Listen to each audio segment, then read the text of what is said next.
Here's a brief overview before we dive into the story. Seaman, a talented young mage, dreams of a bright future with Katarina and proposes to her. However, his life takes a dark turn when the Elder of the Magic Tower steals his groundbreaking thesis and takes Katarina away, leading to her tragic death. Devastated by grief and consumed by rage, Seaman resorts to forbidden black magic to escape imprisonment. He summons powerful golems to destroy the Magic Tower, vowing to reshape the world. Yet, his rebellion is brought to an end when he is slain by the hero. 500 years later, Seaman is reincarnated as a descendant of that very hero. With a renewed determination, he vows once again to change the world. The manhwa starts with a man asking a woman named Katarina if she knows that Tillman Castle, the one we see off in the distance, has not fallen to any enemies ever once over the span of 200 years. We learn the man's name is Seaman, and she asks what he's suddenly talking about, saying they need to get out of here. They're not supposed to be in this place to begin with. He tells her it's okay, as no one will be here right now, and she tries to tell him that she needs to go finish her cleaning duties. He says that it won't take too long, and he really wanted to show her the scenery from this place as it looks especially amazing at this time of day. She asks why it matters if it looks amazing, saying it's just the land of the nobles, which they can't live in. Seaman then tells her that he might actually be able to buy a house there, as he's going to get promoted to an intermediate mage this time around. He wrote a thesis on a new golem, and his seniors really liked it. They said if the elder acknowledges it as well, then he'll likely promote him. While it won't be a big house, it should be big enough that the two of them can live comfortably in. We see her surprised by that, and then he asks her to marry him. He says that she suffered a lot for his sake this entire time, and starting now he'll make her the happiest person in the world. She then gets a bit playful and says that before he says anything like that, he should probably become an intermediate mage first. He calls her mean, and she laughs, saying that she's just kidding and that she wasn't expecting that such a day would come for them. As she starts to lean on his shoulder, Seaman says that he thought they could truly be happy because he worked really hard for their happiness. But then the harsh reality kicks in as the elder actually took credit for his golem work. Another man says that the thesis he wrote will change the world. The elder is talking to a duke and says that's all too flattering, and this is all thanks to his unreserved investment. Seaman's hearing all of his credit being stolen and starts to tune them out, but he's actually feeling anger, and he says that his beliefs were wrong. Even if he works hard for the rest of his life, he'll never truly be given credit, and he'll just keep rotting away. The duke then asks the elder what about the request he made, and the elder says he hasn't forgotten about that and asks the duke if he's really fine with her since she's just a woman of lowly birth. As some guards enter the room, Seaman turns, seeing them bringing in Katarina forcefully into the room. We see they actually roughed her up a bit, and she's very scared. Seaman's surprised as he didn't expect to see her here at all. He watches as they take her up to the duke, and Seaman starts to lose it, saying he's tired of them walking all over. The duke said he heard she was pretty famous for her looks, and it's just as he expected. The elder says if she wasn't of lowly birth, she would have lived a vastly different life. Seaman starts to get pissed, saying that everything he had lived desperately to protect is being taken, and he asks how they can live with themselves so carefree when they are constantly destroying those around them. As we see him preparing some kind of magic attack with tears in his eyes, he starts to run at the two of them, telling them that he will not let them take Katarina from him. The elder starts to get annoyed while releasing lightning magic, calling him a brat, asking if he really doesn't know his place, saying he's nothing but trash as he strikes him down with the lightning. Seaman's glasses then break as he starts to fall over. Katarina starts to cry and scream, begging for him to get back up, and all he can do is stretch his hand out as she is being taken away from him. It goes black and then jumps to after some time skip as we see Seaman on his knees, looking devastated inside of a prison cell. The only thing accompanying him are some rats, and his eyes look void of life. He says there was nothing he could do. He picks up one of the rats, causing it to start freaking out. We see he's even been marking his days in the cell as well. One of the guards then pokes him with a spear, and they laugh, saying it looks like he is trying to eat that mouse. They said they should just leave him be, as even a mage of the Magic Tower is worth nothing in this state.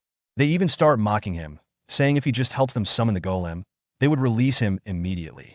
Of course, Seaman doesn't reply, and they ask if he's even listening. The other one says he went completely crazy after the woman died. They decide to leave him alone and start discussing her death, informing us that Katarina committed suicide so she would protect her purity from the Duke as she was sold off to him.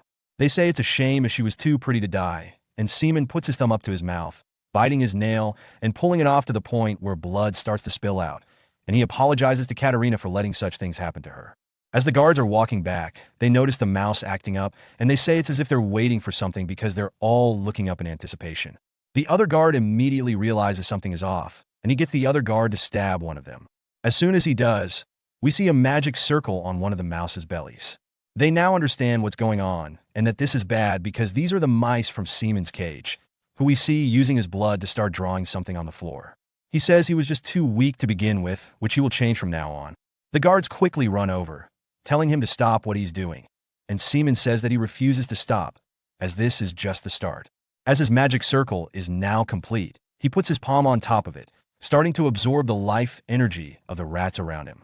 Seaman says if only he had been stronger from the start, he never would have lost Katarina. Each one of the rats in their respective circles starts sacrificing themselves as the aura pools in the middle. An explosion soon follows as Seaman is now free from his prison cell. And we see he actually has a giant golem behind him now, which is what he based his thesis on that the Elder stole from him. Seaman looks over at the guards, saying that was the same face that Katarina made, as we see them stricken with absolute fear looking up at the golem. Seaman says that he tried thinking of reasons for him to still be alive, but now he understands what it is, as his golem swipes away at the guards, killing them, then explodes out of the wall.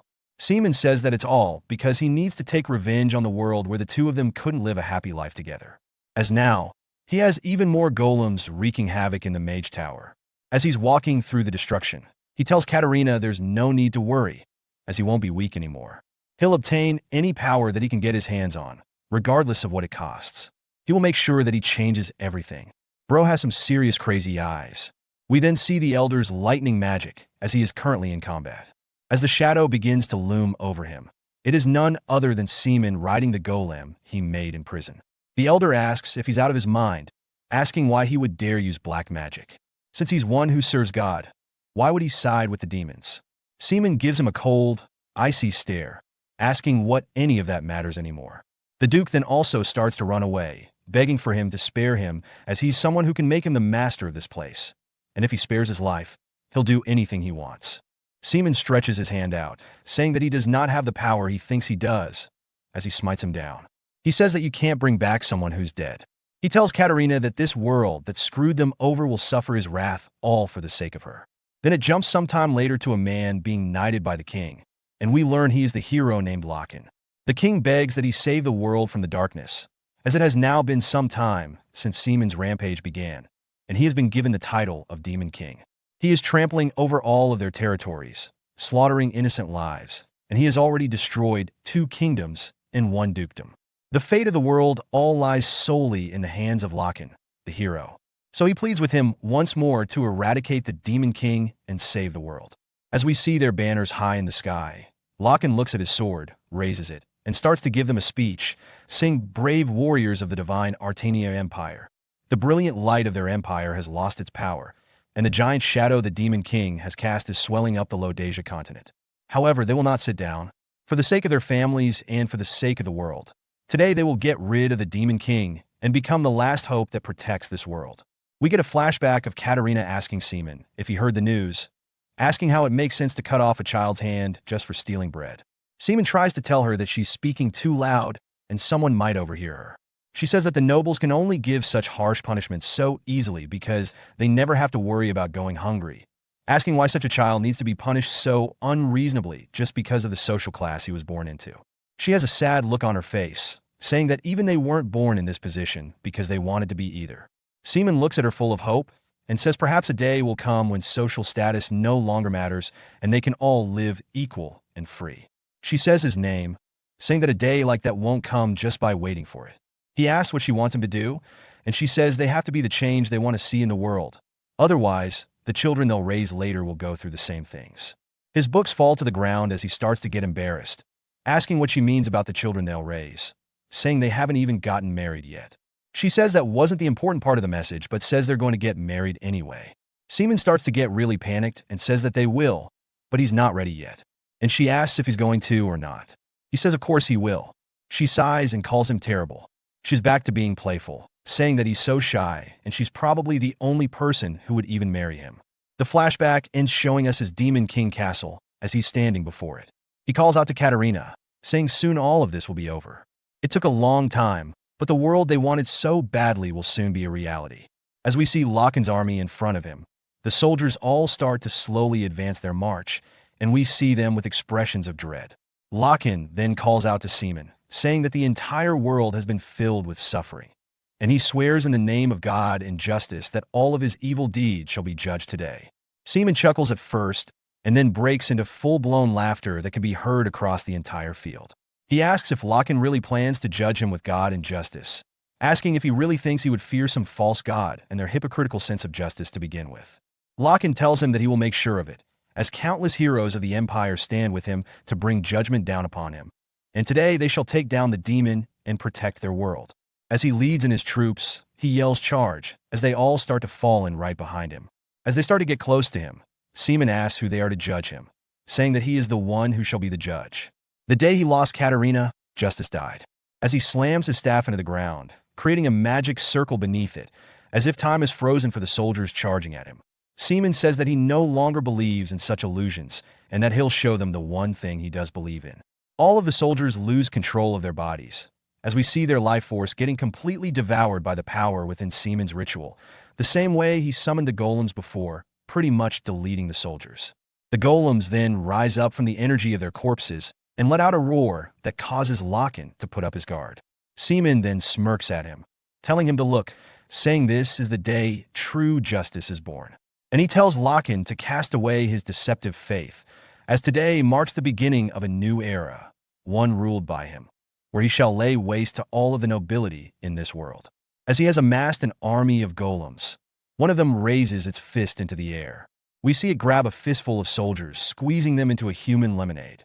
The other soldiers, watching their comrades get squished, start to panic but realize there's no future if they back down here. Seaman's eyes look a little bit sad, and he calls them fools, saying they're nothing but garbage. They have nothing more than their social status to cling to if they're trying to resist real power. But he does not plan to spare them, as he will make sure they are all eradicated. From this moment on, we see Locken readying himself to dash in, calling out to Seaman, saying that he's unforgivable. A yellow aura imbues his blade as he leaps through the air, slicing through one of the golems and instantly destroying it. Seaman is surprised that he took it out with a single strike and says this must be the reason that he couldn't take down the Livia Kingdom, no matter how many golems he sent. It must have all been because of Locken. Seaman looks at him with disgusted eyes, but Locken's look like he's only doing what needs to be done. Seaman declares that he will make sure Locken dies today, and an all-out war ensues between Seaman and Locken, with their respective soldiers being golems and humans. The battlefield then grows eerily quiet as broken weapons litter the ground and blood stains the earth. Now, only Seaman and one of his golems remain, while Locken, completely gassed out, props himself up against his sword. Locken looks up at Seaman, saying he's going to put an end to this. Behind Seaman, the golem begins to crumble and fall apart. Seaman calls out to Locken as Locken raises his blade. Seaman tells him that he does not understand how rotten the world is and, through tears and a glare full of regret, says that if it weren't for him, he would have started everything anew after cleansing the world. Seaman curses Locken and declares that his entire bloodline will spend their lives in suffering.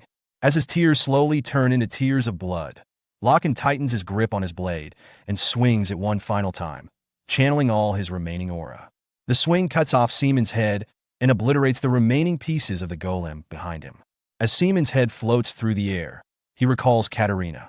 He remembers her saying that when he smiles like this and is with her, all her worries wash away. She tells him these are the moments she's at her absolute happiest as she stands on her tiptoes, holding his face, kissing him, and saying she loves him. These are the moments Seaman thinks of in death. But suddenly, he jolts awake, immediately clutching his throat and asking if it was all a dream. Feeling his head still attached to his neck, he wipes sweat from his brow with his forearm, muttering about a crazy headache. He notices no wounds on his hand and wonders what is going on. As he takes in his unfamiliar surroundings, he speculates he might be in a foreign country. He questions how he's alive, dismissing the idea of black magic, since even that couldn't bring someone back to life, something he would have done already if it were possible. His shock deepens when he sees a familiar knight's portrait on the wall. It's none other than Locken.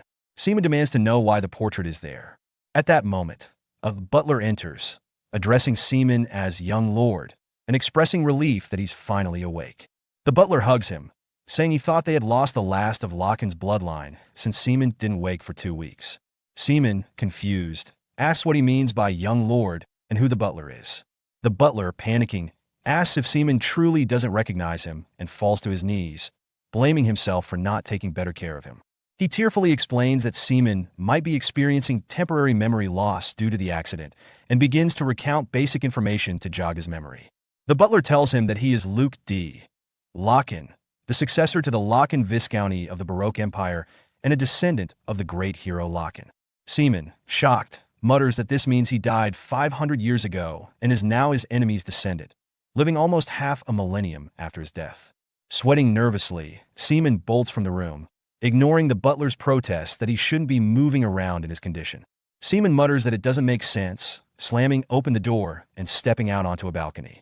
He yells in disbelief, but what he sees stuns him, a giant, towering golem-like machine clad in intricate armor. Seaman stumbles, asking if it's real, realizing that if this exists, then everything the butler said is true. Looking at how intricate it is, he can tell that the weapon is far more advanced than golem magic. Magic that he could have only imagined is now standing before him. The butler calls out to him, and Seaman asks what his name is. He says his name is Hans, and he is his personal servant. Seaman then asks Hans what exactly he's looking at, and Hans says the thing is called a Gigant. It is a bipedal humanoid weapon. Seaman asks if it's made using golem magic, and Hans says that he's half right, because a Gigant is made through scientific hex tech within the League and paired with magic due to the advances in technology. Unlike golems, which are controlled from afar, Gigants are driven by a pilot who remains inside of them. Seaman finds it hard to believe that a person goes into it, and Hans says that is truly the case. Seaman starts to think about it, saying that it requires a lot of advanced technology for someone to pilot it, but if Hans is telling him the truth, it is truly an amazing weapon. This means you're safe from external threats in battle and can even react quicker to events when compared to golems that you control from afar. It addresses all the problems he had with his golems in the past. Hans is just surprised that Seaman seems so interested. Then, Seaman starts to walk back to his room. Hans calls out to him, and Seaman stops moving, saying, if it really exists, that means 500 years have truly passed. He wonders why he had to be born as a descendant of his enemy. We hear them running around the house as Hans continuously yells his name. Seaman is chugging alcohol, and Hans tells him that he can't push himself. We see him standing on top of his desk, chugging it. Seaman wipes his mouth, looking down at Hans, and says that he's a descendant of Locken. Hans says yes, asking why it matters. Seaman then asks, what's the big deal? I should be healthier than most people. He then starts to feel a sharp pain and drops to his knees, making Hans worried. Seaman starts to gasp for air. Hans says he tried to warn him and that he needs to be careful because of the curse. Seaman asks what curse he's talking about, and Hans says he somewhat expected it, but that he really doesn't remember anything. Seaman tells him to go ahead and spit it out. He starts to rant, and Seaman tells him just to get to the point. Hans says that Lord Locken was praised for his efforts in saving the world, but he soon passed away due to the Demon Lord's curse. Seaman wonders what he is talking about, asking if he really did that. He recalls him saying that his entire bloodline shall spend their lives in suffering, and he wonders if that's what he means. But it was only something he said because he got pissed, and now he finds it embarrassing. He can't believe they thought it to be true. It jumps to the story being told again. How 500 years ago, the peaceful world faced a danger capable of wiping it out, aka Seaman, the Demon Lord. His dark magic could spawn golems that were more powerful than an army, and he wiped out countless soldiers with a flick of his hand. Just like that, it seemed like the Demon Lord would take over the world. But thanks to the righteous warrior Locken, the world found its peace again. However, the Demon Lord cast a curse on him right before he died, which caused the warrior and his entire bloodline to die a painful death at a young age. Seaman closes the book and sighs, saying they just really spun it however they wanted. He didn't even cast a curse in the first place, asking if they really believe a curse can last that long to begin with. He then thinks about it but says it is his fault for losing and wonders why he had to be born as a member of Locken's family in the first place, saying it feels like he was the one who got cursed here. He then starts to grab another book and then even another one, saying that since this is a second chance for him, he can't face Katarina like this. This rotten world existed for another 500 years, so he can't imagine how much more corrupted it is now. Because no matter how much time has passed, he's sure not all of his followers were wiped out. He needs to learn more about this era for now, because if he can reunite with his followers, he'll really change the world this time around. Next day, we see the Gigant is still outside the house. The scene shifts to Seaman's room upstairs, where he puts another book down. He's once again chugging alcohol, muttering that there's no way he's going to be able to find his followers. Putting his lack of followers aside, Seaman laments how people have almost forgotten about him entirely. He says it's too much. Even after 500 years, there's not even a trace of his existence. On top of that, his body has no mana or stamina. He asks himself what he can even do with such a body. As he begins to walk, he twists his ankle and falls face first to the ground. In frustration, he asks what he's even meant to do. Clenching his fist in regret, he calls out to Katarina, asking if he's doomed to achieve nothing in this life. He only ever wanted to create a world where everyone was equal and content. Suddenly, Seaman hears a man yelling for the young master, which surprises him. He sees the door open and wonders what's going on with all the noise. Heading outside to the balcony, he hears a man demanding how long the young master is going to avoid them. The man informs Hans and everyone else gathered that he and the other merchants won't back down until they've had an audience with the young master. The man introduces himself as Darren, the branch master of the Alon Merchant Association. Seaman laughs to himself, remarking that Locken's descendants sure have it rough. Darren tells him that it's about the 30,000 pesos Seaman borrowed last year to develop a mine and has since avoided repaying. Darren asks if Seaman ever intended to repay it, exclaiming that he can't live like this anymore. Hans tries to intervene, saying the young master needs rest due to his condition, and they'll figure out how to repay the debt another way. Darren refuses, insisting that the young master must address the matter himself. The situation grows tense as Darren observes Hans and the others' anxious expressions. He concludes that Seaman likely can't repay the debt right now. However, Darren offers a solution. Why not hand over the Gigant in their house instead? He claims it's probably not even worth 30,000 pesos since it's secondhand, so he's giving them a great deal. One of the men present yells, saying that's impossible. They only have 3 Gigants in the entire household, which are essential for defending their territory. The Knight Commander, Rogers, speaks up, declaring that he won't allow it. He says they'll have to kill him before taking the Gigant because it's crucial to their defense. Hans urges Rogers to relax, and the accountant, Dixon, suggests they temporarily raise taxes instead.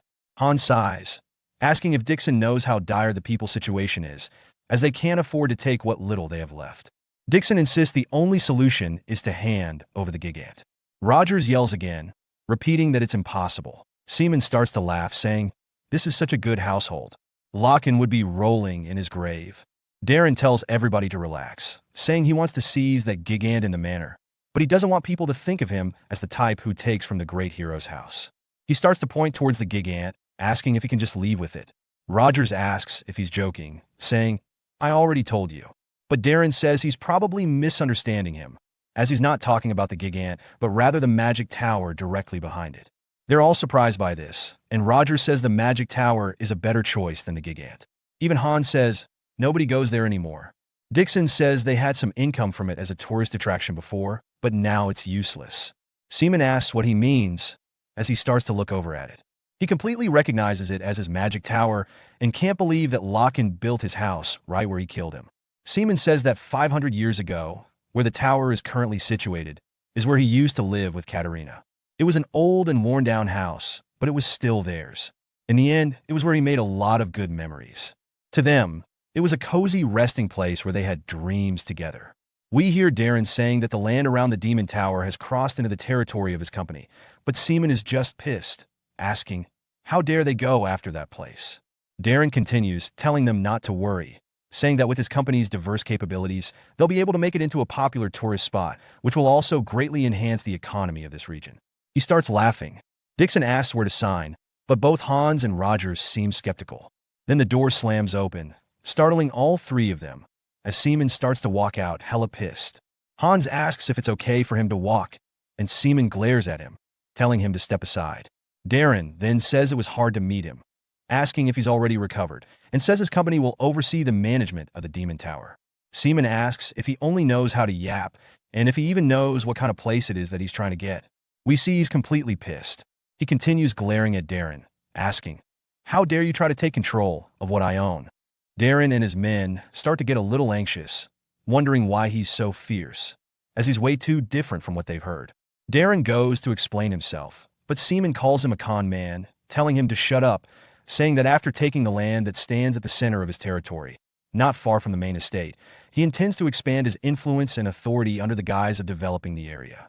We see Darren is physically surprised by this, and Seaman asks if he got it wrong.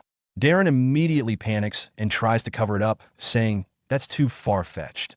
But Seaman calls him pathetic, saying that they can't even sell secondhand weapons, and he's even trying to take over their territory.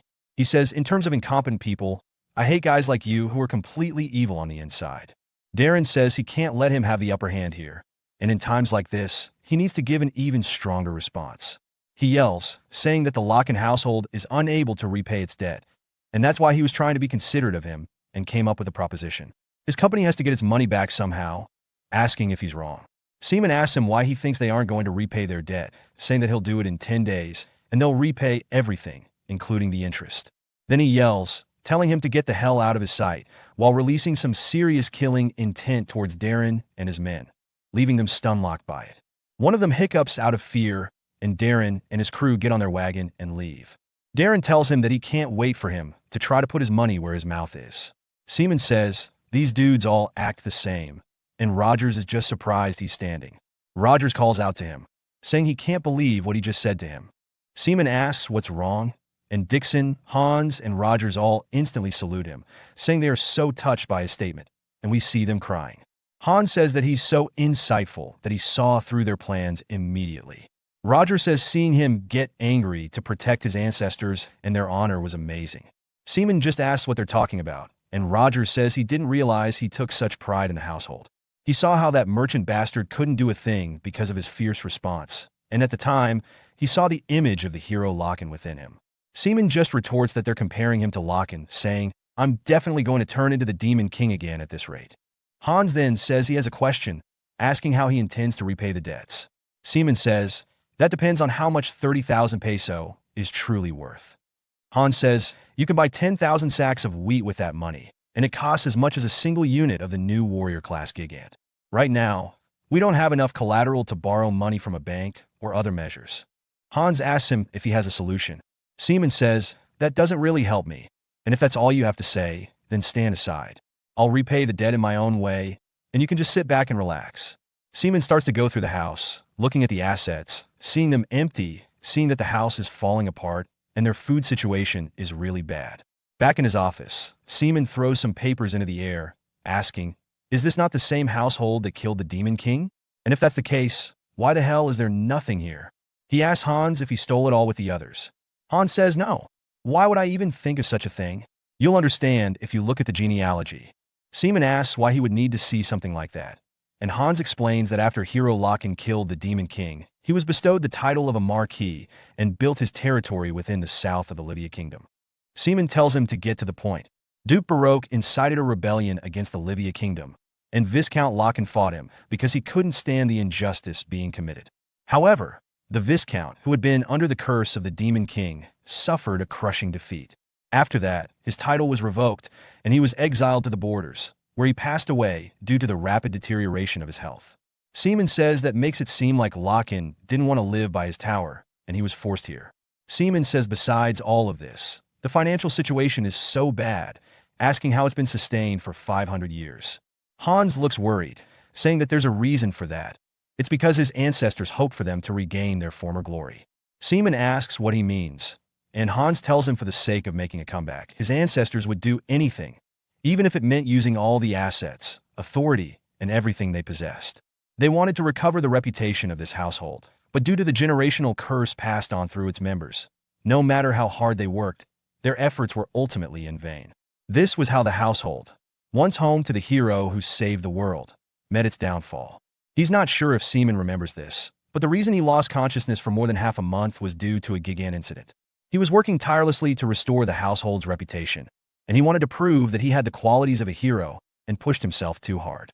Seaman starts to think about it, and then sits up out of his chair, walking over to the window. Hans tells him that they are stuck, and even as a member of the household, he can't help him with anything and is truly sorry for that. Seaman then gets an idea, but Hans tells him that he's sure there's something they can do because, even if he has to give up his life, he'll find a way to accumulate the amount to pay back the loan. Seaman tells him there's no need for that, as he just thought of an idea. They just need to pay the money back regardless of how it's obtained. Then it jumps to a woman screaming, and Hans and everybody else in the mansion are completely taken aback. Rogers is even crying, asking how this could be. Hans looks completely panicked, saying who would have expected him to take the statue of Hero Locken and sell it off. Hans says the statue was here yesterday and wonders where it could have gone overnight, but then starts to wonder where the young lord is, saying he needs to tell him first. One of the guards quickly runs over, telling him that there's been a problem.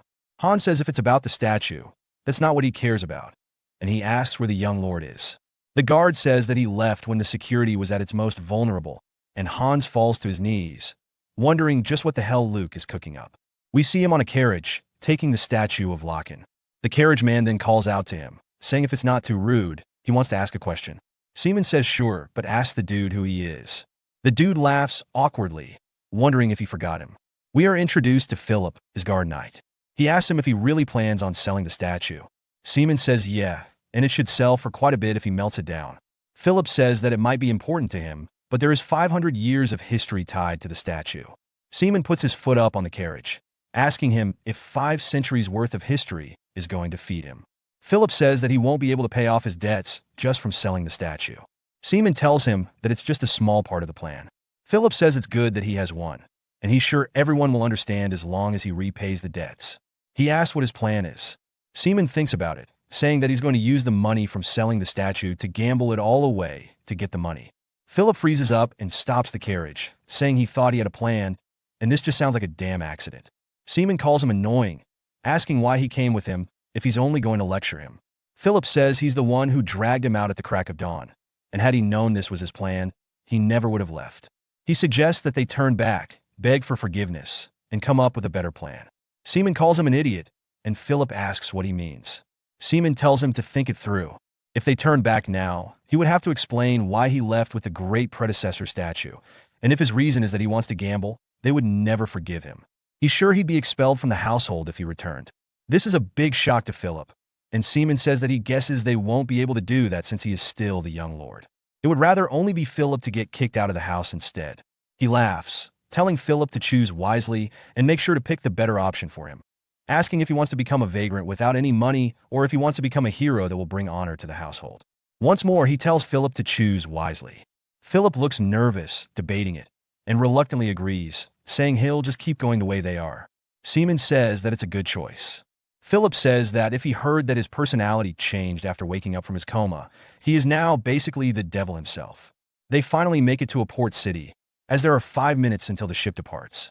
The captain calls for the final onboarding process, and Philip asks if they are really getting on this. Seaman asks if he still wants to turn around, and Philip immediately tries to guide him on. When they step foot on the ship, it's time to go as the captain rings the bell, telling everybody it's time to depart. The ship is finally setting sail on the seas. Sometime later at night, they arrive at a city named Lamer. They pull up to the port. A bag of money then gets dropped into Philip's hand, and he starts barking at the guy, asking him if this is really all he's going to pay. Seaman tells him to go ahead and guide the way, and Philip tries to tell him they could have gotten more. Seaman says it's good enough, and the area they're entering is changed. Philip asks if he's been here before, and Seaman says it's only for a little bit, although it wasn't like this back then. As back when he remembers coming here, it was basically a deserted island because there was a kraken constantly blocking the seas. He sighs, saying it really has been 500 years. He decides to stop being gloomy and says it was a good idea to come here. Philip seems more excited now, saying he doesn't know why he came here, but it'll definitely be better than what he remembers. This place is the second biggest city in the southern region of the empire. Things are constantly changing. It used to be an island where people couldn't reach easily because of sea monsters, but with the development of magic engineering, the place has slowly become a lot more populated. So naturally, the gambling scene is really big. He asks Seaman if he's sure he'll be okay. Seaman tells him if he wasn't confident, he never would have bothered coming in the first place. As we see them in front of the casino, he tells Philip it's time to head inside, but Philip says to wait as he needs to get ready. Seaman asks what's the big deal, and Philip asks how he's so calm and if he knows how to guarantee a win in these games. Seaman says he guesses so because when it comes to gambling, your attitude is everything. We then hear a man saying that's not good, and it looks like he's won, as Seaman is currently losing all of his bets. He's asked if he wants to continue, and Seaman laughs nervously, wondering if this is how it's really going to go. The man who keeps winning says that luck is smiling at him. Seaman tells him that luck is also an ability. The man laughs, saying that he sure is generous and that it's an honor to be able to play a game with such a cool young lord. However, it seems like he's out of money, asking if they should just end the game here. Seaman says they can't do that and tells Philip to exchange all of the remaining money into coins. Philip says that they can't because if he loses this too, they'll be broke. Seaman tells him not to hold back and to bring it. The man on the other end of the table says that he's agitated and sure was lucky today. Seaman puts all of his coins up, saying he'll wager everything and go all in on this next bet. Philip cries, saying the family is doomed. The man on the other end of the table asks if he's serious, saying he's nervous because it's his first time having such a good game, but he must be fine with it. Seaman says that being anxious about it doesn't change their results. The other man says that's impressive, asking if they should confirm each other's cards. We see him communicating with the woman behind Seaman. The man then turns his hand around, saying the goddess of luck is definitely on his side, and starts to take all of Seaman's money. But Seaman tells him to wait, saying he needs to check his cards too. As he flips over his cards, he says surprisingly enough, this is what he has. The man looks confused, asking how this is possible. Seaman says that sudden reversals are the joy of gambling, and it was such an enjoyable match. As he shakes his hand out for the other man to shake, Philip starts to cry, saying he always believed in him. The man on the other end of the table slams his fist down, saying there's no way, asking how he got those cards and what tricks he played. Seaman asks what he's talking about, and says maybe he's talking about the people behind him and how they were informing him of his cards. The man sweats nervously, wondering how he knew. Seaman asks if there was any way he wasn't meant to. All of the spectators nearby are his subordinates, and he knew they were secretly passing over cards. But the reason he kept falling for it was because he needed to touch every single one of the cards. He left small marks of mana on them. And if he can control the cards with the marks, then for him, who used to manage a golem army, managing cards is like a walk in the park. He can easily win all these matches even without fancy tricks. Seaman laughs, telling the man to hurry up and acknowledge his loss. He says he thinks that today's business ends now and that everybody in the casino needs to show this young man some etiquette education. As they all start to brandish weapons, Seaman asks why all these bastards are the same even after 500 years. And while he doesn't have the same amount of mana as before, he has no issue with facing small fry like this. He starts to imbue energy into his hand, telling them to get started already. As they all start to leap at him, Philip tells Seaman to duck as he quickly unsheathes his blade, breaking some of the enemy's weapons and sending them flying away. He asks how dare they draw a sword towards the sole heir of the Locken family, and says now they must understand that means they are putting their entire lives on the line. The man looks terrified and says that he has committed a sin worthy of death. Philip tells him to shut up, asking how he dares to try to harm the young lord. Seaman then realizes something, saying this isn't quite that bad. It then jumps to later as Philip is carrying a bag of money, saying that this is quite heavy and definitely more than 10,000 pesos. Seaman says obviously, and he looks back at Philip, saying he just thought of him as a porter, but he is way more talented than he expected. Regardless, today's earnings weren't bad, but it will be hard to use gambling houses after causing this chaos. He asks Philip if there is anywhere else to make money, and Philip thinks about it, saying that they could go to the Gigant arena. Seaman asks what that is, and Philip says just like how there are arenas where humans used to fight each other, now there are arenas where Gigants fight one another. Depending on the match, the dividend rate differs, but if he does well, he can earn 30,000 or even more. Seaman says that he was interested in the Gigants, and if they are developed using golem magic, it might be helpful in guessing who will win. Philip tells him just to believe in him, as he was once a top student at the Imperial Military Gigant Academy. Seaman tells him to go ahead and lead the way, and Philip happily runs, saying that he should give him more credit. As they're walking towards the arena, they hear some guards shit-talking some people while kicking them. It's a whole group of children being stomped on by the guards, asking if they will only listen after they die. Philip asks how they could do something to someone so young, but Seaman is having different thoughts. He says even after 500 years, while the world has changed, there are still some things that haven't. Some things decay and rot even more as time passes. He starts to grit his teeth out of anger and then calls out to the guards, telling them to stop. But someone else beats him to it, saying to stop immediately. When the guards turn, asking who it is, a woman approaches, saying they are the royal guard. She asks if they are not meant to protect the subjects and why they are wielding violence against young children. She continues talking, but Seaman is experiencing a whole different set of emotions as they swirl up inside of him when he looks at her. It looks like none other than Katarina. She says the children have the right to be protected too, and he wonders if maybe she was reincarnated as well. The guards say that even if she may be a princess, there's no point resisting what they are doing, as the Count himself has issued the order. Surely she knows how restless the people have become as a result of all their refugees. The princess asks if they really believe that locking people up like cattle in an environment not suitable to live in is right. They are innocent children who have lost their nation and their family. And if they were guilty, she shall be the first to be punished instead. Because she is the princess of the Volga kingdom, that means she is one of the refugees seeking shelter here. The guards say that if she continues to do it, it will be nothing but trouble. They are not doing this because they want to either, but because they were ordered to. Philip says the situation is getting serious, asking Seaman if this is okay. Seaman asks if he knows who that is, and Philip says of course, that she is quite famous in the Volga kingdom as the princess who cares little to nothing about nobles' gazes. He doesn't know why, but he's heard their kingdom fell to ruin, and he never thought he would see a princess like this. We learn her name is Raina. Seaman is just still completely dumbfounded. No matter how he looks at her, that is definitely Katarina, and he wonders how she looks the same even if she did reincarnate.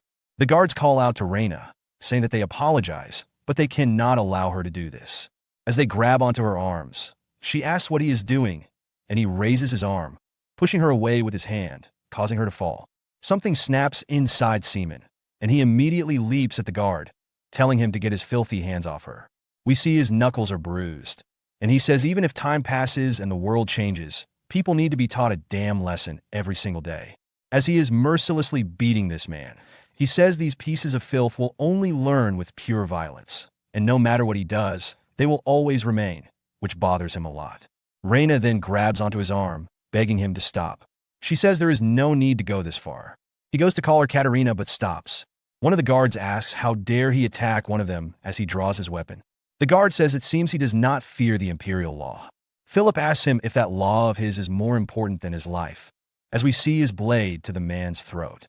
The dude starts to choke up, then grabs his friend, running away, saying he will make them regret this. Philip clicks his tongue, saying this is straight out of a Chinese manhwa, and he's surprised they didn't say he was courting death. Seaman then calls out to Raina but calls her Katarina instead and asks if she is hurt, saying he is sorry he lost his mind for a second and he should have helped her. She says she is sorry but asks him who he is, and he is confused. He asks her what she means. She is obviously a little scared by his actions, and he says he might look different, so she won't recognize him, and he will tell her everything now. She says it will not be necessary, asking what the difference is between him and the guards when they both resort to violence. He tries to explain himself, but she says more importantly, he seems to be mistaking her for someone else as her name is not Katarina.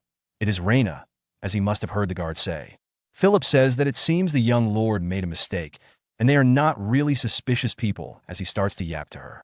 Seaman is lost in thought, looking at his hands, and his eyes start to become full of sorrow. He says he endured countless hours alone, even though he knew she would never come back, and yet he almost fell apart just because they look very similar. We then hear an older man asking Raina what she is doing here. He says he told her that there was something important scheduled today, asking if she knows how hard it was for him to find her. This is her butler Victor.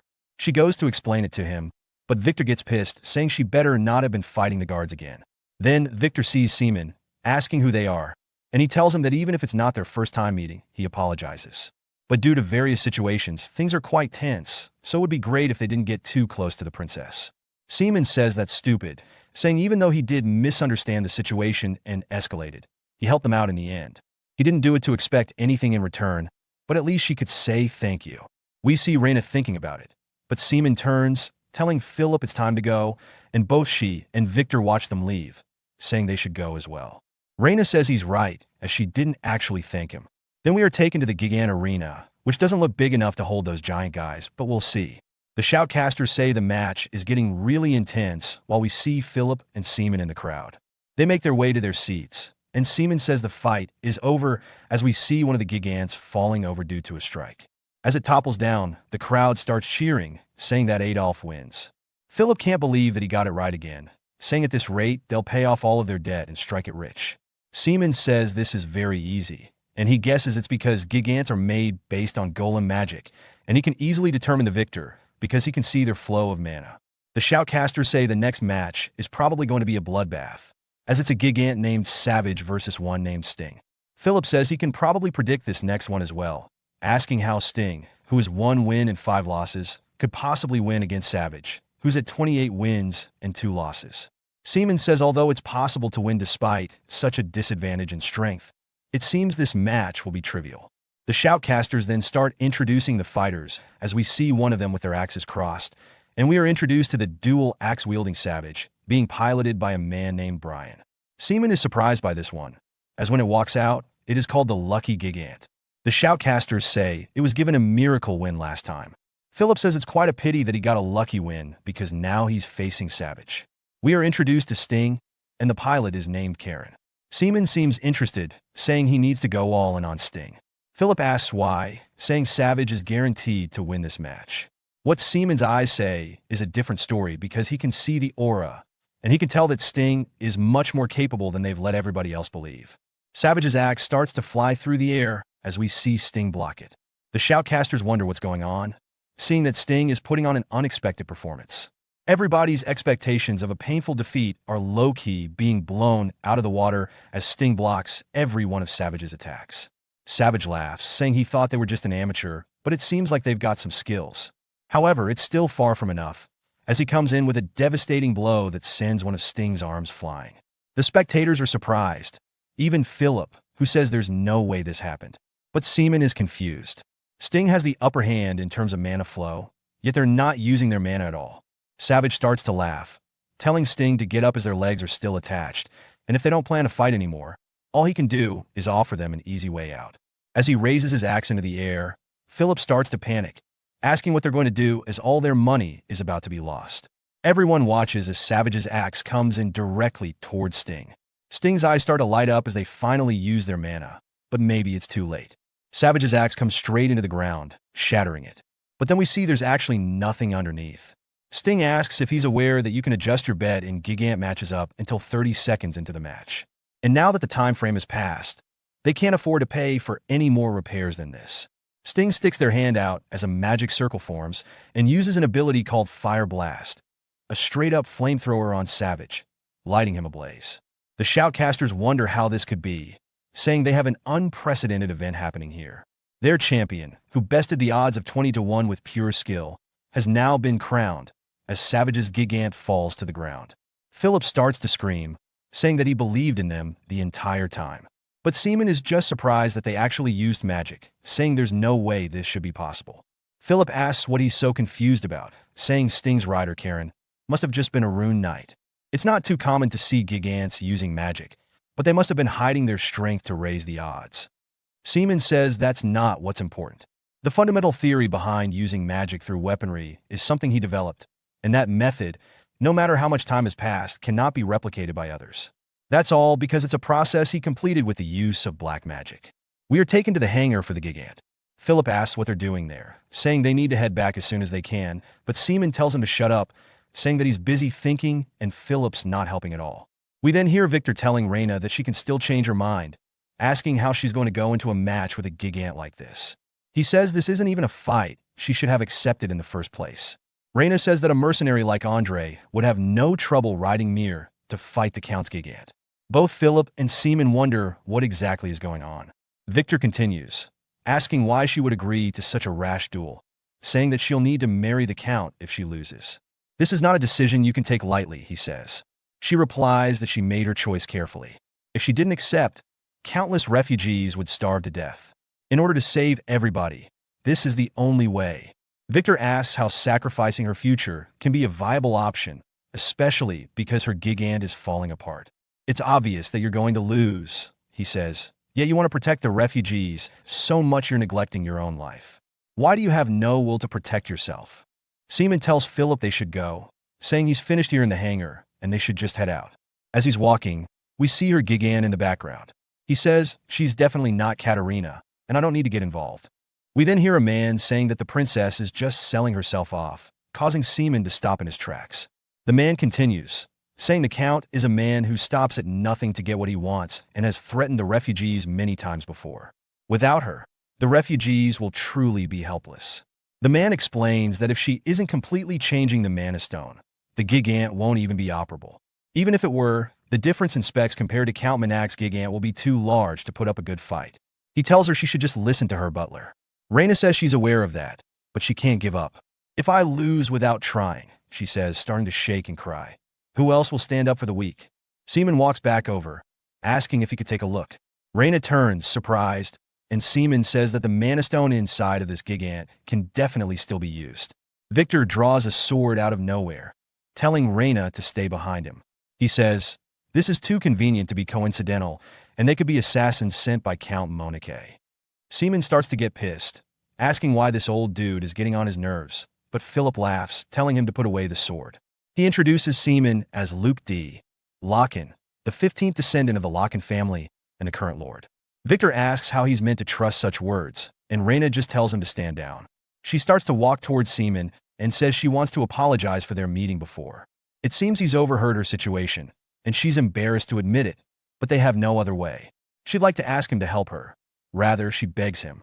Seaman says, "All right," as we see him holding on to a tiny dagger. He says to ensure he is not mistaken this time, he'll make sure to show off his skills. As he starts to walk toward the pilot area on the Gigant, the engineer sighs, saying that Gigant repairs can't be done by just anyone. His partner says there's a reason they're called Iron Mages, and that Seaman's just going to damage the Gigant further. I can't believe that Mir is subjected to such a fate because some noble has a big ego. Philip gets close to both of them, asking if they would like to make a bet with him. He bets 10,000 pesos that his young lord can easily fix the Gigant that these two were unable to. They ask why they would even take an offer like that, and Philip laughs, saying it just means they're scared. The engineer says they'd better double the stakes because he's in. Raina then asks Philip a question, and he panics since he's talking to a woman. She asks if a tool like that is typically used to fix a Gigant, as they've noticed that Seaman is holding onto a dagger. Philip starts to sweat nervously. Seaman then swings, only hitting his hand, when blood starts to fly. Philip is confused and starts to scream out in panic, but Seaman sighs, telling him to just keep watching. His blood starts to pour on the mech. Philip wonders if he just watched his own young lord off himself in front of all these people. But little by little, magic circles start to form all over the perimeter of Mir, as if they were bending to Seaman's will. Everything starts to coalesce into the middle of the engine-like structure, getting it running. Soon, a red aura starts to swirl around Mir. Seaman stretches his hand out and screams, telling the Gigant to arise, as we see the magic circle that he has made completely repair it using his own blood. We get a flashback to one night at the Demon King's castle, and we see Seaman tired as there are golem corpses all around him. He stops moving as we see him standing before one, and he asks if it's really planning to fall in such a place like this. Saying that it is an immortal being who is meant to lead his enemies to hell, he starts to release his aura, telling it to answer his summons once more. The golem's body begins to regenerate itself by taking from the other fallen golems around him. This one looks like it's juiced up quite a bit as it lets out a roar. The flashback ends with Mir opening its eyes as the Gigant is now ready to be piloted. Philip says, "As expected of the young lord, I believed in him from the very beginning." Both of the engineers fall to the floor saying, "This is not possible." Even Raina and Victor are surprised, asking how he could do such a thing. One of them says that they can't believe he was able to revive a dead magic crystal, and they've never heard of the existence of such a mage in their life. They claim the continent, rather, the entire world, would be amazed at this historic event.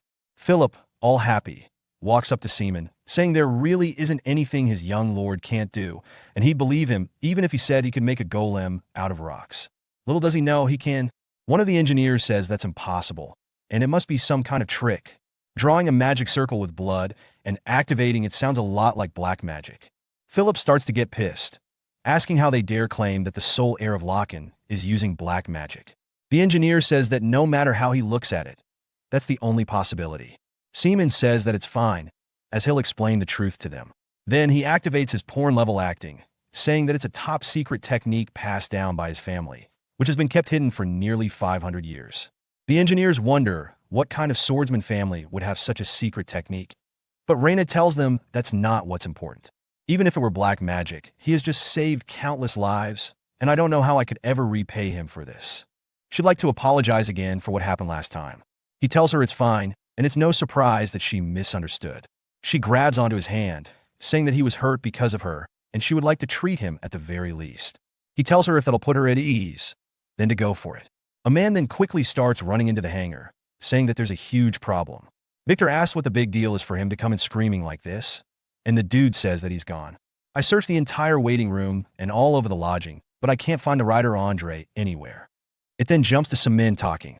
One of them is eating, while the other says that they succeeded in winning over Andre. So now the princess doesn't have any riders she can use. It seems they somehow succeeded in repairing their Gigant, though. The man puts his glass down, saying he thought they told him that it could not be activated. When the other dude says that he thought that'd be the case, the man slams his glass on the table and slaps the dude, knocking him to the floor, saying that he hates apologies the most because it means that he's made a mistake. The man pleads, saying if he just gives him one more chance, he'll make sure, but the man who slapped him tells him to get lost as he is fired. We are finally introduced to Count Monique, who asks his people if there have been any other variables, and they immediately panic, saying none. Monique says there can't be even a sliver of probability, not until Raina is completely his, and that soon everyone will know just what kind of person the master of Count Monique is. It jumps back to the arena for the final match of the day, and it's Mir versus Achilles. The shoutcasters say that there is an overwhelming difference between the two. Count Monique's Achilles is the lamer fiefdoms champion, boasting 70 victories and not a single loss. They don't know what Mir is prepared to do against this champion, but it probably won't work. There's another problem here, as Mir is nowhere to be seen in the arena, and maybe they have abandoned the match. The crowd starts to wonder if Mir got scared and ran away, telling them to give their money back. Monique laughs, asking if Raina has given up because she doesn't have a rider, saying that's why she should have just quietly accepted his marriage proposal. He plans to show her what happens when she bruises his pride. It jumps back to the hangar, where the assistant was crying about Andre, and it seems Count Monique has tricked them. Victor says that Andre is a loyal vassal, asking if he's really meant to believe they've been betrayed. The assistant says there are people who've seen him entering the Count's camp, and even without stealing Andre away, there's still a difference in strength between their Gigants to begin with. Raina starts to panic and get very anxious because this means they won't be able to fight. Seaman says that if she cannot participate, that means she's going to be forced to marry Monique, asking if he's wrong. He says if that is truly the only outcome, then this might be too meddlesome, but he believes that he can help with this as well. Raina asks how he's going to do that, and even Philip says it's not that he doesn't believe him, but surely he hasn't forgotten the accident that occurred the last time he tried to operate a Gigant. Seaman tells him not to worry, as he's got a plan. We then hear Mir's footsteps as the crowd and the shoutcasters start to feel a little relieved, saying they thought that Mir had given up on the fight, but it's finally walking into the arena just at the last second. We see Monique a little frustrated, saying that he thought there were no riders left on the princess's side. His man says he's sure there weren't any more. Monique asks if that means she hired a mercenary, saying that can't be, and he's sure that the pilot doesn't understand the significance of this match. Still, he can't believe there was someone so far gone that they dared to take the princess's side in his territory. We see Raina and Victor finally made it up to the viewing platform, and she asks if the match has started yet. Victor says no, and they're luckily not late. Raina says it may be a relief, but asks if this is truly okay.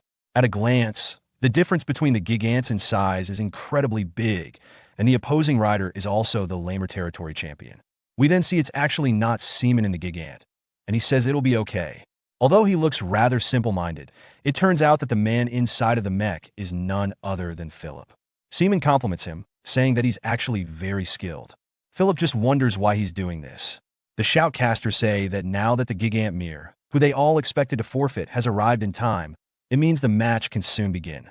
The spectators wonder if this means that a Gigant that's small is really going to fight back against Achilles, and another bursts out in laughter, saying he can't believe this. Soon everybody else starts laughing as well, saying they should have just run away, and they can't believe they're calling something so shitty a Gigant, asking if it's even able to move. Achilles says that he'll applaud the fact that he didn't run away. However, he must be aware of what the match entails, as he has no intention of going easy on him. Philip says that he won't know until he sees it in action. Achilles says he'd like to put that confidence of his to the test, as he slams his mace forward directly at Mir. Philip manages to sidestep it, saying as expected, his power really befits his size. However, that doesn't mean he's going to win. As he leaps into the air, he says that even though Achilles is big and strong, it doesn't mean he's actually a good fighter. But Achilles turns to him and immediately tries to counter-swing while he's still in the air. Philip's surprised that he's actually really quick, unbefitting of his large size, and has to duck underneath the attack. Achilles says he didn't expect him to dodge it, but now, after seeing what he has, he can tell that his confidence was all baseless. Philip says that was low-key dangerous, and he starts to sweat, saying this might be pretty bad. The fight continues as the shoutcasters say that Achilles is attacking over and over, unleashing a flurry of blows towards Mir. But of course, there's been no substantial damage so far. Achilles' pilot starts to get annoyed. He swings again, directly toward Mir's head, but Philip manages to matrix underneath it. The shoutcasters say they thought this would be a very quick match, but it turns out that's not the case. Mir has not been hit a single time so far. Victor says they can't win by running forever, and Raina snaps at him, saying he can't act like this because Philip is a strong knight. Seaman just stands there, saying he can hear them whispering. While Philip has faced countless knights before, so there's no doubt that he's a good knight, he'll need to educate him later, because all he's doing currently is running away. Philip wonders if this dude is ever going to get tired, then immediately gets into a stance, unleashing a sneak attack swinging directly down Achilles' chest. Achilles blocks it with his weapon, but freezes up for a second, only to unleash a killing intent, asking if this means he's finally ready to fight properly. Philip says hell no. Achilles raises his mace into the air, saying he's going to give it his all from here on out. The shoutcasters say this is actually his finishing move, asking if Mir will be able to dodge this one as well. Philip looks up, saying that this isn't going to be pretty, as an explosion soon follows from where Achilles attacked. Due to all the dust that has been sent flying, they can't really see anything, but Achilles knows what's going on. He says that's unbelievable because he knows Mir was not far enough to evade that attack, asking how he did so. Philip says that Uncle Rogers is going to kill him if he finds out, but he has no other choice since he's got to win because the young lord has his hopes on him. He adds that Achilles is going to regret this moment for the rest of his life because he's going to make him unleash his full power. As the aura around Mir begins to change, Achilles' pilot laughs, saying he's a little excited by the aura Mir is producing. He had a feeling from Mir's movements, but it seems like he's finally met a good opponent. Monique then starts to chime in, asking Achilles' pilot what the hell he's doing. The pilot starts to panic, and Monique asks if he's really struggling against a piece of junk like that, questioning if he knows the consequences of losing. The pilot says he's sorry to disappoint him, but from now on, he'll show him a satisfactory performance. As he's adjusting the output on his Gigant, we see it going full throttle as he's releasing his power as well. Achilles immediately widens his stance and says he would like to have another fair duel someday else because that day is not today. He leaps off the ground, dashing straight in towards Mir with his weapon pulled back.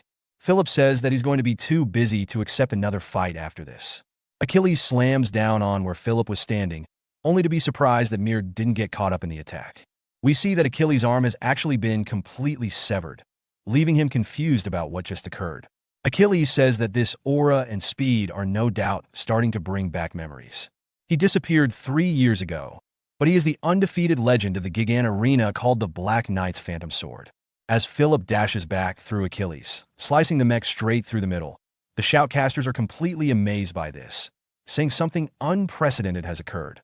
Achilles has been made inoperable in a flash, and Mir is now the winner. They can't believe the underdog actually took a W. The crowd starts to go crazy, chanting Philip's name and even stomping their feet. Achilles' pilot laughs, saying he didn't think he'd get to meet the Black Knight once again. Philip asks if he knows him. The pilot says he had the chance to fight him in the Royal Arena 3 years ago, but Philip disappeared randomly after setting such an absurd record. The pilot asks why he's in a place like this. Philip says he's the Black Knight, so it's normal for him to help anybody in need. The pilot laughs, saying he guesses he's right. Philip apologizes, asking him if he can keep the fact that he's the Black Knight a secret. The pilot says he's fine with that, as he's getting fired anyway. Philip says, "My bad, bro." Victor begins to cry, telling Raina that they won, while Seaman just expected as much. Raina just wonders why Victor is crying. Seaman starts to smirk while looking over at Raina, saying he guesses this much should be fine, and then he heads back down towards the hangar. As he goes to the betting area, looking up at the odds, he starts to smile, saying gambling is all about the flow. His odds were 21-1, and he bet the whole 10,000 they've made until now. He says it sure is an easy world to make money and even shows us how much they started with, how much they made from gambling and betting, giving them a grand total of 210,000 from the 3,000 they started with. They head back to the port of the city, and Seaman says that it's time for them to leave. Raina says they can't thank him enough for everything that he's done.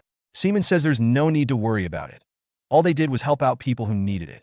She says it must have been difficult for him and wishes she could have shown him proper gratitude. He laughs, saying it's okay and he thinks she's given plenty. If they hadn't met him, they never would have earned this much to begin with. To be honest, he would like to stay here longer, but since they caused a huge scene, it would be better to leave before his identity is revealed. She says she can now see the bigger picture and hopes things haven't become too complicated for him. He says there's no need to worry. though he thinks it would be better for her to leave the area as soon as possible, because if Count Monique is willing to do anything, he won't give up so easily and is likely already scheming his next set of plans. Victor says that he is definitely correct, and they need to leave while Count has no reason to keep them here.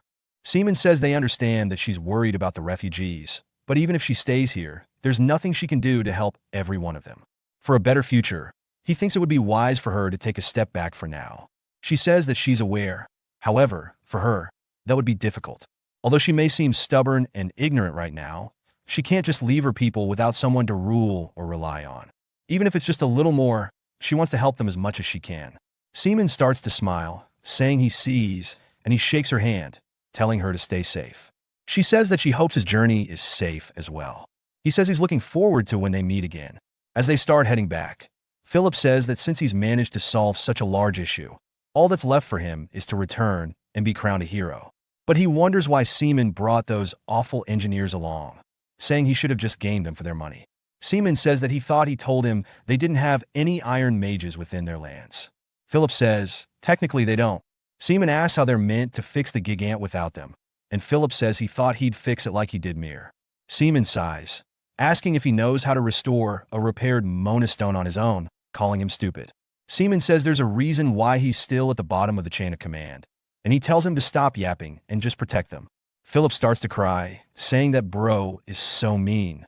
Back at the Lock-in State, we see that Hans is stressed, yelling, and asking somebody why they were here taking their stuff. It's none other than Darren. Hans says he thought they had time. Darren says he's glad he brought up the time, and he believed him when he said he'd pay off such a great debt. Yet, he betrayed them all and ran away in the middle of the night, asking why he has to wait.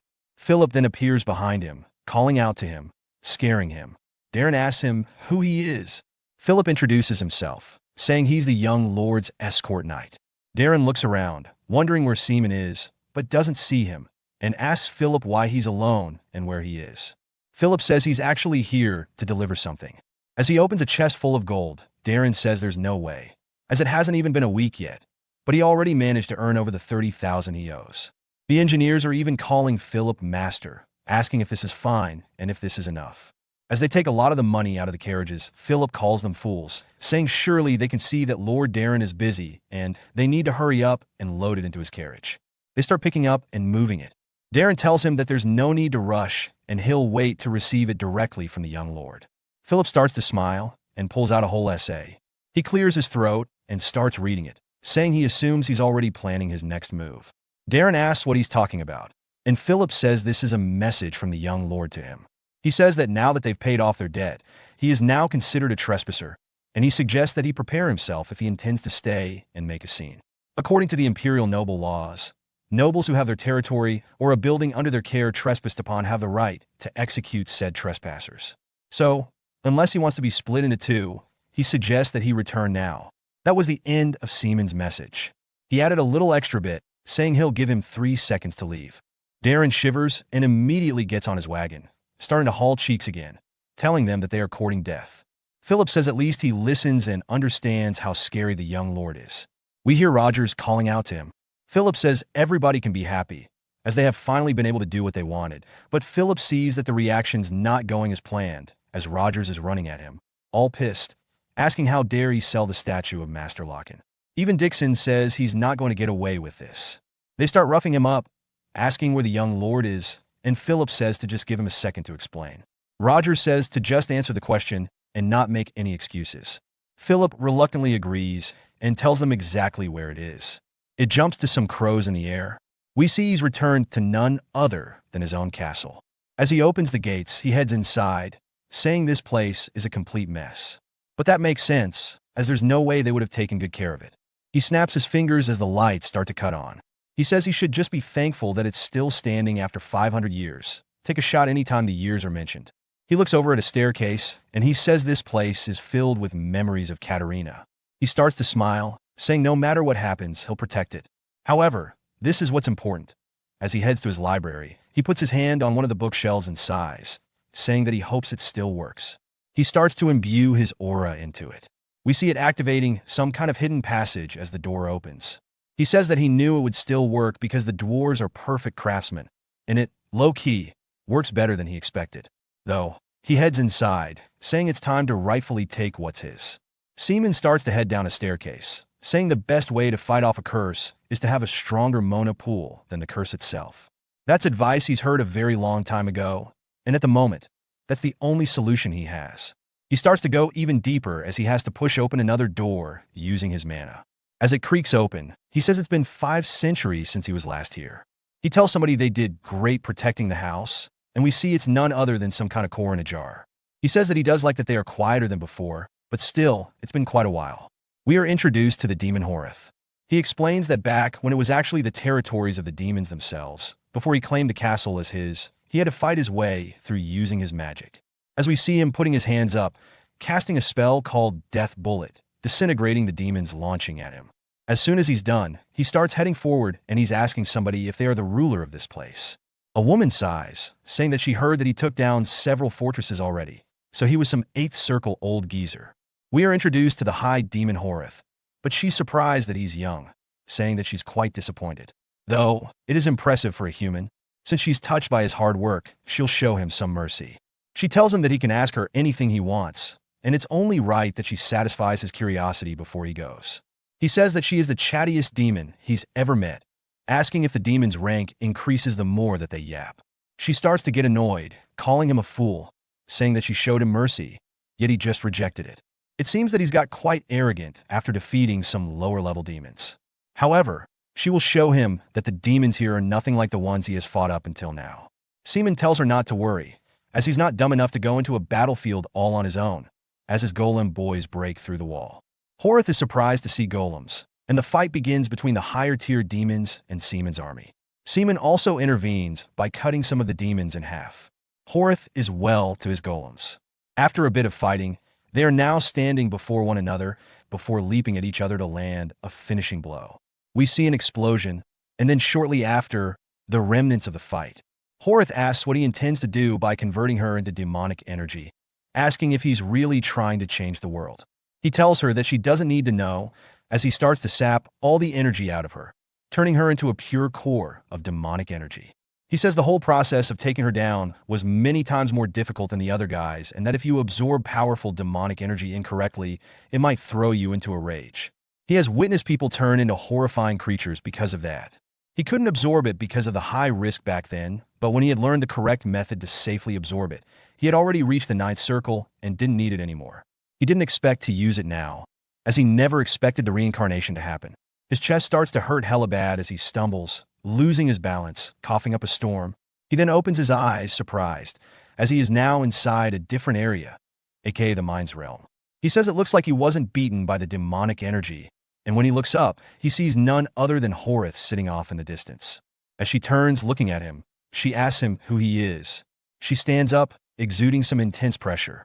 Seaman says that it will be hard to withstand with his current body. Even though it's been so many years, she still has a ton of demonic energy. He goes to tell her that he says he's come here to borrow her power, but she immediately starts to realize who he is as she leaps forward, grabbing him by the throat, putting him on the ground, saying that he's so weak now that she almost didn't recognize him. Asking what he's doing here, he says that he needs to borrow her vessel, and she laughs, asking if that's the case and wonders if he's even going to have the power to do it, because she doesn't think it's possible. But the body is weak, as the one he is currently residing in. She says she can't believe that her enemy, who's trapped her here for so long, has walked in such a pitiful state on his own. And now he wants her strength, asking if he also finds it kind of ironic. Seaman realizes that she could break his neck at any moment, and he grabs her wrist, asking if she's really okay with this. She's confused, asking what he means, and he says that he came here with a decent proposal, yet she's just going to kill him off without hearing it. He knows that she'll want his whole body as a magic supply, so she won't hurt him. She starts to laugh at him, thinking it's not worth her time, then lets go of him, saying that she'll at least recognize his bravery, and starts to smile, asking if he really thinks he can withstand her strength with his circle shattered. Seaman says if he can't, then she can just take over his body, and there are no downsides for her, who has been trapped here for centuries. Horeth says she wonders if there isn't a much simpler solution, as she snaps her fingers. Some demonic aura starts to grab onto his arms and legs, and she laughs, saying that she's going to play with him for as long as she's been trapped in here, saying surely he should be able to bear at least this much. Seaman wonders what's going on because he can't even control his body anymore. She starts to laugh, asking if he thinks he has the time to ponder. He's phasing in and out of consciousness, and she mocks him for passing out due to her mind magic, asking where his pride is gone. He finally starts to laugh as well, saying that she's just as noisy as ever. She asks if bluffing is the only thing he's capable of doing, saying that he doesn't even have the same mana nor the same circle tier he had in the past. Seaman says, even powerless with his circle shattered, there's definitely more he can do. She's surprised as he completely disappears from in front of her. He says that he does not need to remind her that he has reached the 9th circle with black magic back in his original form. He tells her he would never fall victim to mind control, as he is now the one controlling her. She sees him as a giant entity. He stretches his hand out towards her, completely crushing her. She then opens her eyes, having cold sweats, saying that she knew it from the start and that he sure is quite entertaining. But to think that he'd actually have reached the 9th circle in the end. Seaman asks if she doesn't believe him, saying he can show her more. She says that's enough and simply meant that despite reaching that level, it seems like he was unable to change the world. He tells her that it's not over yet. In the end, he will still accomplish his goal. She starts to smirk, saying she doesn't know how well he'll be able to make use of her power, but if it's him, he'd be able to reach the 9th circle again. Seaman says, of course, as she walks up, putting her hand around his neck, saying that he seems quite confident. Even if she inhabits his body, the 6th or 7th circle would suffice, and she'll leave him to crush the world. As she leans closer, placing her head on his chest, starting to fade out into pure demonic energy, Seaman says that he guesses he's going to have to work hard so that he doesn't disappoint her. She says, of course, while looking up at him, and then tells him that he can't fail this time. He then snaps out of it, back into reality, still physically tired from that. He sticks his hand out, using a spell called Dark Flame, shooting it out at the wall. He says it looks like it's only at the 3rd circle, but still, just having a foundation is already huge, so it's more than enough. Maybe it's because it's purified demonic energy, but the color is different from before. And if Horith wanted to, she would have been able to take control of his body just fine. He'll have to make good on her expectations. Seaman already knew the theory and enlightenment behind each circle, so going up to the 9th circle won't be a problem now. However, in order to gather enough demonic energy for that, it's going to take a long time, so he might as well get started immediately. He places his hand on the wall, doing the same formation as before, opening yet another secret passage. Bro's house is too damn big. He starts to walk through it and heads to the middle of a very open room. He talks to somebody, saying they've been resting for 500 years and it's time to get up and work. As he puts his hand in the middle of the room, he starts to activate a giant magic circle and says, right now it's your turn to help me, as his golem army is now starting to arise once more. Then it jumps to Count Manak's residence, as we see a man getting punched in the face. It's none other than the pilot, Mylan. Monique asks if he knows what he did wrong. Mylan says that he's sorry for losing and he hopes he can forgive him. Monique asks if he really thinks it's all because of the match, saying no matter how he thinks about it, there's something odd. Mylan asks what he means, and Monique says even though the difference in performance between the Gigant is 5-fold, to lose like that, surely anybody would think he was working with Raina in secret. Mylan tells him that he vowed his loyalty to him and he would never betray him. He swears on his honor as a knight that he never did such a thing. Monique starts to grin, asking if his honor as a knight is all he has, and he better say something else before his head goes rolling. Mylan says he knows something about the other Gigant pilot. 3 years ago, he faced off against him at the Imperial Gigant Arena, and he was a famous knight, as he's never lost. Bro really folded. Monique asks if he knows who he was affiliated with. Mylan watches the sword that almost killed him get put down, and he says they left not long after, so nobody knows his identity. Monique says he sees, and this means he has nothing else useful to say. Yet another sword has been unsheathed for some reason. Mylan is left confused and goes to beg for his life, but ultimately gets cut down in the end. As Monique leaves his room, one of his men tells him that Raina has remained here inside of Lamer. Monique asks why, and the man says it's because she's unable to leave the refugees. Monique says the dude just needs to keep tabs on her, and he adds one more thing, to look into the pilot that was controlling Mir and find out where he lives, because he will see this man himself and crush him, as he's looking at an army of gigants, low-key foreshadowing that they might go to war. We hear Seaman telling somebody that, ever since a long time ago, the Locken household has thrived because of the nearby river and fertile lands. However, most have left now, leaving many houses abandoned, and there are already 3 villages on the brink of becoming ghost towns. We see him looking over all of this from a cliff, and he turns, asking somebody what they think about this problem. It's none other than Dixon, who is tied up and panicking. Seaman unsheathes his sword and starts swinging it around, and Dixon asks why he's doing this. Seaman says that he needs to stop playing dumb, as this is all his fault. Dixon cries, saying there's nothing he could do about it, and that he tried his best. Seaman raises his blade, asking if he really did, and all Dixon does is scream. Seaman says he would love to hang him in the middle of the square as an example, but the more he looked into his background, the more interesting he became. He's a talented individual recognized by the Empire, but he turned down offers from other states and came here instead. Seaman then sheathes his sword, and Dixon immediately thanks him. Seaman says that he asked for the last 10 years' worth of financial records in order to see how he's been doing, and Dixon actually brought it to him within a day without any errors. Seaman admits he's pretty useful. Dixon starts to get all squirmy and blushes, saying that he's really good at arithmetic and just straight up starts gloating. Bro is loving the compliments. Seaman tells him that's the problem, and Dixon asks what he means. Seaman grabs him by his collar and throws him off the cliff, causing him to tumble down. Seaman slides down after him, and they eventually make it to the bottom. Dixon asks why he's doing this. As he looks up, he's surprised to see some straight slums in front of him. He asks if these are really residents of their region, saying this is impossible because, when he calculated the average, there shouldn't have been any slums like this. Seaman asks how it feels to actually take a look at the village himself. Dixon asks what he means, and Seaman tells him he can't summarize human life into numbers alone. He needs to spend time with the people and figure out for himself why the Viscounty is in this state. If he can't find the cause, then he will no longer be working for him. Dixon asks if he's going to fire him, and Seaman asks if he would rather quit instead. Dixon immediately runs over towards the citizens and introduces himself as the accountant of the Locken household. Seaman says that he's fine just watching the household fall, but there is a better time for that. He needs to focus on improving this place so that he can raise his circle without having to worry about anything else. We then hear some people yelling at Philip, asking if it's true that the debts were repaid by gambling. Philip says yes, as we see him tied up with all the money behind him. The people of the mansion start saying the image of the household is going to plummet if people figure out he gambled to get their money.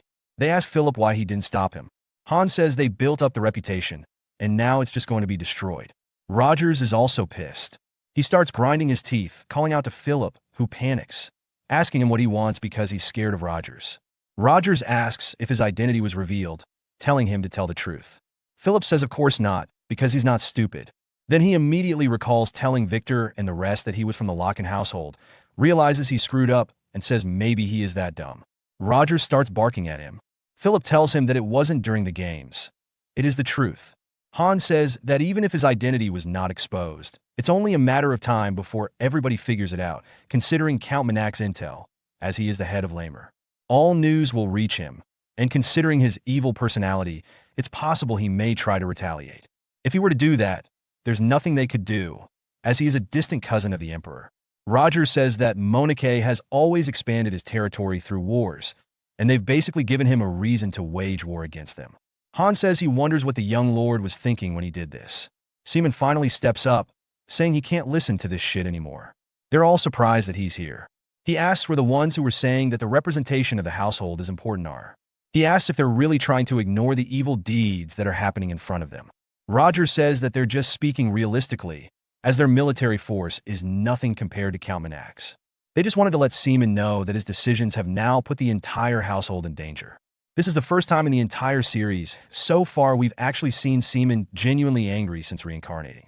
He asks if they earned their title of hero by kissing the asses of those in power, saying that he thought they were given their title because they fought, even in the most disadvantageous situations, for the sake of justice. Hans tries to tell him that the people here are giving their all for the Locken household, asking how he could say something so absurd.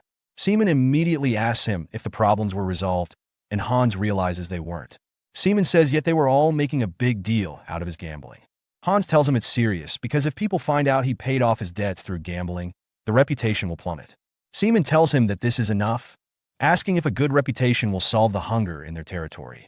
He tells them their duties are to protect the people first and foremost. The Viscounty's people are starving and leaving because the conditions are unbearable, yet they still can't get their priorities straight. He walks past Hans, calling him a fool, saying he will not ever tolerate this kind of behavior again from any of them, as he is going to change it all from here on out. He says if they believe that his orders are not right, they can leave, and those who cannot follow his orders will all be dismissed. Hans starts to panic and chases after him, saying that the people have all served the household for a very long time. He sighs, saying that he doesn't like people with narrow-minded perspectives and that he'll show them his resolves. He immediately starts complimenting Philip, saying he did great on the journey and that he was very skilled as a captain. Philip is confused, asking him what he's talking about, and Seaman says it's only right for someone like him to be the knight captain. He asks Rogers what he thinks, and Rogers asks him what he's trying to do. Seaman smirks, saying that it's simple. He's going to have them duel, and the one who wins will be appointed as the knight captain. Philip starts to tear up, saying that he can never do such a thing as Rogers is his uncle and the one who taught him how to wield a sword. Rogers tells Philip to be quiet and says that he understands.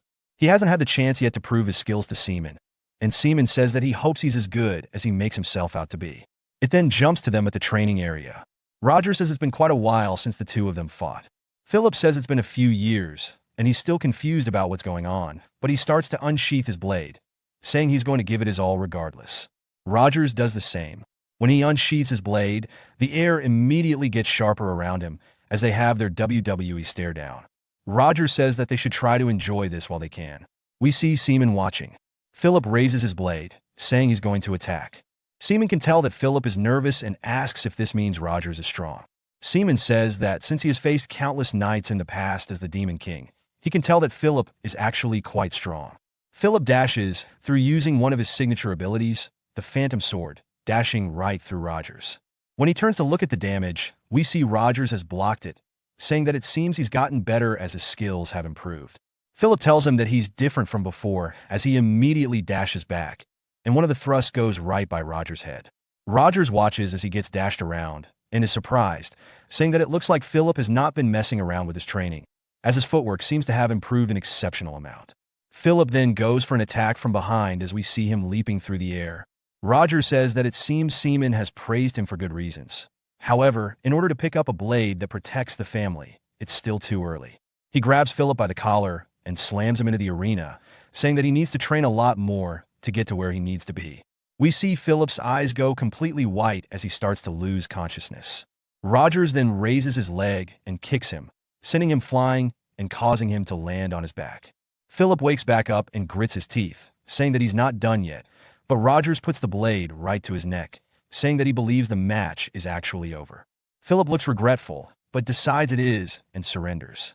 Rogers says that this is more than enough to show why he is the knight commander of their region, and Seaman smiles, saying that was pretty impressive. Then it jumps to some time later as Rogers is training the knights. We see Seaman watching. Rogers says they better not quit, as they haven't run much so far, and they all apologize.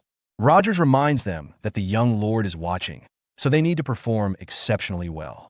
Seaman thinks about it, saying he never thought Philip would lose that easily. Philip says that it's because Uncle Rogers is one of the top 5 swordsmen on the entire continent.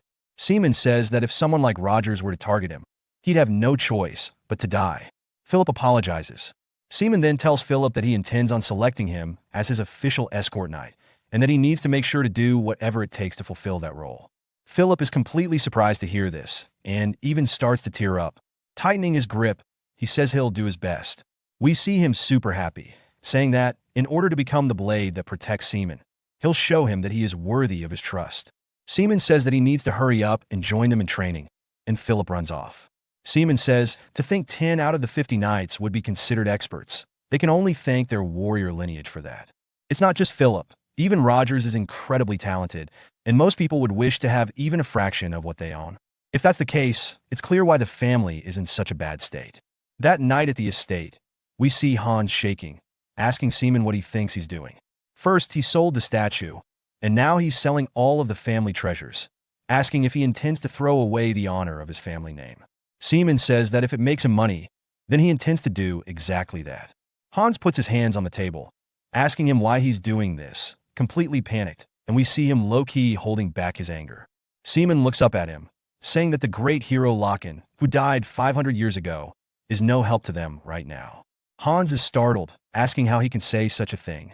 Seaman tells him to think about it, saying it's because of those old principles they held on to, all in the name of honoring the great warrior Loken, that the family has fallen into this state to begin with. It's because of vassals like Hans that the family name has fallen to ruins. Hans says that's impossible because if it wasn't for the curse of the Demon King, but Seaman cuts him off, saying that attitude is another problem. They praise their predecessors for fortune and blame the Demon King for their downfall. He starts to unsheath the dagger, telling Hans he would like to make himself clear. He intends to become someone greater than the warrior Loken. If Hans intends to stay tied to the family's old principles, he will erase them from the family's history as he stabs the small picture of the hero. We then hear the door slam as Seaman leaves, and the other attendants run over to Hans, asking if he's okay. Hans says that he remembers the days when the young master sat on his lap and listened as he read him stories. He can't believe how much he's changed, the way he constantly visits the Demon King's castle and all these other changes. There's only one explanation, and he's sure that it must be the Demon King's curse plaguing the family. We then hear Philip calling out to Seaman, saying just this one time, surely, he can take Hans's advice and that what he said just now was too much. Seaman asks if Philip really thinks this is too harsh, saying that his thoughts are a little different. He intends to not give Hans any space to think and to push back as much as possible. They can talk about that later. He then asks Philip if he's completed the task for him. Philip is surprised, saying that his voice is too loud and that this is information he barely managed to get from Hans. Seaman then asks where it is. Philip looks around, asking him to be a little quieter, and then puts his hand up to whisper. It takes us to the dungeons. We see Seaman's boots as he approaches one of the gates. He tells Philip this is different from what he told him, as the man chained up looks low-key dead. Philip tells him that just yesterday he was alive and healthy, and the man had asked who he was while exuding immense pressure. Seaman says that he can tell this is the strength of at least a fifth circle. Rather, he's probably way stronger than that. The old man tells him he's not going to repeat himself, and that he needs to answer his question. The man continues to glare at Seaman, and Seaman says that he's heard he's been locked up here for a long time, but he seems just fine to him. The man recognizes his voice, saying that it can't be. Seaman says he can't believe the fiefdom's soul iron mage is rotting away in a place like this. The old man calls out to him, asking why he stepped into such a place for his sake. Seaman asks if he really thought he would do nothing while someone wasted away in his territory. He mentions that he heard the old man has been harming himself by abstaining from food and drink, which is why Hans locked him in here. The man says that he lost consciousness due to the Gigant and an accident caused by his carelessness, asking Seaman if that was not the case. He wishes for nothing more than to atone for it with his life. Seaman asks if he believes his life to be worth that much, saying that it was already confirmed that the accident was not his fault. The old man insists that, if only he had examined it more closely, it never would have happened. Therefore, it was definitely his fault, and he wishes to be punished thoroughly for it. Seaman gets annoyed, saying that he can tell the old man is incredibly loyal, but he's just killing himself with his stubbornness. He sighs, saying that it can't be helped, and since that's what the old man wishes for, he'll do just that. He tells Philip to bring a sword. Philip is startled, asking if he's serious. The old man closes his eyes, waiting for his punishment. Seaman starts to unsheath the blade, saying that since the old man asked for it, he shall give him exactly what he wants. He raises it into the air, telling the old man not to hold it against him, and slashes the sword forward, only to cut the chains off the old man. The old man is confused. He looks up, asking Seaman what the reason is. Seaman says it would benefit him more to use the old man than to kill him, and he can't stand taking an L right now. He's planning on working the old man to the bone, to the point where he'd wish he was dead. It is his duty to pledge lifelong allegiance to Seaman and assist when needed. He tells the old man to swear it on his honor as a magician and to engrave this moment onto his heart. Seaman then tells Philip to take out what they brought. Philip starts to pour gold coins out. The old man is startled, asking where all the money came from. Seaman says that's not important. There's around 70,000 here. He points the blade at the old man once more, telling him to use this money to prepare to raise the magic tower, buy any grimoires he needs, and procure the necessary equipment to repair and manufacture Gigants. Unlike the past lords, Seaman plans to invest heavily in magic, and they need to make sure that such an incident never takes place again.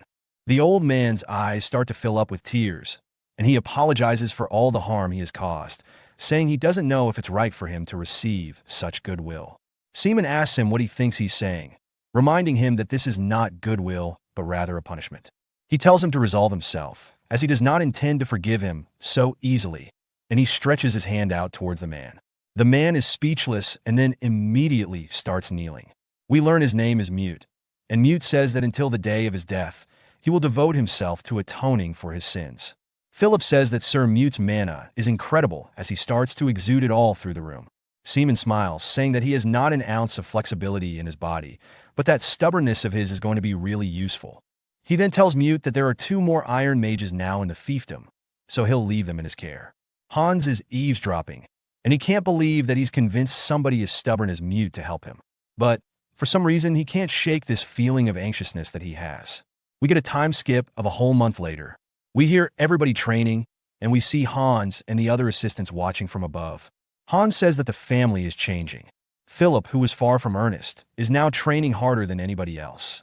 Mute, who had hidden himself in shame due to his past mistakes, is now taking the initiative in training recruits. We then hear Dixon telling everybody it's been a while, and they turn, seeing him back from his journey. He says it's a relief they all seem well. Hans says that the fiefdom was in chaos searching for him, asking where he's been this entire time. He apologizes for intentionally causing them any harm, and says he'll keep a long story short by just saying that it'd be better if he showed them all this. Hans and the others wonder what it's going to be, and then we see him asking how this is possible. The village we saw a month ago has been completely changed into that of a bustling city. Dixon laughs, saying that he can't have Hans so shocked from the beginning. He starts asking him if he sees the market over on the side. Unlike before, anyone is free to sell their wares, and this was decided together with the residents. Now everybody is discussing how to improve the fiefdom together, and the old inefficient traditions are getting abolished. Dixon looks really content, asking Hans if he thinks the fiefdom is looking as it should now, with everything being more prosperous. Hans bites his lips, saying he has no choice but to agree. However, there is no denying that everything happening now is going against the last 500 years of the Locken family's policies. Back at the manor, Rogers laughs, saying that he had the same concerns that Hans is having now, but he has let it all go as Seaman has proven himself with results, so he has nothing more to say. He then sits up, saying it's time to go train, so he'll have to excuse himself. He tells Hans that it is their duty to place all of their trust in the young lord, and he tells him that he'll talk to him later as he leaves. Hans says that within that short time, everybody has already been completely won over by the young lord, and he's debating if he should succumb as well. 1 week later, it's pouring down rain, and Hans tells him that he's organized all the documents he had asked for him. We see the rain leaking into the office as well, and Seaman apologizes for dumping so much work on him, saying that he will be counting on him. Hans says that he will resolve the issue regarding the office leaks tomorrow, and if anything else comes up, to let him know. He goes to tell him he could repair it himself, but Seaman tells him that his priorities are wrong. Those who have nowhere to shelter from the rain are overflowing in their fiefdom, and he should think about those people first. Hans clenches his fist, saying that the more he comes to know the young lord, the more he finds that following him is the right thing to do. But still, there's something that he can't shake, and he has to get to the bottom of this feeling. Some other night, we see Hans dashing around, tree to tree, as he is following Seaman, saying that he secretly heads out every night. These regular visits of his are to the Demon King's castle, and he doesn't even want to consider it, but if the young lord were to be taken over by the Demon King curse, it might be the end of the family. Seaman then stops moving, and Hans wonders what's going on and if maybe he was noticed. Then we hear other men running up, asking the young lord if he's surprised that they're here already. Hans says it can't be, as we see some bandit-like men saying they've already done it, and that the thing that they were tasked to do was so easy it took no time at all. Hans says they were the bandits who were banished from their fiefdom for their plundering, so they've been living here and hiding, and there seems to be quite a lot. Seaman says that they work fast, and he likes that, and then asks them if it's time for them to begin as he's reaching into his bag. The bandits ask him if he's prepared a nice gift for them, and Seaman says yes, if they're ready for it. The bandits start to laugh, saying that they made sure to understand the books that he gave them last time. Hans wonders why they were given a book in the first place, saying it's odd and they're going too far for him to actually hear anything. He wonders what Seaman is planning, but we see it's a lot more wholesome than that as they start crying tears of joy, saying they're no longer illiterate because he summarized the plot for them. They were able to understand even the hardest parts. Hans is completely confused now. A woman comes out with her child, saying thanks to the young lord. Even her kids can read now too. It turns out this is a sentiment shared by most of the town, as he has been giving them food and medicine as well. He's pretty much all of their family's savior, and they are more than grateful to him. Seaman just says that he's glad he can help them. However, there is a price to everything, and he's sure they're prepared. The bandits say, of course, as while they may have spent their lives as bandits, they're not ungrateful animals, and he just needs to give them an order as they'll do anything he says. Seaman says that's perfect, and then he dumps the bag out in front of them, which is just a lot of golden books. Han says that's probably around 10,000 pesos, but he sees more books, wondering what he is plotting. The bandits ask what this is as well. They say they understand the books, but why the money? Seaman says the answer is within the books, and once they read them, they'll understand. Inside, some of the books are actually resident registration and land transfer papers. Seaman says that those documents acknowledge them as official residents of his territory, and with them, they'll have the right to claim this as their land. He's going to build a town near here, and they'll be able to live there. The bandits are shaking, saying that they can't believe this and that they used to just be mere bandits. They even betrayed him at one point, and they're already grateful to him for looking out for them. But after everything they've done, there's no way they can accept this because all they have done is steal from others in order to survive. They don't feel worthy to truly live here, and although they are grateful for it, the current residents will not accept them either. Seaman says that he's well aware, and he's not fully accepting them either. Even if they had no choice, plundering is a heavy crime.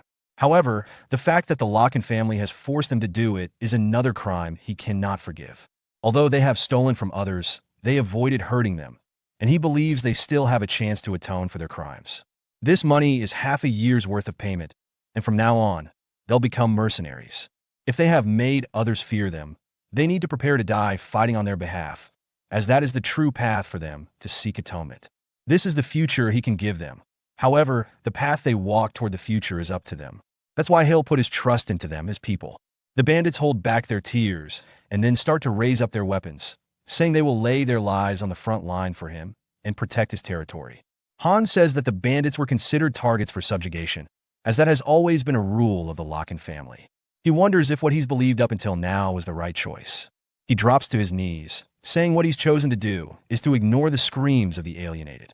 He calls himself a fool. He can't believe he misunderstood the intentions of the young lord and questioned him. Now he understands that he truly intends to improve the territory, and he promises that he'll make up for this mistake by serving by his side, and we see him starting to cry. Seaman notices him, saying that he's finally let his guard down and he really isn't knowing how to deal with it. The bandits tell Seaman to be careful on his way back and thank him once more as he leaves. Han sits there in admiration still. After a bit, Seaman sighs out of relief and says that was tough, and he assumes most of the people have been taken care of now. Then he starts to reach into what's left from the bag. As we see a purple aura, he says it's time for him to start the real work back at the Demon King's castle. He says that while he might be satisfied now, the problem is cost. As we see small little golem boys handling all the chores, he says he's managed to regain trust from his people, but it costs too much. He spent the majority of the funds earned in Lamer, and he needs a better source of income. He guesses he'll have to resort to that, but, of course, in typical fashion, doesn't say what. He then looks at two of the golems, saying that he's going to need two of them to help him out, as he's holding on to the thing from the bag again. The golems shudder, and we hear them screaming out as a bright purple light can be seen from the castle. Philip starts to tell Seaman that they've spent almost all of the pay they brought back from Lamer, and he knows it wasn't going to be enough to continue operating. Seaman acknowledges this, saying it wasn't going to be enough to maintain the territory anyway. Philip asks what the plan is now, suggesting they might need to go on another journey. Seaman tells him to shut up, asking if he's brought the records regarding mine development. Philip admits that there are only records of failed attempts decades ago, and although they've tried looking within their territory, there wasn't a single sign of a mine anywhere. Seaman asks for the reason behind incurring so much debt for something with such little chance of success. Philip explains that it was actually the only option at the time. They were in a horrible state due to a few unfortunate events happening within a short period. While residents were moving away, Seaman was unconscious. Seaman sighs, saying that now he understands how bad the situation truly is. With the failed harvest season, maintaining the territory is impossible. However, something seems off to him, as there should still be a mine. Then he spots something and points out an area on the map, asking why there are no records for this area. Philip starts to sweat nervously, explaining that the Rocky Mountain range was too difficult to scout because of the abundance of monsters. Even though they sent their knights there a few times, the monsters hiding in every corner of the region left them no choice but to return empty-handed. Seaman laughs, saying that means they weren't able to scout the region thoroughly. Philip starts to feel uncomfortable, hoping Seaman doesn't have any weird plans. Seaman grins, and of course, Philip tries to tell him that the place is too dangerous and insists on going with him if he's going. But Seaman understands that the mines must be there and heads to the Rocky Mountain range. We see Seaman looking up at something, saying that he thought Philip was overreacting as usual, but all he sees are monsters everywhere, even in the trees. He says it turns out Philip was actually right this time. Seaman notes that this is odd because these monsters should all live within separate regions, wondering why they are cooperating with one another. He sighs, asking if they've adapted to deal with humans. One of the monsters rears its sword back, swinging down at Seaman, who sidesteps it. Seaman then jumps off the ground as all the other infantry start to collapse on him. He begins to ready his magic, saying that they must think they have the advantage. Putting his hands on the ground, he creates a magic circle, saying from now on he'll be taking care of them himself. The mobs are surprised as golems rise from the ground, roaring and ready to fight. One of the monsters walks up and hits a golem in the head, but the golem completely brushes it off and punches the monster in the gut, sending it flying. Seaman comments that this is going to be a lot easier than he initially thought and praises the future mana stones for their capability. Some goblins from the tree start to launch at the golems, but they are absolutely manhandled. The golems are faster than expected, much to the contrast of their large size. Seaman says that the monsters are swarming at them endlessly. He understands why the knights failed to clear the region.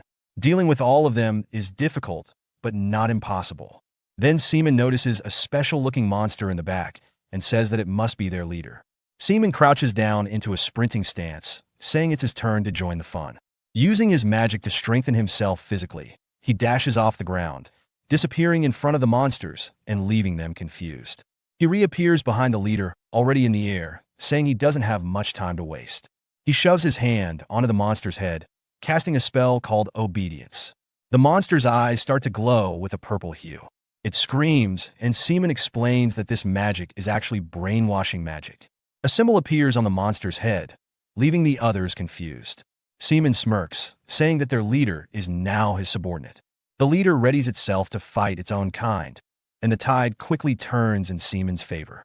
The remaining monsters drop to their hands and knees, lowering their weapons and surrender. Seaman tells them that he won't hurt them if they bring their other leaders to him.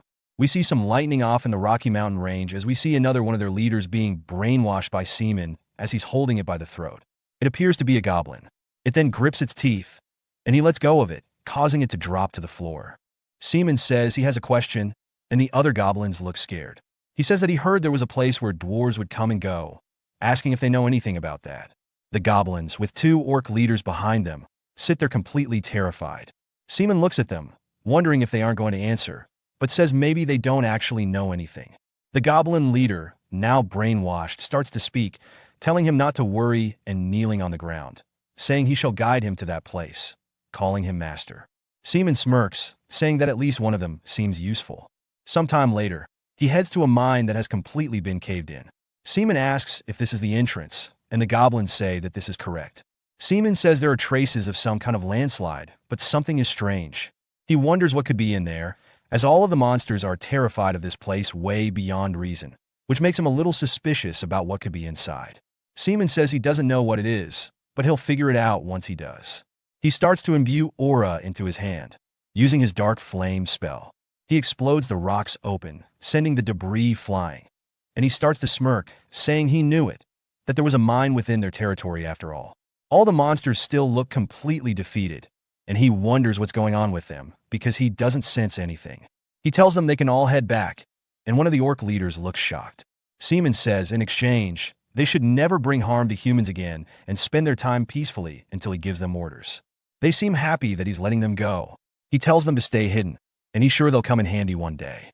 He then turns back toward the mine, saying it's time for him to get started. We get a flashback to olden times as we see some lizard people being turned into slaves. Seaman explains that in the past, with their overwhelming techniques and force, humans had oppressed other races. We see a lizard girl crying after getting whipped, and Seaman says they wished for only humans to be left on the continent. As such, Seaman, who is known as the Demon King, began to burn down one kingdom after another, rescuing the enslaved races. For them, he was considered their savior as he stood up for them when nobody else would. Back at the Demon King's tower, we see him sitting on his throne as an orc kneels in front of him. Seaman confirms with the orc that there aren't even 10 remaining survivors of his tribesmen. The orc is silent, and Seaman tells his assistant to make a base for them in a different territory and make them do construction work. The orc then begins to cry, thanking him. Seaman asks if there are any more people he needs to talk to, and if not, they should wrap it up. We then hear a man saying that he seems to be the last one, and he enters the room. We see it's a dwarf, who asks if it's all right to make an elderly man wait this long. The assistant asks how dare he show that attitude in front of their lord, but Seaman tells him that it's fine. He can't believe that a dwarf, who possesses the greatest technology, would come here, and on top of that, the energy rating for him is extraordinary. He asks the dwarf who he is, saying he never dreamed he would get to meet an ancient one. The dwarf laughs, saying Seaman seems quite perceptive, and it wouldn't be easy to tell him apart from his appearance alone. Seaman asks why he's come here, saying he doesn't believe even humans would be a match for them. The dwarf says that humans lack technology, and they indiscriminately destroy nature. Because of them, plenty of ecosystems have been ruined. Seaman asks if that means he's going to help him wipe them out, and the dwarf says that's right. If he cleans them up, then they can use their technology to improve his base.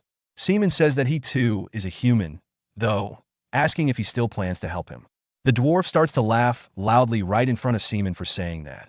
He asks him what he's talking about, saying he is clearly the Demon King. Seaman starts to smirk. Back to the present, Seaman now has a torch, exploring the mine shaft, seeing that the dwarf mentioned there was a huge mine here. It looks like he was right. He thought that it would be a lot harder to fix up, but it seems as if it's going to be pretty easy. The dwarf's abilities really are unmatched, as it's so well kept on the inside. With the amount of ores here, as long as he has people willing to work as miners, they will have no worries from now on. He's then surprised by something, saying that it's odd that the construction ends here as we see it boarded up. He turns, looking around, saying after he died, he heard that the place had been occupied by humans. He wonders if it's because of that, but despite people having worked here, there are plenty of valuables scattered around. And no matter how rushed they were, would the dwarves that dearly cherish their tools have made this kind of mistake? He starts to have a weird feeling in his stomach, saying that something is off. The ground starts to shake, and he turns, only to catch the glimpse of something red dashing past him as it's burrowing in and out of the ground repeatedly. Seaman drops his torch out of surprise, looking up, saying now he finally gets why the monsters were terrified of this place. A shadow looms over him, and we see a giant worm screeching at him. He says it's definitely the master of the mine, and that it's due to this guy that the mine was abandoned.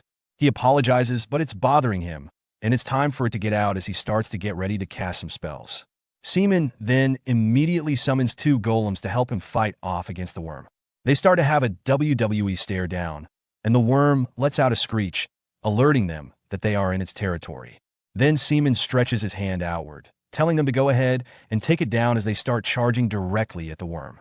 But the worm is insanely fast as it jumps in like a bullet, forcing the 2 golems to do their best to block it. The golems then begin to get pushed back, but they start digging into the ground, and they manage to actually stop it right before it hits Seaman. Seaman starts to glare at it, and then tells the golems to hold it down as he leaps into the air, imbuing aura into his hand, preparing yet another dark flame spell. He shoots it out, and it explodes on the worm. He says this should be enough to calm it down, but then is surprised by something, because he knows that his magic is weak at the moment. But what the hell is it made out of for his attack to not even leave a scratch? The golems also wonder what's going on as they all get launched into the air as the worm leaps towards Seaman. It opens its mouth, going to eat him, but one of the golem brothers latches onto it and imbues aura into its hand, punching the worm back down into the ground before it can eat Seaman. Seaman tells the golem it did good, and the golem is really happy about it. But the worm looks up completely pissed. Seaman realizes this is bad and tells the golem to watch out. Instead of going for Seaman, the worm leaps straight towards the golem, taking it straight into the ground. The golem lets out a roar, and some minerals begin to fall from where he was dropped into. Seaman asks how this is possible as the worm starts eating the minerals, and its skin begins to change to reflect that as it starts to evolve. Seaman says this is hella bad, because if it's just going to continuously evolve, it's going to make things way harder for him. Sometime later, Seaman asks where this thing even came from, because no matter what he does, this thing doesn't take any damage. He has no other choice, and if he wants to defeat it, he needs to bring his Gigant here and deal with it that way. The worm then throws a rock at the exit, completely blocking it, and Seaman starts to get pissed, saying he can't believe it's intelligent as well. The worm lets out a screech, going in for another attack, and Seaman says it's way tougher than he actually expected. Then he starts to think about it, saying if a monster of this size was wandering about outside, it should have left marks around the forest. Wondering if he ever saw anything hinting at that, he says that it might only live in the mine, and if that's the case, there's no point in bringing the Gigant here, as it will be unable to fit into the mines to begin with. This makes things even more complicated, and if only he knew its weakness, then he wouldn't have to struggle. He then senses something as we see the golems holding onto it, low-key rodeoing this thing. Seaman says that the flow of mana was disturbed just now, and that must be it. He tells the golems to buy him some time as he starts running away, because if he's correct, there has to be something nearby he can use. He starts looking around the mine shaft, wondering where it is, and then finally spots it in the corner. He says that this is a necessity for dwarves when mining, and it's an ancient pickaxe. He says with this, he's going to have a chance as he uses his physical strengthening magic. He readies himself, and then starts running up on the back of the worm, Shadow of the Colossus style, and raises the pickaxe into the air, saying with this he'll be able to mine anything. He swings it down straight into the forehead of the worm. Seaman is confused because all he did is piss it off, and he wonders if maybe he didn't put enough force into it. He then loses his grip and falls off the back of the worm, and it looks like it's going to land on him. Back at the mansion, we hear Rogers asking Philip if he was aware that the young lord disappears every night. Philip says there have been times when he would disappear without warning, and Rogers calls him an idiot, asking if his escort knight is unaware of his whereabouts. Philip starts to cry, saying every time he tried to follow him, he kept managing to disappear from his sight. Dixon says he's actually heard people say he visits the Demon King's castle, and Roger sighs, saying he didn't think twice about it since he was unaware of the situation, but now that he heard about it, he understands why Hans is so worried. Hans then speaks up, saying he's not worried anymore, and Rogers is surprised and turns around. Hans says that he has decided to fully trust the young lord. Even at this moment, he believes that he is doing his utmost for the sake of the people, when in reality, Bro is just stuck in a slugfest with the worm. He starts to ready another spell, saying it might not have worked before, but now there's damage on the worm, so it might have a shot. He shoots off a giant dark flame this time, and it starts to go straight towards the worm, exploding on its head. The golems catch him, and Seaman says that this is seriously a problem, and he doesn't think he can handle another one of these worms, so hopefully that was the last of them. Sometime later, after the fight, he says that thanks to the worm, it looks like he's going to be able to save on manpower, as we see the golems mining the ore off of its head. I don't know if it's dead or not. Seaman then looks to his side, spotting a skeleton as it's none other than a dwarf who is dripped out in some artifacts and his armor behind him. Seaman says that it looks like he tried to protect this place, and that he can respect that. He gives him a proper burial, saying that he hopes this is good enough, as now he has a place to rest and leave all of his burdens to be at peace. He hopes he understands that even if he takes all of his stuff, it doesn't mean he bears any ill intentions. After returning from his expedition to the Rocky Mountains, Roger gathered with the group in the meeting room to share exciting news. Among the attendees was Dixon, the accountant, who couldn't contain his shock when Roger revealed he found a mine. Roger confirmed the discovery with a chuckle. Yes, we checked it out, and it's overflowing with ores. The best part? No signs of monsters. The group collectively breathed a sigh of relief, especially Dixon, who remarked, "That's truly good news. We've finally solved the financial issues of the territory." Mute, always focused on practicality, added, "Then I can focus on preparing the tools needed to mine properly." Hans, who had been reviewing the report, had a different perspective. That might not even be necessary. The mine appears to be in excellent condition. Someone's already worked on it. With proper manpower, we could see significant returns without much setup. Sitting slightly apart from the group, Seaman watched their discussion unfold, a faint smile on his face. Their optimism and energy were infectious, warming him. Reflecting on the stability they'd achieved, he thought to himself, "Looks like the territory's foundations are finally stable. Just in case, I force the monsters to migrate deeper into the mountains. If the territory faces a crisis, they could even serve as an emergency military force." Lost in his musings, Seaman was jolted back to the present when Hans approached him respectfully. "Young lord," Hans called. "Yes," Seaman replied, meeting his gaze. Hans spoke honestly. "This is all thanks to you, young lord."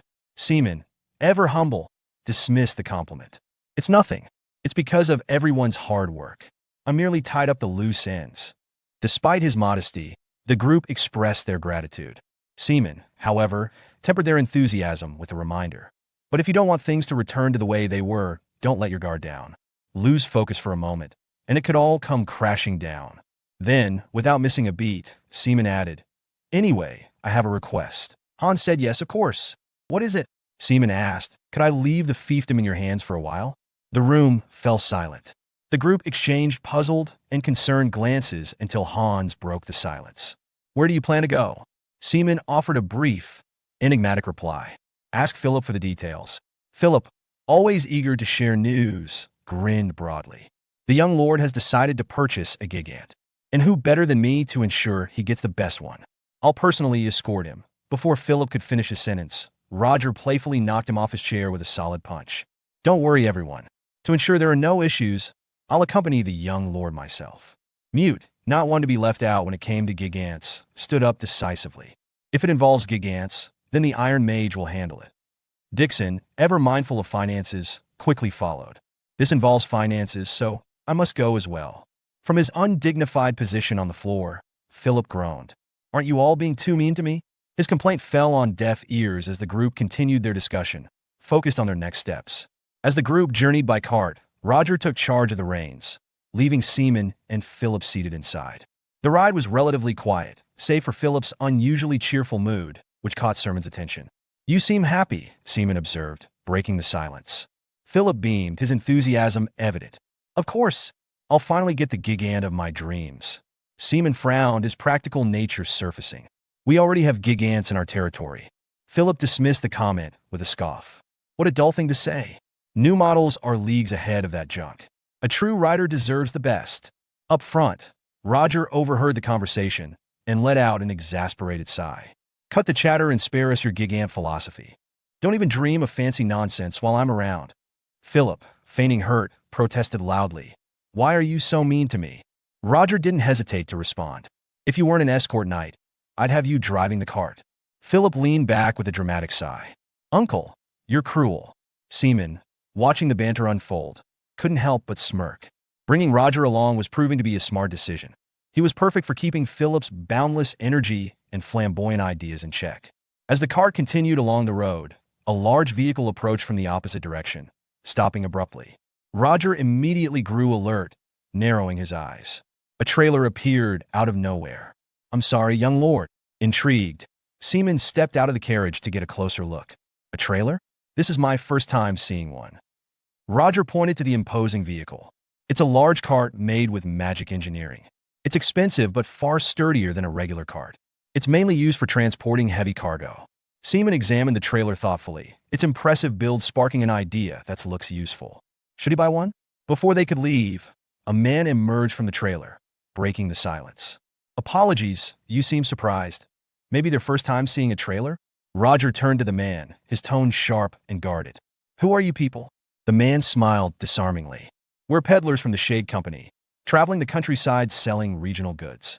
Seaman raised an eyebrow, skepticism in his voice. Shade Company? I've never heard of you. The man laughed, his demeanor casual.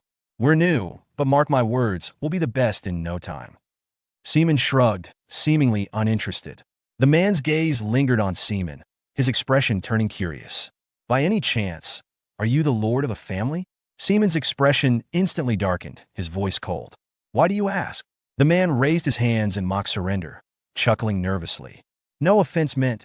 Peddlers like us seek goodwill with lords. It's just good business. Seaman dismissed him curtly, saying I'm no lord worth your interest. Now, if you'll excuse us. With that, Seaman and his group resumed their journey, leaving the peddler behind. As the carriage faded into the distance, the man turned to his guards, a sly grin spreading across his face. Tisel. He introduced himself, the name carrying a sinister weight. Holding up a worn poster, he sneered. That's him, the young lord of the Locken family. I didn't expect to find him here. This job just got easier. The poster in his hand displayed crossed-out pictures of young lords from various families. Only Seaman's image remained unmarked, a chilling testament to the man's true intentions. That night, as the group rested around a crackling campfire, Philip broke the uneasy silence. Those peddlers didn't seem like merchants, he remarked. Roger nodded, sharing his doubts. No way an up-and-coming trader could afford a trailer like that. And that Tisel guy? He's shady. His men didn't look like merchants either. Seaman remained silent, his sharp mind turning over details from earlier. That trailer carried something emitting a faint mana flow, he mused. It was well hidden, but I recognized it. Before he could finish his thought, the sound of footsteps broke through the night. Philip shot to his feet, drawing his sword in a flash. Who's there? A familiar voice answered as a figure stepped into the firelight. "Good evening, sirs. Fate seems to have brought us together again," Tisel said, his grin unsettling. Seaman's eyes narrowed as he studied the man. "You were heading in the opposite direction earlier. Why are you here now?" Tisel shrugged nonchalantly, his smirk unwavering.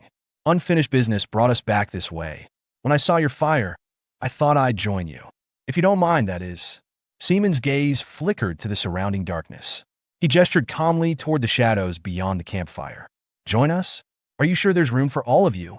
Tisel laughed, his tone tinged with amusement and menace. "You catch on quick, young lord. I underestimated you. But a job is a job."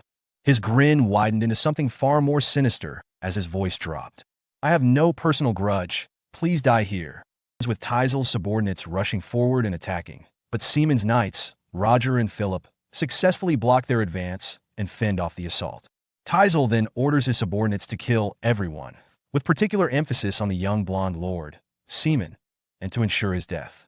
Roger, aware of the danger, instructs Philip to protect Seaman, which Philip agrees to do, moving quickly to intercept an enemy's attack. Philip stands firm and commands Seaman to get behind him, swearing to protect him with their lives. Seaman follows, but as he steps behind Philip, he reflects on the situation, realizing the scale of the attack is far beyond what one would expect for an assassination. The enemies are highly skilled, holding their own against both Philip and Roger. Seaman is concerned that if this becomes a prolonged battle, they will be at a disadvantage. As Seaman contemplates, an assassin sneaks up behind him. However, Roger quickly intervenes, countering the attack and pushing the assassin back. The assassin regains his balance, but Roger checks on Seaman, asking if he's all right.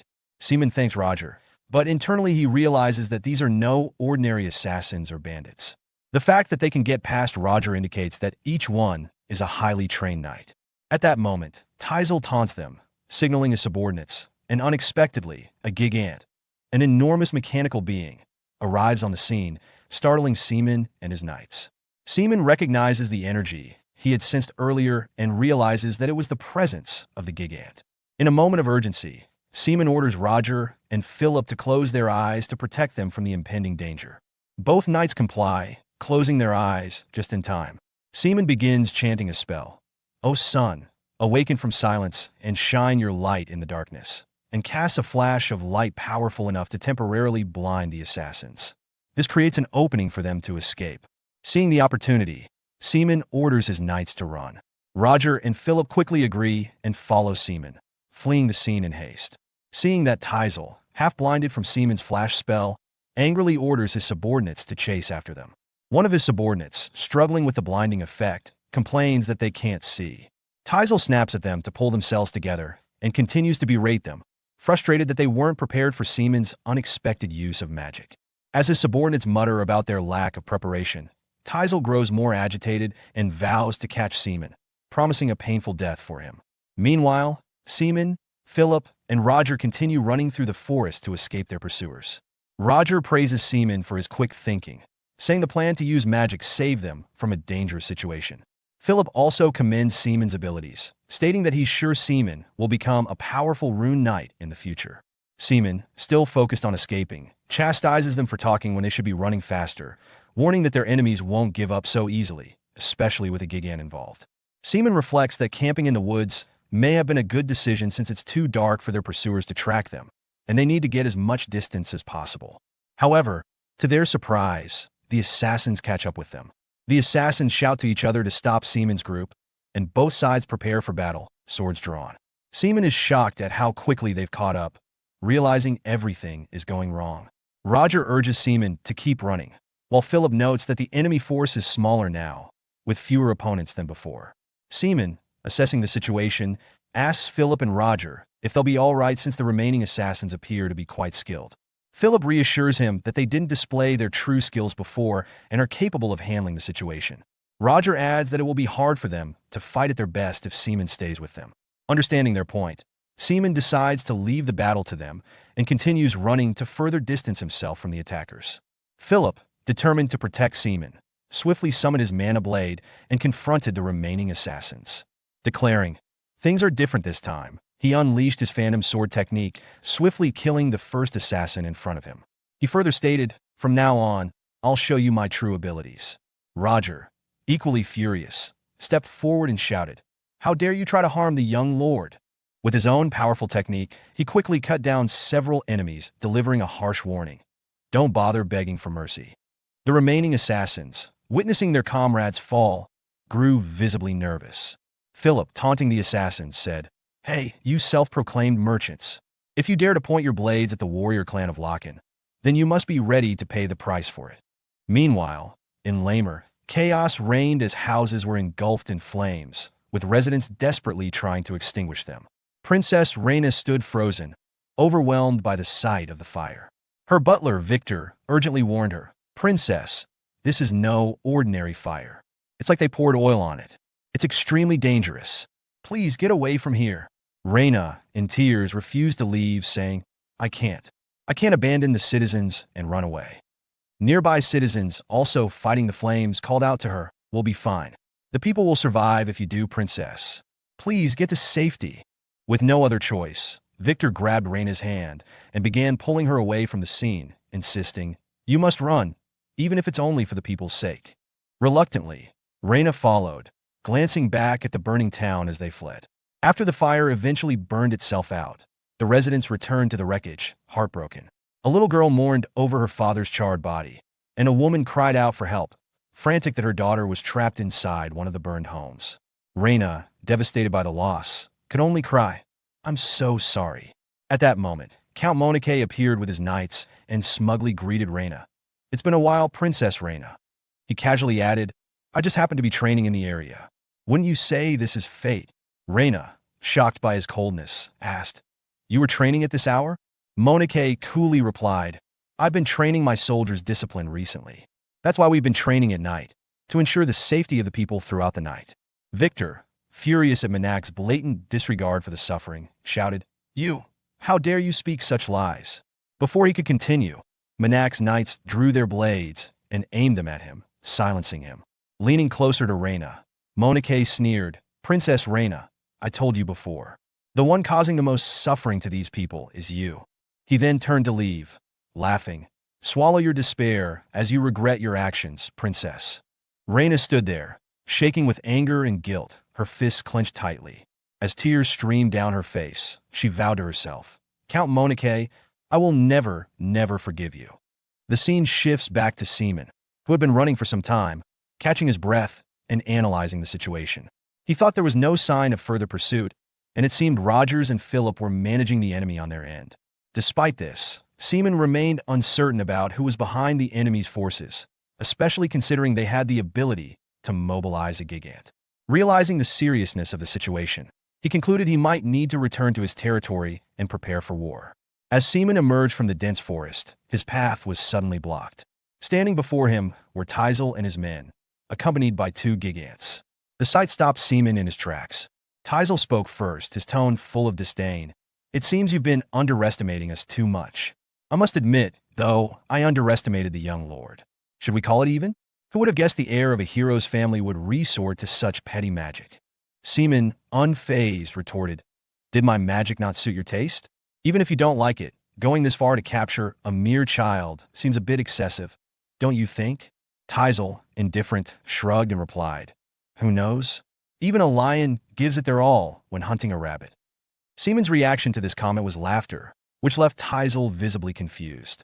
Seaman's demeanor shifted as he calmly addressed Tisel. "You've separated me from my knights and think you've cornered me, don't you?"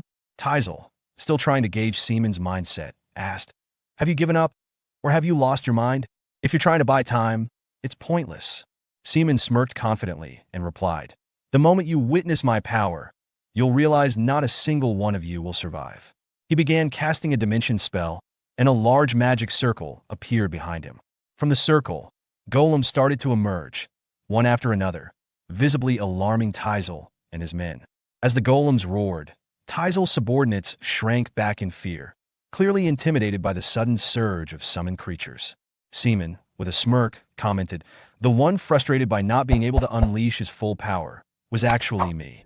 His golems continued to form, and their roar only added to the growing tension, leaving Tisel's men unsettled by the overwhelming presence of the summoned creatures. Tisel's subordinate, seeing the overwhelming presence of the golems, exclaiming in disbelief, "Where did all these golems come from? Summoning even one is difficult. So how could he summon so many?" Tisel, who understood the danger but remained composed, thought of his next move.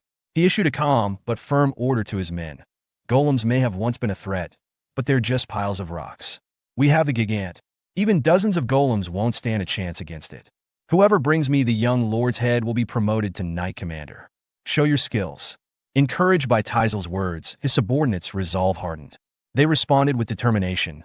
"Knight Commander, you say? Sir Tisel, we'll make sure to fulfill that promise." With that, they rushed forward to attack.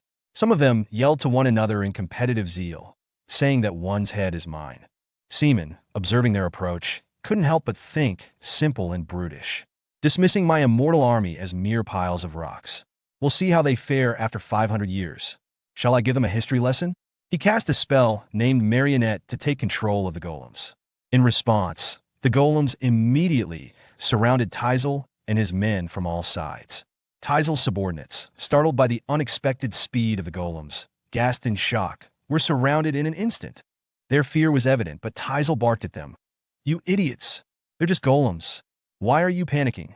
Seaman, sensing their underestimation, warned them. "If you keep underestimating them, you'll regret it in the afterlife." Then, with a swift motion, Seaman raised his left hand into the air. The golems mirrored his action, raising their left hands simultaneously before slamming them down onto the ground. This synchronized attack puzzled Tisel's men, who whispered in confusion, "Why did the golems hit the ground? Could it be that he is not controlling them properly?" Seaman's voice cut through the uncertainty. "This body has fought in hundreds of wars. Let me give you a piece of advice. Understanding the terrain is the foundation of strategy." Tisel, now realizing the golem's deliberate targeting of the ground. Before Tisel could fully process the implications, the ground beneath them began to crack open. Panic erupted as Tisel's men screamed. "The ground is collapsing. Everyone retreat." It was too late. Seaman smirked and delivered his judgment. "I warned you. Arrogance born from relying only on numbers and the Gigant. This is your downfall. Reflect on it in the afterlife." With that, the golem struck the earth with devastating force, causing the ground to crumble entirely. Tisel and his men fell into the newly formed crevasse. Seaman, watching the collapse, murmured, "It's settled? What a shame. I should have captured a few to learn who's behind this."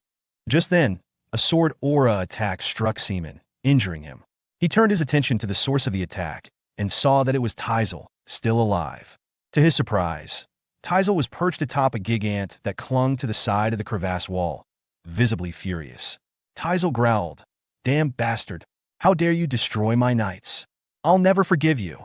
Seaman chuckled darkly, his eyes narrowing. "This might actually work out better. I'll capture you and make you confess everything." Tisel sneered, his tone laced with venom. "Try it if you can. I won't let you die easily. Until you beg me to kill you. I'll make you suffer." Without hesitation, he charged at Seaman, dagger in hand. As Tisel closed the distance, Seaman attempted to cast a spell, but his mana spiraled uncontrollably. The golems he had summoned began to crumble, and a sharp pain coursed through his chest. Seaman groaned, thinking, "My heart feels like it's going to burst." This damned curse. Tisel, now inches away, taunted him further. "Looks like your mana's run dry. This is the end. You'll beg me to kill you. I'll crush you alive." Gritting his teeth, Seaman hissed, "How noisy. Do you really think a curse of this level would stop me?" With renewed determination, he cast another spell. Dark hands erupted from the ground, reaching out toward Tisel with unsettling speed. Tisel's confidence wavered as his eyes widened in shock. What the hell? Is this black magic? He could hardly believe it. A descendant of heroes wielding such forbidden power. Seaman's voice turned cold. "Before my patience runs out, you'd better tell me who your master is. Answer me." As the dark hands closed in, Tisel cried out in agony, unable to withstand the pressure. Realizing his defeat, he screamed, "I'll talk. It's Count Monique." Everything was under his orders. Seaman's gaze darkened. "Count Monique?" From the arena, Tisel, desperate and trembling, begged, "That's all I know. Please have mercy." Without a trace of hesitation, Seaman's voice turned colder. "Mercy, you say?" He ended Tisel's life swiftly, muttering, "I've never once forgiven my enemies." With Tisel's death, a surge of power flowed into Seaman, mending his injuries. Though physically healed, Seaman grimaced at the sensation. Whether demons or humans, absorbing power never feels great. His thoughts drifted to Count Monique. This plan of his from lamer to meticulous, deploying knights, assassins, and even a Gigant to move such a large force so discreetly. Is there another reason they targeted the Locken family? His expression hardened. Count Monique, whatever it is, the price for crossing me will be paid in full. They'll regret it deeply. Suddenly, Seaman heard rustling from the bushes. Turning swiftly, he spotted his escort knights, Philip and Rogers, emerging. Both looked relieved to find him unharmed. Philip was the first to speak. "You're safe. We were worried." Seaman's tone softened slightly. "You arrived quicker than I expected." Philip replied with a grin. "Of course. What did you expect?" Seaman didn't linger on the pleasantries and urged them forward. "Let's go quickly. We've already wasted too much time." As they moved, he informed the knights of Count Monique's involvement in the attack. Rogers furrowed his brow. So it was Count Monique behind all of this. Seaman nodded but added cautiously, "I can't be certain yet, but we can't take any chances. Either way, it's best to avoid returning to lamer territory." Rogers, ever the strategist, suggested, "Young lord, you should return to the territory and strengthen the troops. We can't guarantee something like this won't happen again." Seaman looked at him in confusion. Rogers explained further, "There's no guarantee this won't happen again. We can't afford to be complacent. We need to prepare for the worst." Seaman, evaluating their position, confidently stated, "After sustaining this much damage, the enemy won't make a move anytime soon. This is the perfect opportunity to secure a Gigant." Rogers responded with a practical concern. "There's a place nearby that sells Gigants, but without a carriage, we won't be able to get there." Seaman smirked and gestured toward the trailer left by their attackers. "Who says we don't have a carriage?" They conveniently brought one with them. As they boarded the trailer, Philip chuckled, "What a twist of fate. We didn't plan this, but we ended up with a free trailer." Rogers, clearly displeased, snapped at Philip, "Stop with the carefree attitude. Have you already forgotten what just happened? From now on, we're doubling your training. The young lord's safety is paramount." Philip, attempting to lighten the mood, said, "Uncle, relax. Everything ended without a major incident, and the young lord is safe." The ground collapsing and taking out all the enemies at the critical moment. It must have been the blessing of our ancestors. Seaman, unimpressed, gave Philip a bewildered look and sighed. "Blessing? Don't be ridiculous." Internally, he thought, "I nearly died, and my revenge would have been left incomplete. All because of this damned curse. The ripple I felt when I tried to use black magic. That power stopped the black circle in my heart. It was definitely the ripple of a curse. Although I've regained some ability to counter it, the current circle isn't strong enough. Who in the world could have placed such a powerful curse on me?" While Seaman grappled with his thoughts, events unfolded elsewhere in the capital's main branch. Darren, a trembling figure, knelt before a masked individual seated on a throne. The masked figure spoke in a chilling tone. "Are you the one called Darren?" Darren, visibly shaking and drenched in sweat, stammered, "Why, yes, that's me. But why have you summoned me?" The figure replied, "As the intermediary, I'm here to act on last year's directive from the guildmaster. Do you remember the order to secure Demon King Seaman's stronghold?" Darren nodded nervously. "Our guild was close to succeeding, but someone interfered." The masked figure leaned forward, removing their mask. "Interference? How intriguing. Do you know who it was?" When the mask was removed, Darren's face turned ashen with terror. The figure was revealed to be undead, their lifeless yet menacing presence sending a wave of fear through him. Desperate, Darren begged, "Please spare me. I swear, this time I'll succeed." The undead being stepped closer, their voice eerily calm. "Who said I was going to kill you? I'm merely curious. Tell me, who is the one disrupting the plan?" Seaman arrives in the city of Magic Towers, Brendan, which is bustling and much busier than the city of Lambert. Romer, explaining the city's significance, reveals that Brendan is famous for its many magic towers, which bring magicians, merchants, and technicians together. These elements have helped the city's growth, making it a prime location for purchasing Gigants, ranging from warrior class to hero class. Some workshops even produce dozens of units every month, sparking Seaman's interest. Philip adds that Brendan is home to a branch of the renowned Veritas Magic Tower, which has built a solid foundation in Gigant production. Seaman reflects on his past with the Veritas Magic Tower, remembering the elder and duke who were responsible for his lover's death. He thinks that despite the unpleasantness of dealing with them, he can use this opportunity to evaluate the quality of their gigants and potentially improve on them by breaking them down and identifying their strengths and weaknesses. At the gate of the Veritas Magic Tower, a guard stops them, saying only those with Baron status or higher are allowed entry. When Seaman objects, Philip identifies him as Luke, heir to the Locken barony, prompting the guard to mock the family, claiming they are too poor to afford a gigant. This insult angers Rogers and Philip, and both draw their swords in anger. However, Seaman calmly stops them, choosing to ignore the guard. He reflects on how, despite the passage of time, the Veritas Magic Tower still maintains its arrogance. Despite this, he's impressed by the scale of the tower, noting that the gigants produced here must be of impressive quality. Seaman expresses his frustration with the guard's attitude, declaring that there is no value in spending money at a place that shows such poor manners. As they leave, Rogers, feeling ashamed, apologizes for the encounter, but Seaman reassures him, recognizing that the gatekeeper's behavior likely reflects the attitude within the tower. He suggests that they move on and explore another magic tower instead, with Rogers agreeing to guide him to other options. Seaman, while temporarily putting aside his desire for revenge on the Veritas Magic Tower, focuses on his primary goal of acquiring a gigant. He resolves to take revenge later, after completing his mission. They soon arrive at the modern Magic Tower in Brendan.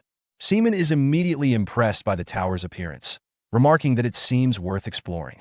Rogers explains that it's one of the top 10 magic towers, known for unmatched production speed. Inside, they observe various gigant models being created. Seaman notes that if the quality of these models is as good as it looks, the gigants should be of excellent craftsmanship. They are then approached by Garrett, the general manager of the modern magic tower. He asks if they are searching for a specific type of gigant. Seaman mentions his interest in a model priced around 30,000 pesos and inquires if Garrett has any suggestions.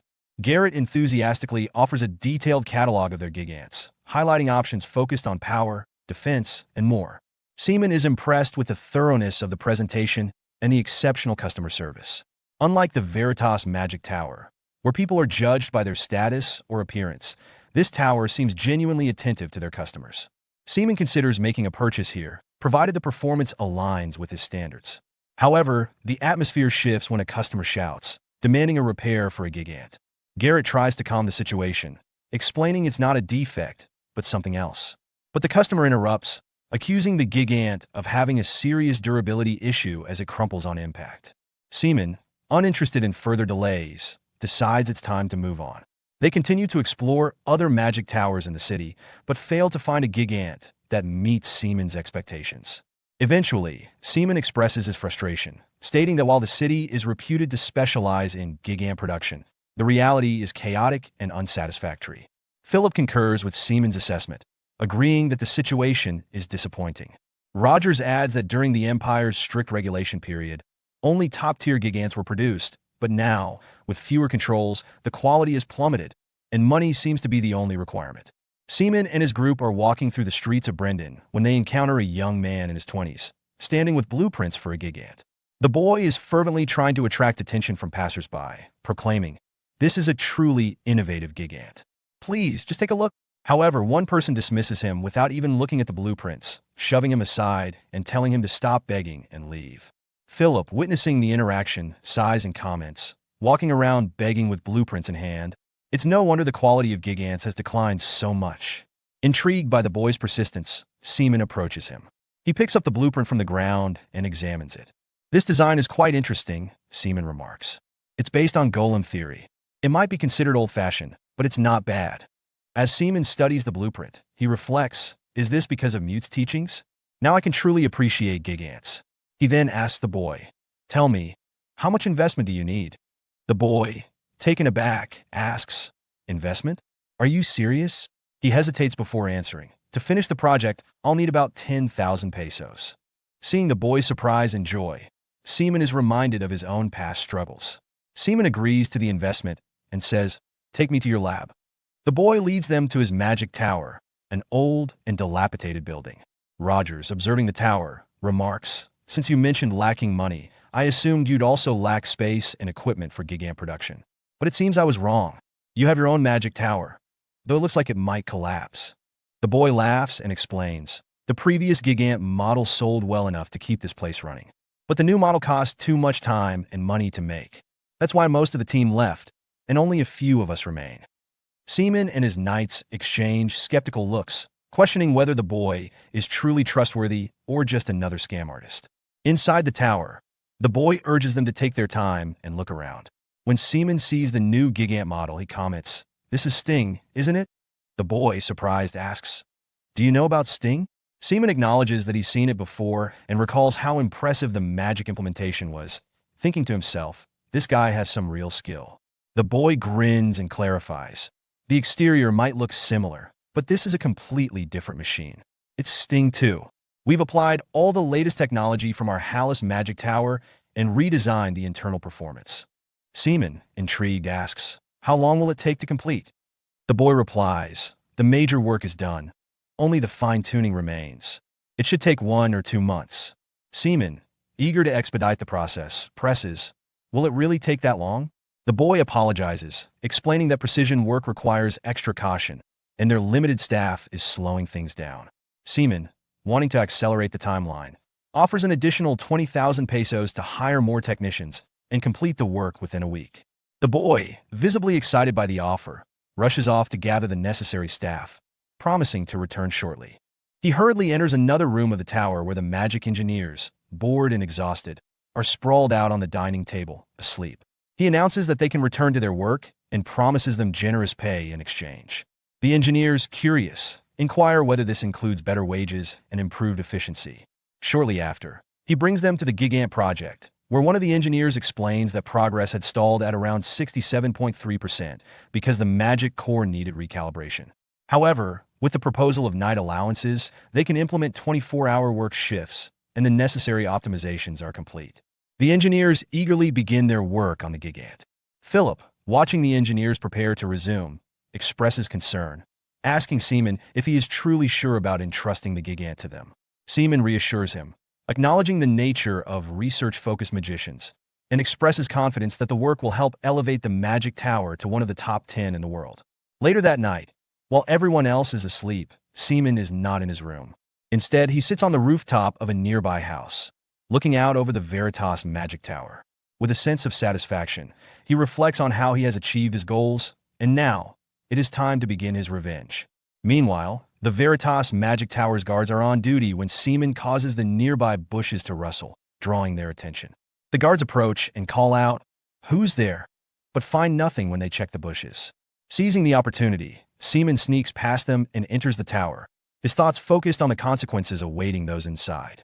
As he moves forward, he contemplates what kind of price he will make them pay for their actions. Seaman infiltrates the Veritas Magic Tower, a hub of magical research and power, where he observes guards on security and wizards working on blueprints for Gigants. To avoid detection, he casts Dark Invisibility, a spell that transforms his body into a black shadow, allowing him to maneuver stealthily by leaping between the shadows of individuals in the tower. Despite the tower's reputation, Seaman notes the surprisingly lax security, criticizing the reliance on visible guards rather than magical countermeasures. Realizing that aimless exploration will yield little progress, he decides to target a useful wizard who could unwittingly aid his goals. His attention shifts to a nervous, low-ranking wizard who is superficially inspecting guards while radiating anxiety and ambition. Seaman slips into this wizard's shadow, exploiting his unassuming appearance. The wizard, emboldened by his successful evasion of the tower's security, enters a restricted area, the exclusive archive for senior wizards, while muttering to himself with a mix of triumph and greed. He reveals his plan to steal high-level magic books reserved for elite practitioners, driven by resentment toward the hierarchical structure of wizardry. He believes possessing these texts will elevate him from a low-ranking wizard to a mid-level or even Meister, a master-tier magician, defying the societal bias that privileges innate talent over effort. Unbeknownst to the wizard, Seaman, still concealed in his shadow, overhears this soliloquy and reacts with amused contempt. Recognizing the wizard's naive ambition and recklessness, Seaman likens him to the archetypal idiot present in every organization, someone whose greed and overconfidence create exploitable vulnerabilities. However, Seaman also sees an opportunity for entertainment and strategic gain, deciding to manipulate the wizard's actions to further his own agenda. The fatty wizard carefully approaches the locked door, his hands trembling with both anticipation and greed. He kneels before the intricate locking mechanism, holding a small metal pin between his fingers. With a smirk, he thinks to himself, even the lock mechanism is nothing special. High-ranking wizards are so careless with these things. His confidence grows as the pin slides into the keyhole. He manipulates it skillfully, already imagining the wealth of forbidden knowledge that lies beyond this door. If he succeeds, his days of mediocrity will finally be over. However, before he can finish picking the lock, an unfamiliar yet commanding voice suddenly echoes from behind him, laced with amusement and authority. Recently, I don't recall granting any entry permits. Then, you must be an intruder? A chill runs down his spine. His entire body stiffens. Slowly, he turns his head, beads of sweat forming on his forehead. His heart pounds violently against his ribs as he meets the gaze of the Veritas Magic Tower branch meister, Jameson. Jameson stands there, exuding an aura of overwhelming mana pressure, his piercing eyes locked onto the trembling intruder. There's no immediate hostility in his expression, just a calm, almost casual curiosity, which makes the situation even more terrifying. If you're an intruder, Jameson continues, stepping closer, I have every right to kill you on the spot, don't I? The fatty wizard's throat goes dry. His mind races as he desperately tries to come up with an excuse. No, I just took a wrong turn, he blurts out hastily. But the intensity of Jameson's presence only grows stronger, pressing down on him like an invisible force. He realizes instantly that lying won't get him out of this. Swallowing hard, he corrects himself in a trembling voice. Sorry. Please forgive me just this once. Jameson tilts his head slightly before breaking into a smile. His expression softens, his tone almost friendly as he responds. Then, that's a relief. I almost thought you were a thief for sure. I almost accidentally harmed a valuable colleague of the tower. A thin thread of hope flickers in the fatty wizard's eyes. Maybe, just maybe, he can still walk away from this unscathed. Jameson sighs, rubbing his temples, as if burdened by something far more important than this situation. I happen to have a very important scroll with me right now, he continues casually. It's top secret, so it absolutely cannot leak out. I hope you understand the sensitivity of security. The fatty wizard quickly nods, eager to show his loyalty. Yes, of course. I always admire your efforts for the prosperity of the tower. Jameson's smile widens. Oh, thank you for understanding. Honestly, it's quite burdensome for me. Since you're also a colleague of the tower, you must know, right? It's about the new hero grade Gigant. At the mention of that rank, the fatty wizard's eyes widen with shock and excitement. Hero grade? Isn't that a rank that's rare even across the continent? Jameson nods in approval, as if speaking to someone worthy of deeper knowledge. You know well, security aside, even interpreting the blueprints is a big challenge. With a casual flick of his wrist, he unrolls a scroll, revealing intricate designs and magical inscriptions. The fatty wizard's breath catches in his throat. He stares, mesmerized by the sheer complexity and grandeur of the blueprints. Amazing! Hero-grade, Gigant blueprints. Just a quick glance tells me this is an incredible magical masterpiece. Just looking at it makes me feel like my magic rank is increasing by several levels. His mind swirls with possibilities. If he could somehow take even a fraction of this knowledge. But before he can indulge in his fantasies any longer, Jameson's voice turns cold. But you saw it, didn't you? The air instantly becomes heavy with killing intent. The fatty wizard's heart plummets. Jameson raises a hand, and arcs of red lightning crackle at his fingertips. Please understand, he says with a devilish smile. It's the rule to erase anyone unqualified who sees the scroll. Panic surges through the fatty wizard. His instincts scream at him that he's seconds away from death. Out of the branch, wait. This is unfair. This was something the branch head showed me, he cries out, scrambling for any justification. Jameson scoffs, his smile vanishing. What are you talking about? You shouldn't have even looked at it. You pathetic little thing. Desperation overtakes him. He drops to his knees, hands clasped together in a pleading gesture. Please, I was wrong. But Jameson doesn't stop. With a sharp flick of his wrist, a bolt of pure lightning erupts, striking the fatty wizard head-on. A blinding flash. A scream cut short. The stench of burnt flesh fills the air. His lifeless, charred corpse collapses to the ground, smoke rising from his still body. Jameson steps over the body, without even a hint of remorse. He looks down at the pathetic, lifeless form and mutters, See? You dared to reach beyond your limits. If you'd stayed in your place, you could have avoided this. If you're reborn, Act according to your position. With that, he turns and walks away, leaving behind nothing, but the lifeless body of the fatty wizard lies sprawled on the cold stone floor, charred and unrecognizable, the lingering stench of burnt flesh thick in the air. The room is silent, save for the faint crackle of residual lightning dissipating into nothingness. Moments pass. A ripple stirs within the dead man's shadow. A figure begins to emerge, shifting from pure darkness into something more defined, a vague, humanoid silhouette formed entirely of shadow Seaman. He straightens, glancing down at the corpse beneath him, then shifts his gaze toward the door where Jameson had disappeared. His voice, cold and emotionless, barely above a whisper, cuts through the silence, showing classified information just to justify killing him. You just wanted to kill him, right? He scoffs, shaking his head slightly. As expected, whether in the past or now, there's no sane person in Veritas Magic Tower. His voice carries no surprise, only quiet disdain. This place, this wretched tower, was the same as it had always been, corrupt, ruthless, and utterly devoid of humanity. Sometime later, Veritas Archive Room. Inside a dimly lit chamber deep within the tower, Jameson sits alone, his fingers slowly unrolling a large scroll covered in intricate inscriptions and complex schematics. The flickering light from a few floating mana lamps casts sharp shadows across the room. His sharp eyes scan the blueprints, his mind meticulously dissecting every detail. His fingers tap rhythmically against the table as he thinks. At last, the tower's latest hero-grade Gigant. But it's taking longer to analyze than I thought. To think it's this sophisticated. He exhales slowly, furrowing his brows. It seems my plans will be delayed further. A slight disturbance in the air makes his muscles tense. A faint flicker of mana, an almost imperceptible shift in the shadows. Jameson's gaze sharpens. I don't know who you are, but show yourself. His voice rings calm and commanding, but his fingers subtly tighten around the edge of the table. For a brief moment, silence reigns. Then from beneath the table's shadow, Seaman's figure rises once more, his body still wrapped in darkness, a featureless form save for the two faintly glowing eyes of malice staring directly at him. So, you're the branch head of Veritas Magic Tower? Seaman muses, his tone laced with mockery. At least you have some sense. Jameson narrows his eyes, his mana flaring in response. Electricity snaps and crackles at his fingertips. Where are you from? What's your purpose? Seaman remains unmoved. His voice carries no hesitation. Purpose? He lets out a dry chuckle, his shadow-like form shifting ominously. My purpose has been the same for 500 years, even now. To rid the world of rotten trash like you. To remove it from the world.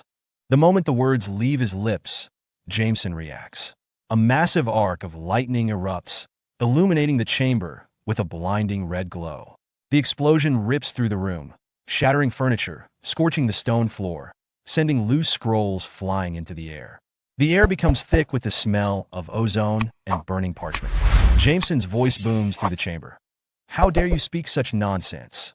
Did you just call the branch head of Veritas trash? His mana flares violently, arcs of electricity twisting around his form like living serpents. Veritas is a group with intelligence beyond your reach. We are the chosen ones.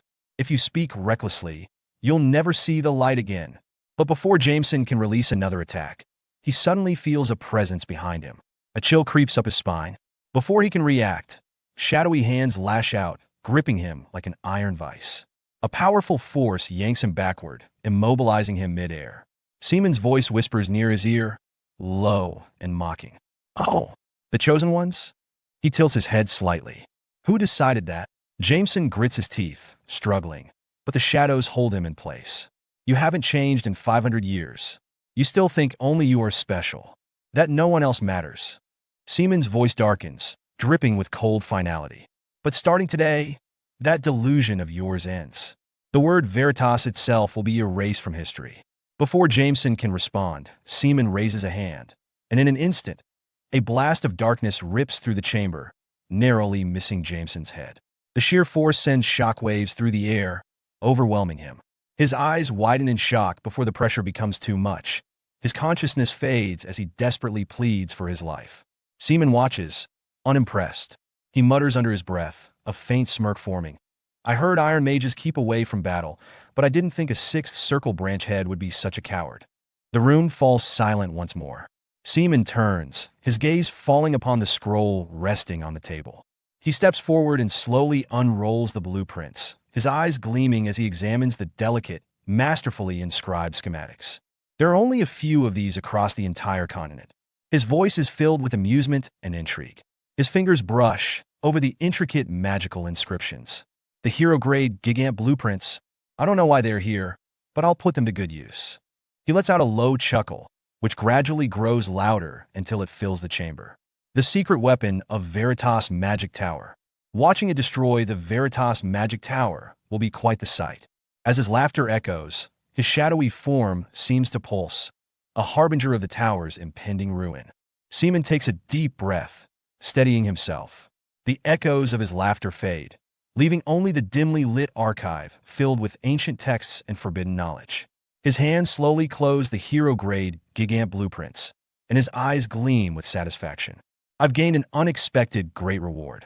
Just losing these alone will be a huge blow to the Veritas Magic Tower. But his expression hardens. Still, this isn't enough to satisfy me.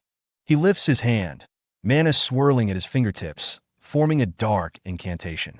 Immediately, a soft dark glow begins to envelop the books, scrolls, and artifacts scattered throughout the chamber. Seaman speaks, his voice filled with cold amusement.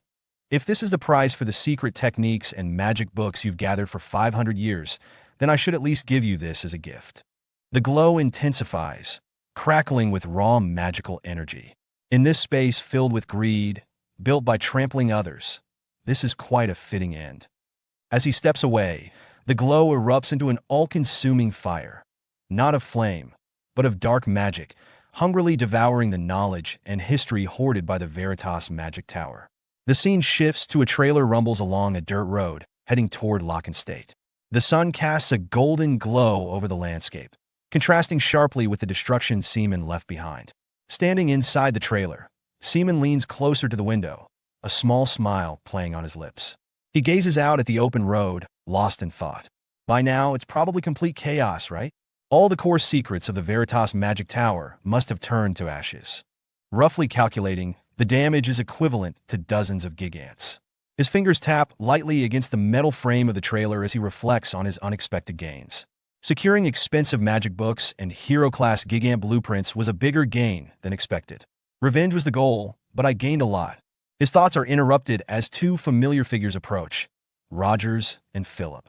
Rogers, always perceptive, studies him for a moment before smirking. Young lord, did something good happen?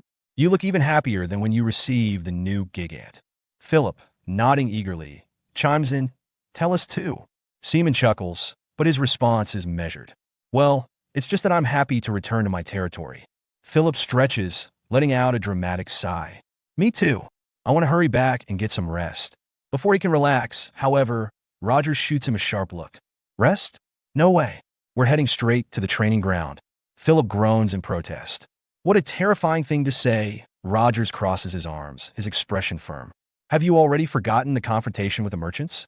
As knights, protecting while fighting is the basics. Once we return, I'll make sure you train your stamina again.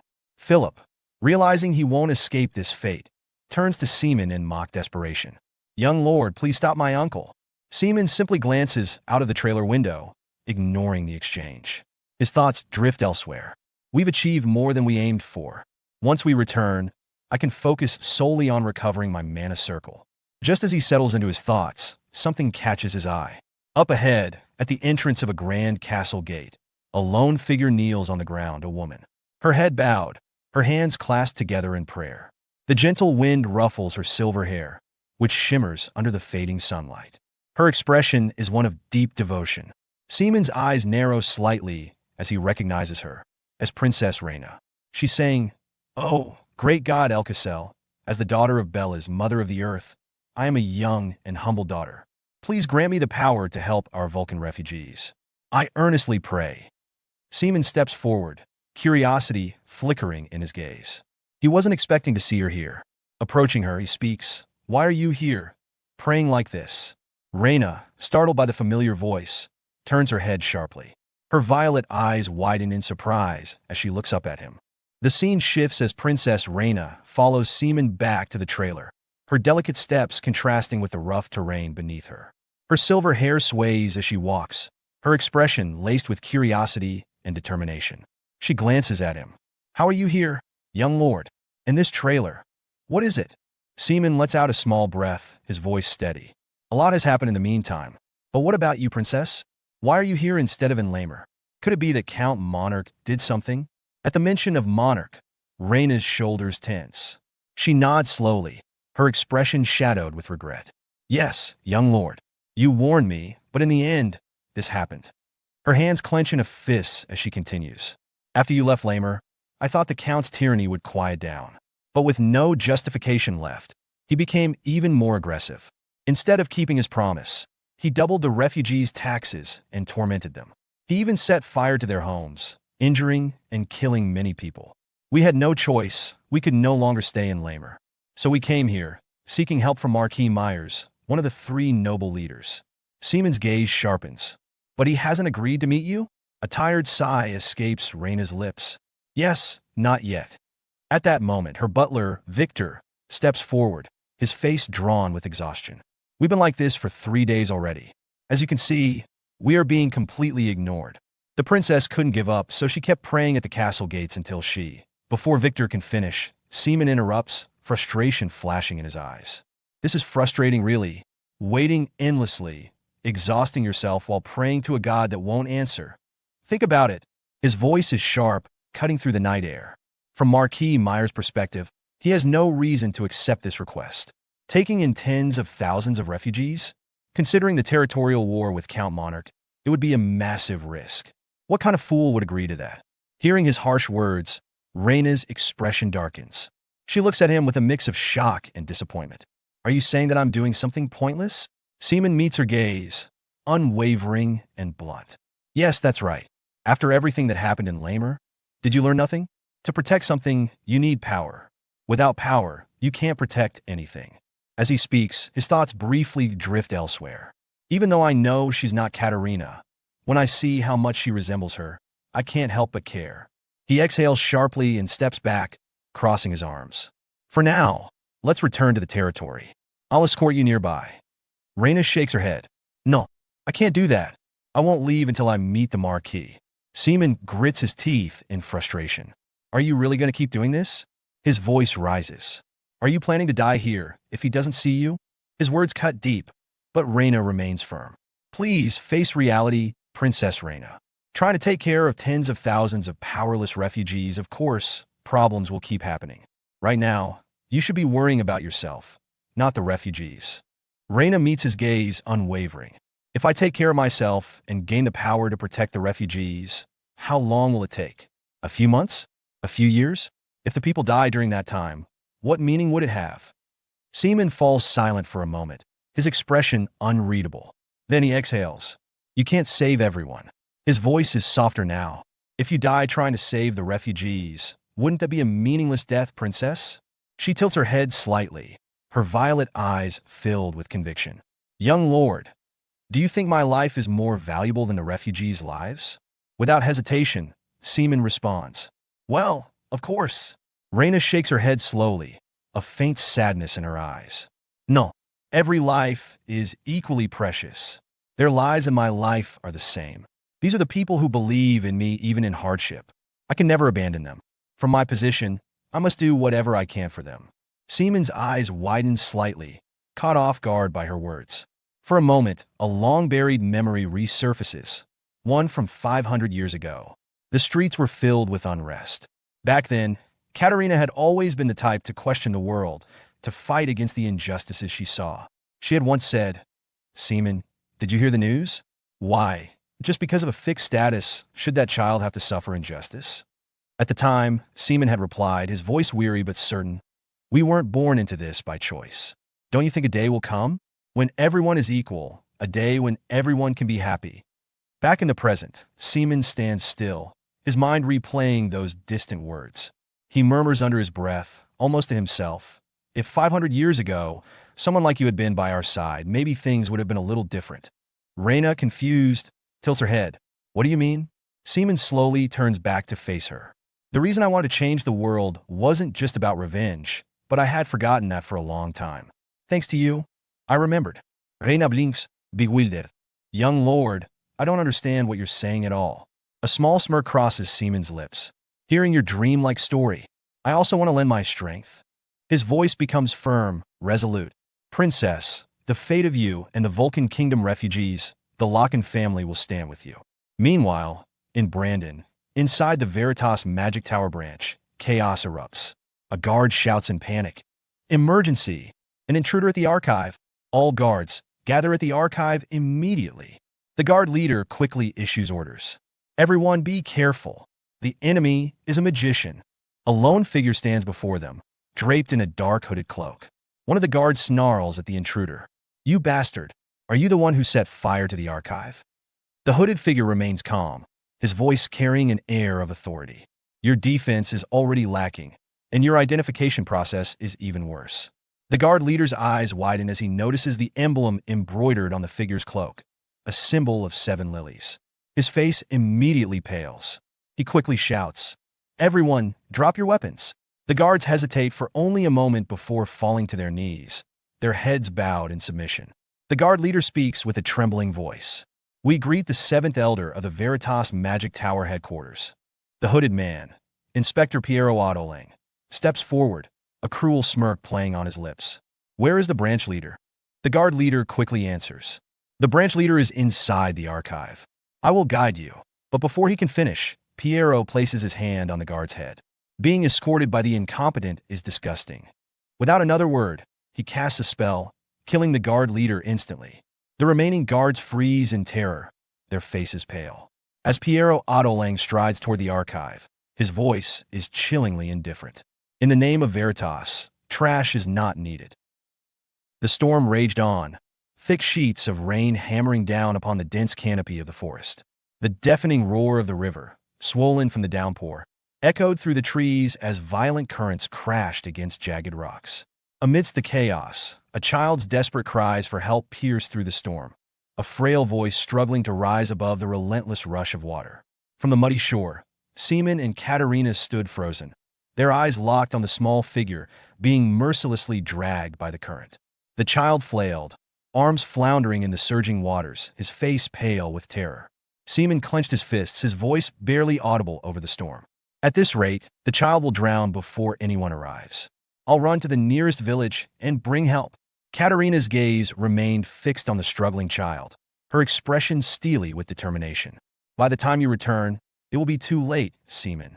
Her fingers moved swiftly, tying her hair back with practiced efficiency. Seaman reached out to stop her, but before he could, she took a deep breath and dove into the water.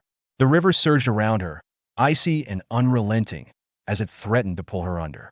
Sometime later, gasping for air, she hauled the child onto the shore, then quickly pressed her hands against his small chest, forcing out the water that had filled his lungs. A tense moment passed before the child sputtered, water gushing from his mouth as his frail body convulsed in a fit of coughs. Katerina exhaled deeply, a relieved smile spreading across her face. She turned to Seaman, drenched and breathless. Thank goodness, she said, her voice trembling with exhaustion. The child is breathing again. Seaman remained silent, staring at her with an unreadable expression before finally speaking, his voice laced with concern. Why did you do something so reckless? You nearly got swept away yourself. Katerina let out a soft chuckle, brushing wet strands of hair from her face. I knew it was reckless. The moment I jumped in, I was terrified. Then why?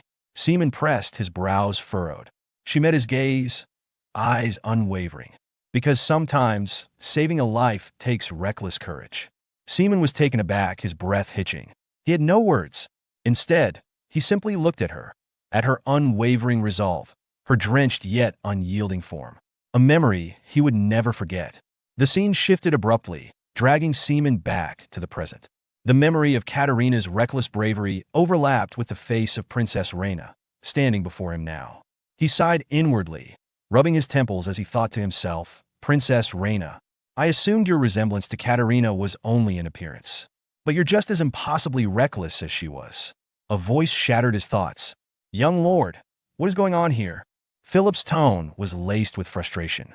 I heard you're accepting all the Volvic Kingdom refugees. Are you truly planning to go to war with Count Monique? Knight Commander Rogers stepped forward, his voice grave. I must agree with Philip, my lord. If we take in that many refugees, a territorial war with Count Monique will be inevitable.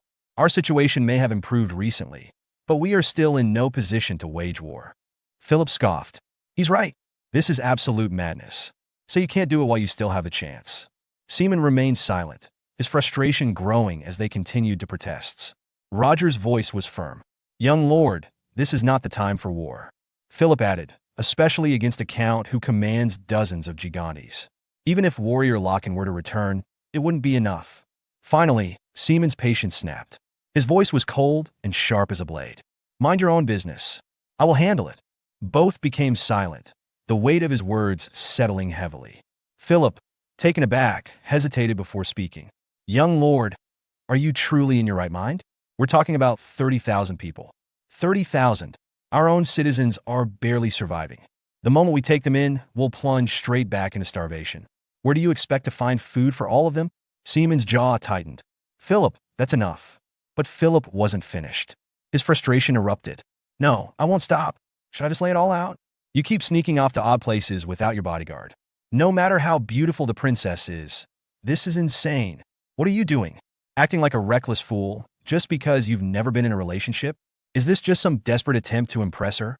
A deadly silence fell. Seaman's voice, low and ice-cold, cut through the air.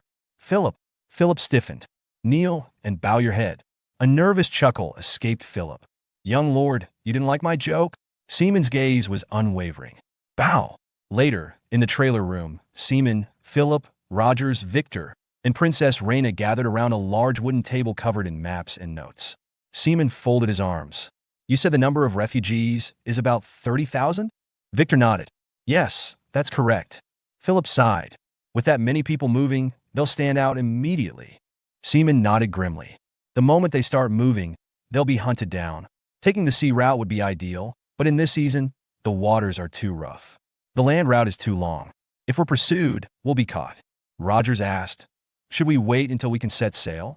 Philip suggested, what if we send troops to delay the pursuers? Seaman shook his head. That would be a declaration of war. We can't give Count Monique an excuse to gain imperial support. Philip frowned. Then what do we do? Seaman leaned forward, his voice steady. There is only one way. We travel by river. Victor blinked. The river? But ships can't sail right now. Exactly, Seaman said. But rafts can. We'll build rafts large enough to carry tens of thousands of people. The water may be too shallow for ships, but rafts can float just fine. Rogers crossed his arms. That will be slow. If they chase us along the riverbank, we'll be easy targets. Seaman smirked. That's why we'll use trailers.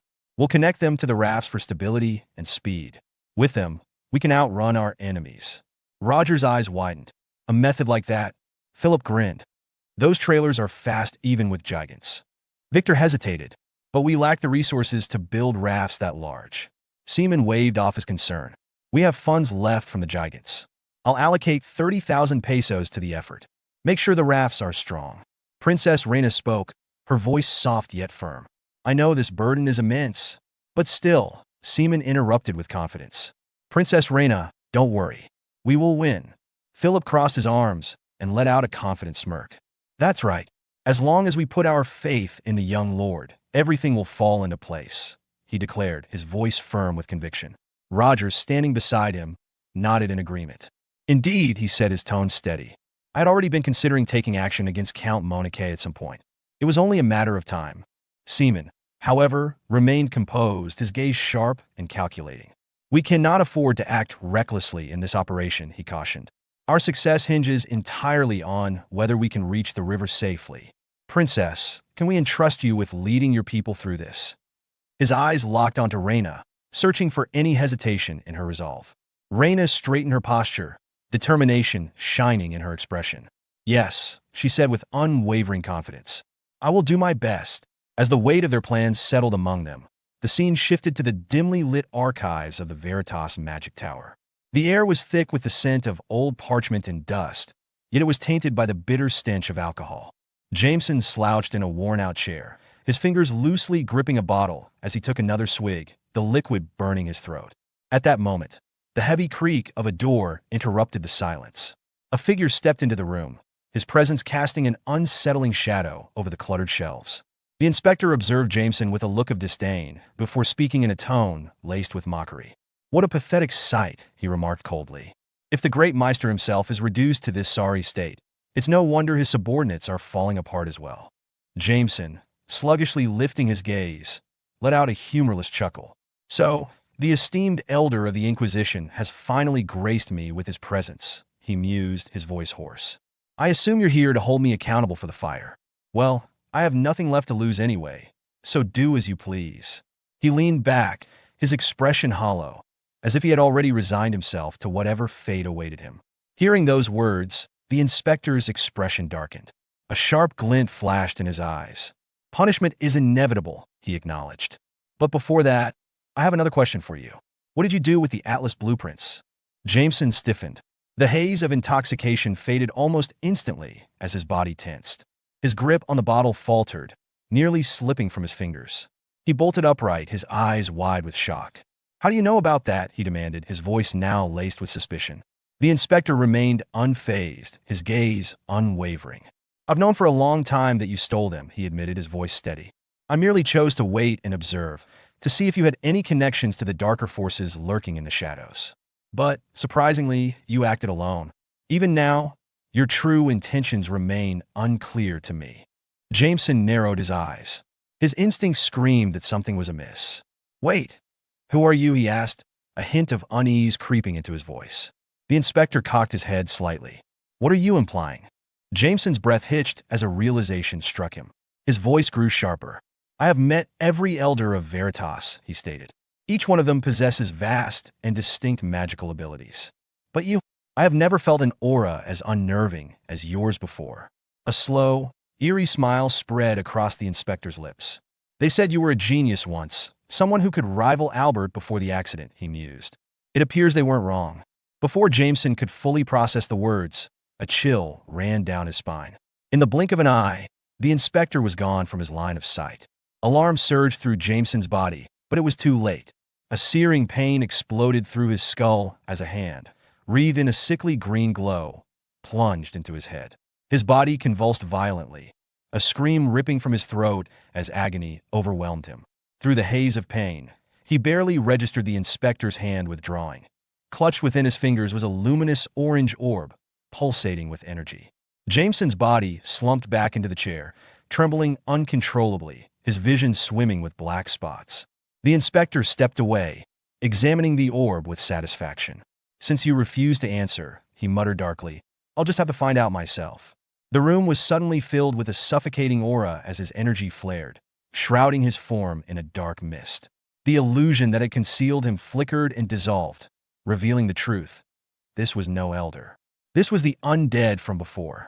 Gripping the orb tighter, the undead poured his energy into it, his voice now a distorted, chilling whisper. "Let's see, where's the Atlas blueprints?" The undead's eyes flared as it glimpsed into Jameson's memories, searching for the truth of what had occurred. There, it saw the figure who had stolen the Atlas blueprint. It was none other than Seaman. The undead's expression twisted in surprise when it saw Seaman unleash Dark Bullet, a spell infused with a shadowy force that struck Jameson with pinpoint precision, leaving him incapacitated. "A dark magician?" the undead murmured, its skeletal fingers trembling with both intrigue and caution. "This just became troublesome. Since the Demon King's death 500 years ago, only one place harbors dark magicians besides me, the Dark Moon of the Volga Republic." The undead's thoughts raced. "So, the Dark Moon is involved?"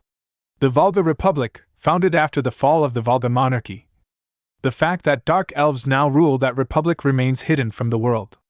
Oppressed by humans for so long, they've likely been plotting something all this time. But to think they've already made their move." Its gaze turned icy as it continued to ponder.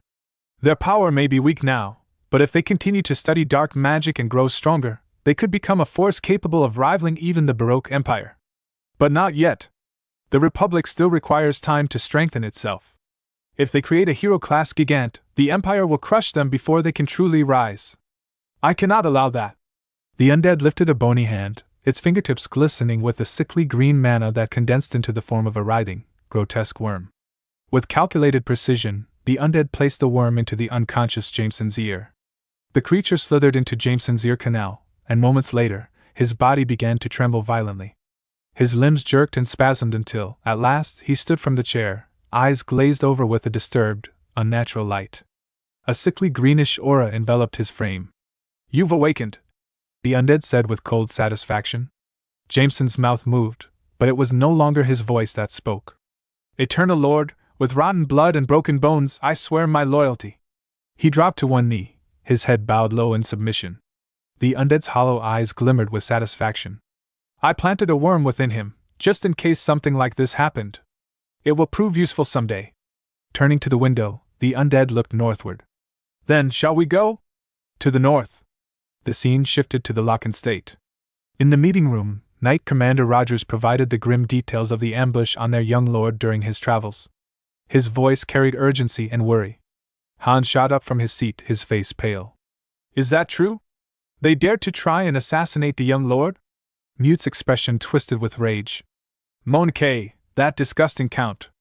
If they even deployed a Gigant, their intention was to target Locken's territory from the very beginning." Dixon's hands trembled. "The previous Gigant accident. Could that have been their doing too?" Rogers nodded, his tone darkening. "It's highly likely. They might be preparing for a territorial war. But to officially declare war, they need approval from the Imperial family and the Nobles' Council, right?" Philip interjected. "They don't have a valid justification, so how? Count Monique has close ties to the Imperial family," Rogers explained. "Getting approval from them would be simple for him. Fabricating a justification wouldn't be difficult either." Dixon looked toward Hans with desperation. "In such a tense situation, is it wise to take in refugees? We're already struggling to manage our lands with the funds we have. Feeding tens of thousands of refugees would take a colossal amount of money." Before Hans could respond, a thunderous crash echoed throughout the room, making everyone flinch. "What was that sound?" Dixon cried, his voice trembling. But Rogers and Philip had already leaped into action, rushing outside toward the source of the noise. Philip, his sword drawn, lunged through the open window.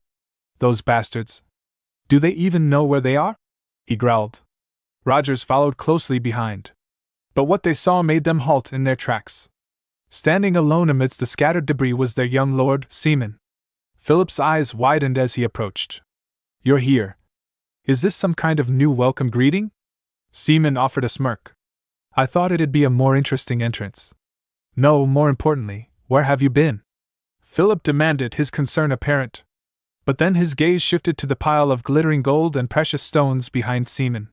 "And what's all that behind you?" Seaman's grin widened. "This is the war fund hidden by the Demon King Seaman." Rogers and Philip both stared in stunned silence. "The Demon King's war fund?" Rogers echoed. "While inspecting the Demon King's castle, I found it beneath a collapsed wall. Judging by the amount, it seems the Demon King hid it, and it was forgotten. But is it really safe to use?" Rogers hesitated. "What if it's cursed?" Before anyone could respond, Dixon burst into laughter. "Cursed? Are you afraid of maggots and refusing to make jam? Just overcome a curse with sheer willpower. This treasure now belongs to Locken's Viscounty. Even if the Demon King's grandfather comes back, we won't return it." "Sir Dixon, please calm down." Rogers sighed. Seaman's thoughts raced. "Actually, before the mine's full-scale excavation began, this was an emergency fund I'd secretly accumulated using golems and monsters. But if we are to take in refugees, we need funds. There's no choice." With the financial issue resolved, he turned to Rogers. "Do you have a moment?" Rogers raised an eyebrow. "Yes? There's something I'd like you to help with." Rogers looked at him curiously, nodding in agreement. The next morning, Seaman stood at the training grounds, a sword in his hand. He mused, learning the magic that has advanced over the 500 years since my death and expanding the magic circle is urgent. But if there's ever a situation where magic can't be used, or if we face an enemy immune to magic, I need to be prepared. He unsheathed his sword, pointing it toward Rogers. Rogers eyed Seaman with a mix of concern and curiosity. "I was worried since you hadn't trained in swordsmanship since the accident," he admitted, his gaze steady. "But I have to say, I'm surprised you're the one asking for a duel first." Seaman's eyes narrowed with determination. It would be disgraceful if the successor of a warrior's family couldn't wield a sword. Hearing that, Rogers couldn't help but smile, genuine satisfaction shining through. "Hearing you say that makes me truly happy." Without warning, Seaman lunged forward, his sword slicing through the air with a swift, powerful arc. Then, let's begin, he declared. Rogers raised his sword with precision, meeting Seaman's attack head-on. The sharp clang of steel against steel echoed around them. I was worried since you haven't held a sword in a long time, Rogers said with a hint of admiration. But it seems I was worried for nothing. Your movements are even better than before. You've also become stronger. Not letting up, Rogers tightened his grip on his sword's hilt and swung it down at Seaman with calculated force. Seaman's eyes widened, but his reaction was quick and instinctual. He raised his sword just in time, catching Rogers' blade in a solid block. More importantly, Rogers continued as their swords remained locked. You're reading your opponent's moves. His eyes sharpened, the spark of a seasoned warrior igniting within. As expected of Locken's descendant, Rogers thought. You must have continued training in secret. However, it's still not enough to be satisfied. Their blades clashed repeatedly, the intensity of their duel escalating. Seaman gritted his teeth, struggling against the pressure of Rogers' relentless attacks. At one point, he managed to halt Rogers' sword with a forceful parry. Rogers acknowledged the effort but quickly pointed out the flaw. In this situation, it's best to let the attack flow. That way, you can chain it into a counterattack and turn the situation around. Determined to apply Rogers' advice, Seaman swung his sword once more, this time with more intent. But Rogers dodged the attack with effortless agility, flipping through the air to avoid the strike. You're too slow, Rogers commented, landing gracefully. Countering like that will only give your opponent a bigger opportunity. A flicker of doubt crossed Seaman's face as he thought, I thought my past experiences sparring countless times with knights would allow me to keep up to some extent. But this level of difference. Aren't you being a little too relaxed? Rogers taunted, his expression calm but his gaze scrutinizing. Sorry, but I actually have plenty of room to spare. Seaman replied, his voice steady, though his grip on the sword tightened. Yet you haven't even landed a single effective hit. Rogers pointed out bluntly. Refusing to accept defeat, Seaman activated his physical enhancement, his body surging with power. He charged at Rogers with newfound speed and strength, his every step leaving faint imprints on the ground. Rogers met him head-on, but this time with a force that pushed Seaman back. As the two clashed, a radiant golden aura began to envelop Rogers' sword, its brilliance like a blazing sun. Seaman's eyes widened in disbelief. This can't be. This is impossible. That's Locken's golden sword. I never expected you could move this fast. Rogers admitted, his tone genuinely impressed. It's astonishing. But against me, were you holding back your strength? Seaman's gaze locked onto the golden sword aura radiating from Rogers' blade, burning as fiercely as the sun itself. It was a transcendental level of power, something no one could imitate. That was the golden sword. How could I ever forget? Seaman thought bitterly. Locken's swordsmanship. The technique that sliced my throat 500 years ago. Though centuries had passed, to him, it felt like less than a year. With a twisted smile, he reached up and gripped his neck. My neck still tingles, but my blood is boiling. A thick, ominous purple aura erupted around Seaman, swirling like shadows given form. Dropping into a stance, he called out with a challenging grin. Hey, Rogers. If you hold back, I'll punish you. So take this seriously. Rogers' eyes widened as he stared at the dark energy enveloping Seaman. This can't be aura. It's still weak, but there's no doubt. That's definitely aura. Without hesitation, Seaman lunged forward, his blade tearing through the air. Answer me, Rogers! He roared. Rogers met Seaman's strike with a steady hand. Of course, young lord. You always manage to surprise me. Their swords clashed with a resounding crash, the sharp ring of metal echoing throughout the training ground. Strike after strike, they pushed each other to their limits. Some time later, Seaman's breathing grew ragged, his shoulders heaving. Let's stop here for today, Rogers suggested, his tone firm yet respectful. I can still continue, Seaman insisted, wiping sweat from his brow. You've done enough for now. Overdoing it won't do you any good. Rogers' eyes glimmered with something between pride and curiosity. More importantly, I was truly surprised, young lord. Since when were you able to wield aura? Aura? Seaman repeated, confused. Yes. That purple aura you released just now. I never taught you how to use it, yet you wielded it effortlessly. Seaman's thoughts raced. Did I unconsciously release demonic energy out of rage? But something didn't add up. Wait, something strange. Aura is supposed to be the physical manifestation of mana. Simply coating a sword with demonic energy shouldn't produce aura. His mind flashed back to the assassin who had attacked him before, someone who used aura.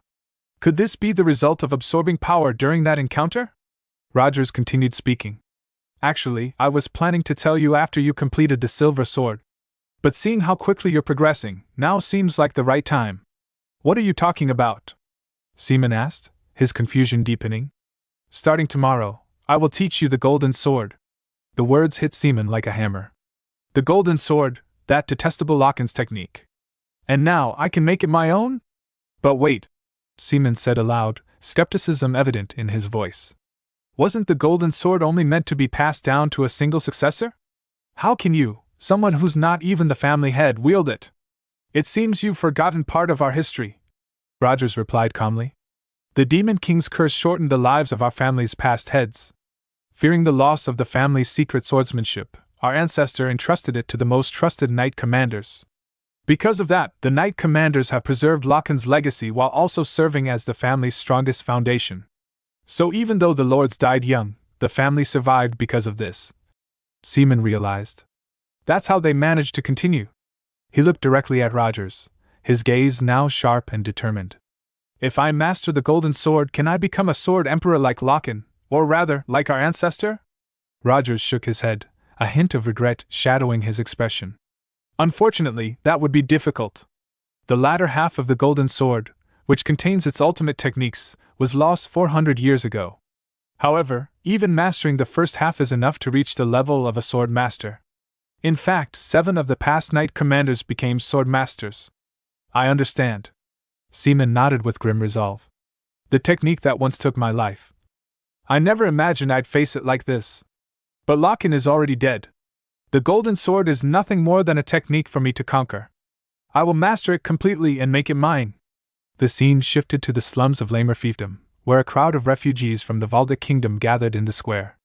A child in the crowd spotted Raina approaching the stage and shouted, "The princess has arrived!" Raina's gaze swept over the anxious yet hopeful faces before her. Thank you all for gathering here. It has been over 10 years since we left the Valdic kingdom and settled in Manak's territory. During that time, we have endured endless discrimination and persecution. The lords and soldiers who were supposed to protect you instead became a source of suffering. Her voice trembled slightly with emotion. I could not even raise my voice to defend you. You must have resented me for my helplessness. But we can no longer remain trapped in this cycle. Tonight, we will leave this place and move to Locken's territory. I made this decision on my own, but I believe it is the only way to secure a better future for all of us. She bowed deeply. I understand your fears that the past may repeat itself. I cannot force this decision upon those already wounded. Even so, will you trust me and follow me one last time? Let's end the days of despair and oppression and begin a new chapter together. A man's voice rang out from the crowd. What are you saying? Of course, we'll follow you. When you called us here, we feared the worst. We wouldn't blindly follow anyone, but we all know how much you suffered for our sake. A woman beside him added. If this is your decision, then it must be the right one. You have nothing to apologize for, Princess. We trust you completely. Raina's butler approached her. Princess, haven't I already told you? We have chosen to follow you of our own will. So please do not worry. Everyone. Thank you, Raina said with tears shimmering in her eyes. The butler handed her a document. Also, we just received a message from Lord Luke. The rafts and trailers are ready. What about the Count's movements? Raina asked. So far, they haven't detected our preparations. Good. But can we really move this many people at once without being caught? Victor approached, carrying a box of masks with a confident smile. Leave that to me. Everything's taken care of. The next day, as the first light of dawn crept over the bleak landscape, a frantic voice shattered the quiet of the slums. What is the meaning of this? One of Count Manak's men shouted, his eyes wide with disbelief as he surveyed the empty, desolate streets. The slums.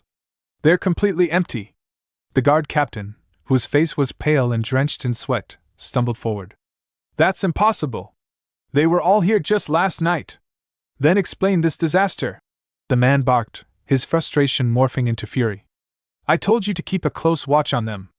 Why in the world did you withdraw the soldiers? The guard captain stammered, his gaze dropping to the ground. I had no choice. A plague broke out in the slums. I couldn't risk the soldiers being exposed. A plague?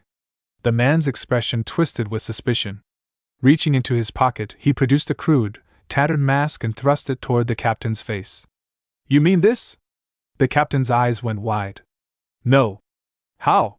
The man hurled the mask at the captain's chest with a snarl of contempt. This is nothing but a mask designed to mimic the symptoms of a plague. How pathetic. You fell for such a cheap trick. The captain's face crumbled with the realization of his blunder. His shoulders slumped, and his voice was a broken whisper. A trick? Then they've escaped? Meanwhile, Count Monique sat a short distance away, his body reclined in his high-backed chair, but his knuckles were white with tension. His jaw clenched, and his teeth ground together audibly as his anger simmered just below the surface. Ungrateful Princess Raina! He seethed, slamming his hand down onto the arm of his chair with a resounding thud. After all the generosity I've shown you, after all the resources I so graciously provided. His voice quivered with rage. You dare stab me in the back like this? If you get caught, you won't be spared. Just then, the heavy clatter of boots against stone drew his attention. A group of knights approached, their armor gleaming despite the morning's dull light. They bowed deeply, their posture rigid with discipline. We greet the esteemed Count, one of the knights announced, his voice unwavering. The entire Scorpion cavalry has returned from the battlefield. The Count's scowl twisted into a sinister smile as he rose from his chair with predatory grace. Perfect timing. His gaze lingered on the assembled knights, eyes glinting with satisfaction. There's something I need you all to take care of. He moved to a nearby desk, his fingers tracing the polished wood before lifting a delicate glass filled with amber liquid. His grip tightened around the glass as he took a slow, deliberate sip, his eyes narrowing with malicious intent. It seems the heavens are on my side, he thought with a bitter satisfaction. Princess Raina, running away from my grasp like this. You will regret it deeply. The scene shifted to a dense forest, where a ragged procession of exhausted refugees from the slums trudged wearily through the undergrowth, their faces etched with fear and desperation. They were heading toward the safety of Locken State, but their strength was rapidly waning. One of the children, her small legs trembling with fatigue, stumbled and collapsed onto the cold, damp ground. Mom, I can't walk anymore, she whimpered, her voice quivering as tears welled up in her eyes. Her mother knelt beside her, her hands shaking as she gently brushed her daughter's disheveled hair. My dear, just hold on a little longer. We're almost there. She glanced up desperately. Sir Victor, the people's stamina has reached its limit. The plea caught the attention of a man walking briskly toward the front of the procession. He approached Victor, who was guiding a creaking carriage laden with supplies and weary passengers. Sir Victor, the people can't go on like this. Their stamina is running out. How about we take a short break? Victor's gaze remained fixed on the winding path ahead, his knuckles white as he gripped the reins. We don't know when the Count's army will catch up to us. We can't afford any delays until we reach the near river. But at this rate, everyone will collapse before we get there. The man insisted, his tone laced with concern. The carriage's curtain shifted slightly, and Princess Raina's calm, yet determined voice emerged. Let's do as he says, Victor. Victor turned to her, his eyes filled with urgency. But time is of the essence, Princess. Ensuring that everyone arrives safely and without injury is what matters most. Raina replied, her gaze steady. Stopping for a brief meal, just enough to fill our stomachs, should be fine. Reluctantly, Victor nodded. Understood. We'll rest for a short while. A little later, as the hasty meal preparations were underway, Victor approached Raina with a bowl of steaming broth. His expression was stern, but his voice softened with concern. Princess, leave the watch to us for now and have something to eat. Raina shook her head. I'm fine, Victor. Please make sure the others are fed and cared for. But you haven't eaten a single meal since yesterday. Victor pressed, his brows furrowed. If you collapse, the people will fall into even greater despair. You are their hope, Princess. Raina lowered her gaze, guilt tightening her chest. It's because of my shortcomings that everyone is suffering like this. If only I had more strength, things wouldn't have come to this. Victor's voice grew firm, his eyes resolute. Please don't say that. You are our pillar of strength, Princess. It's because it's you that everyone followed you this far. Because we all know that no matter what happens, you would never abandon us. So please, eat well and stay strong. He extended the bowl toward her with a gentle smile. Her expression softened, touched by his unwavering faith. Thank you, Victor. She reached out to take the bowl, but then, a distant rumble disrupted the fragile peace. The thunderous sound of hooves pounding against the earth. Raina's eyes widened. What's that sound? Victor's face went pale, his voice a stunned whisper. No way. That shouldn't be possible. The Count's pursuers, they're already here? Panic erupted as several people came running toward them, their faces twisted with terror. Everyone, run! One of them screamed. The Scorpion cavalry had arrived. Ruthless and efficient, they stormed the camp, their metal-clad forms glinting ominously under the filtered sunlight. Desperate cries filled the air. No! Everyone, run away! Please, spare me! Raina's body trembled as she watched the chaos unfold. Victor's fists clenched so tightly his nails dug into his palms. The Scorpion cavalry encircled them, their formation unbreakable, their faces devoid of mercy. Their leader, Viper June, rode forward, his dark eyes gleaming with predatory delight. It's already too late, he announced, his voice dripping with satisfaction. It's time to return, Princess Raina. Follow along obediently, and I might spare their lives. He nodded toward his men, who held spears pointed at the throats of the terrified captives. How cowardly! Victor roared, his voice trembling with rage. Taking unarmed civilians hostage and threatening them. Do you have no shame as a knight? Viper June laughed mockingly. Shame? Coming from someone sneaking away like a rat in the dead of night, that's quite ironic. The ones who forced us down this path were none other than you. Victor spat, his fury unwavering. You imposed harsher taxes on our people than regular citizens, forced them into grueling labor and endless conscription. Have you any idea how much suffering your cruelty has caused? Viper June's expression remained indifferent. That's none of my concern. He gestured toward one of his men, who unsheathed his sword and pressed it against the cowering man's neck. Our orders are simple: capture Princess Raina. So make your choice. Hand over the princess, and I'll release the people. Or, choose to die here together. Raina's fists tightened. If I return alone, will you let the people go? Princess, no! Victor pleaded. Answer me! Raina's eyes burned with resolve. You won't go after them later, correct? Viper June's lips curled into a smirk. I swear on the name of the Scorpions. Princess, you must not fall for such deceitful words, Victor shouted. Leave us behind and save yourself. She shook her head, her voice steady. I am the last remaining royal of the Volvic kingdom. How could I possibly abandon my people and flee alone? You all said I am your pillar of strength. But without my people, I have no reason to exist. If it is for them, I am ready to sacrifice myself. So, Victor, please, take care of them for me. Tears spilled from Victor's eyes, and the other refugees wept openly, their hearts breaking at her words. As Raina stepped forward toward the Scorpion cavalry, Viper June's laughter echoed. So much effort, only to end up here anyway. We'll safely deliver you to the Count, Princess. Now that we have you, I'll deliver the Count's final order. He raised his voice, his expression cold and merciless. Kill them all. Raina's eyes widened in horror. This isn't what we agreed on. You said you would let the people go safely. Viper June turned his back on her. Did I ever say such a thing? Raina's voice trembled. You tricked us? Two soldiers seized her arms, dragging her backward as she thrashed against their iron grip. Let me go! Just stay still, and we'll escort you safely. Viper June sneered. Seeing this, Victor roared with fury and charged toward them. You bastards! Get your hands off the princess! I'll kill every last one of you!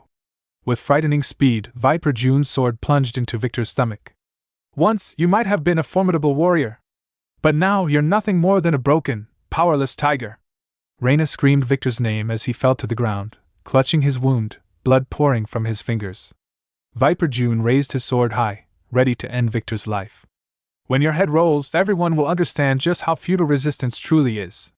Raina cried out for help, her voice tearing through the air. Suddenly, a burst of purple flame shot down from the treetops, landing between Victor and Viper June. The scorching heat forced Viper June to recoil in confusion. Damn it! What the hell is this? Raina's teary eyes widened as she looked toward the treetop where the flame had come from. And there, standing with a fierce, unwavering gaze, was Seaman. She wiped her tears and thought, Lord Luke. You've come. Truly, thank you. Seaman's voice rang out, calm and deadly. I don't know the full details, but judging from the situation, it doesn't look like I need to go easy on them. Victor let out a shaky breath, his expression a mixture of relief and shame. I thought everything was over, he admitted, his voice trembling. You came to help. I am ashamed. Thank you, Lord Luke. Nearby, Viper June's gaze sharpened at the mention of the name. Luke? He repeated, suspicion gleaming in his eyes. Victor's eyes widened as panic coursed through him. Damn it, he cursed inwardly. I stupidly said his name out loud.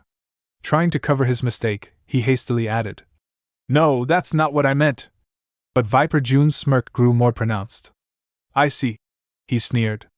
I thought I had seen that face somewhere before. You're the young lord of Locken's Viscounty, aren't you? No wonder things felt off. The princess, who had stayed put all this time, suddenly fleeing at night.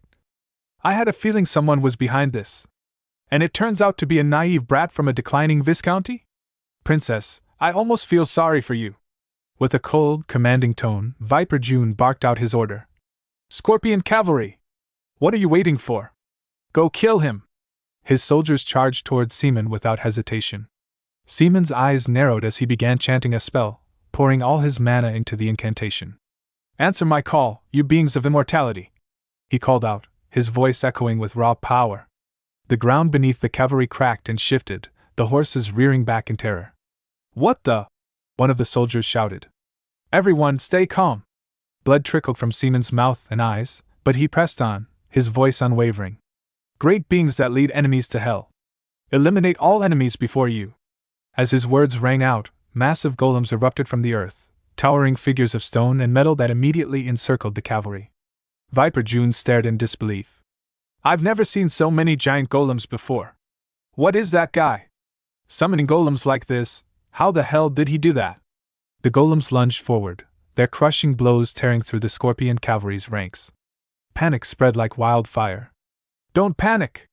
Viper June shouted, his voice strained but forceful. They're just crude golems. Their durability and speed are nothing compared to a gigant. If we use our mobility, we have a chance to win. But Seaman's mana flared even brighter. With a swift gesture, he cast another spell, seamlessly directing the movements of the golems. In mere seconds, the cavalry was obliterated. This is impossible, Viper June thought, his face pale with shock. He's treating our cavalry like toys. Desperate, he leaped from his horseback and seized Princess Raina, pressing his sword against her throat. Stop immediately! Move even a little, and I'll kill the princess. If you value her life. Seaman's purple eyes blazed with fury as he invoked Blink, teleporting to Viper June's position in an instant. Before the man could react, Seaman's fist collided with his chest, slamming him against a tree with such force that his metal helmet shattered.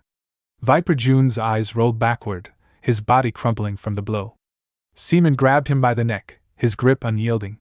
Don't make me remember things that piss me off, he growled. I'm already in a bad mood, and if you provoke me like this, I might just kill you right now. Viper June choked out his defiance. Do you really think you'll get away with this? The Count will never let this go. I clearly warned you. Seaman replied coldly, releasing a deadly spell. Viper June's body collapsed to the ground, smoke rising from the charred remains. Raina approached him cautiously. Lord Luke, how did you get here? Seaman turned away from her. Take the refugees and hide for now, he said curtly. He moved toward the remaining Scorpion cavalry soldiers, who watched him approach with terror etched on their faces. For the Baron to fall so easily, one soldier stammered. In a battle without Gigants, the presence of a mage can decide victory or defeat. So it was true? I've heard many times that in war, a seven-circle mage can determine the outcome. But I've never heard of a mage controlling golems. That's like a demon king. His voice trembled as Seaman drew nearer. From the moment you decided to fight me, Seaman said, his voice dripping with menace, you should have been prepared to risk your lives. That monster, a soldier whimpered, staring at Seaman's swirling mana. How the hell are we supposed to beat something like that? They dropped their weapons in sheer terror, their voices trembling. We're retreating! Everyone, fall back! Report to the domain and bring reinforcements. We'll return. Their attempted escape was thwarted by a wall of fire that sprang up before them, conjured by Seaman's merciless spell. His gaze was unrelenting as he advanced. Did you really think I'd let you escape? You will all die here. Sometime later, as he stood among the bodies of the defeated cavalry, Raina cautiously approached once again.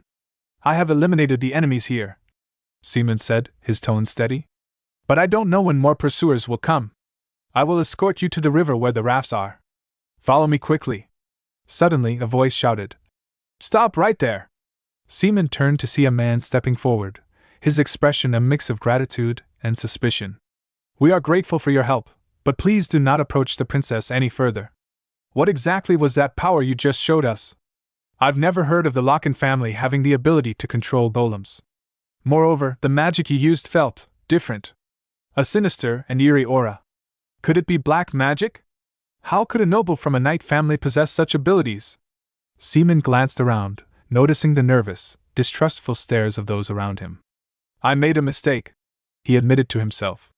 I lost my composure for a moment, and revealed my power to too many people. This isn't like me. She's not even Katarina. Is it because of the regrets of my past life? How pathetic, Seaman. There's no time now, Seaman said aloud. I'll explain later. No matter how urgent the situation, the man retorted. We can't just ignore this. Using such an unholy power. An unholy power, you say? Seaman's voice was cold.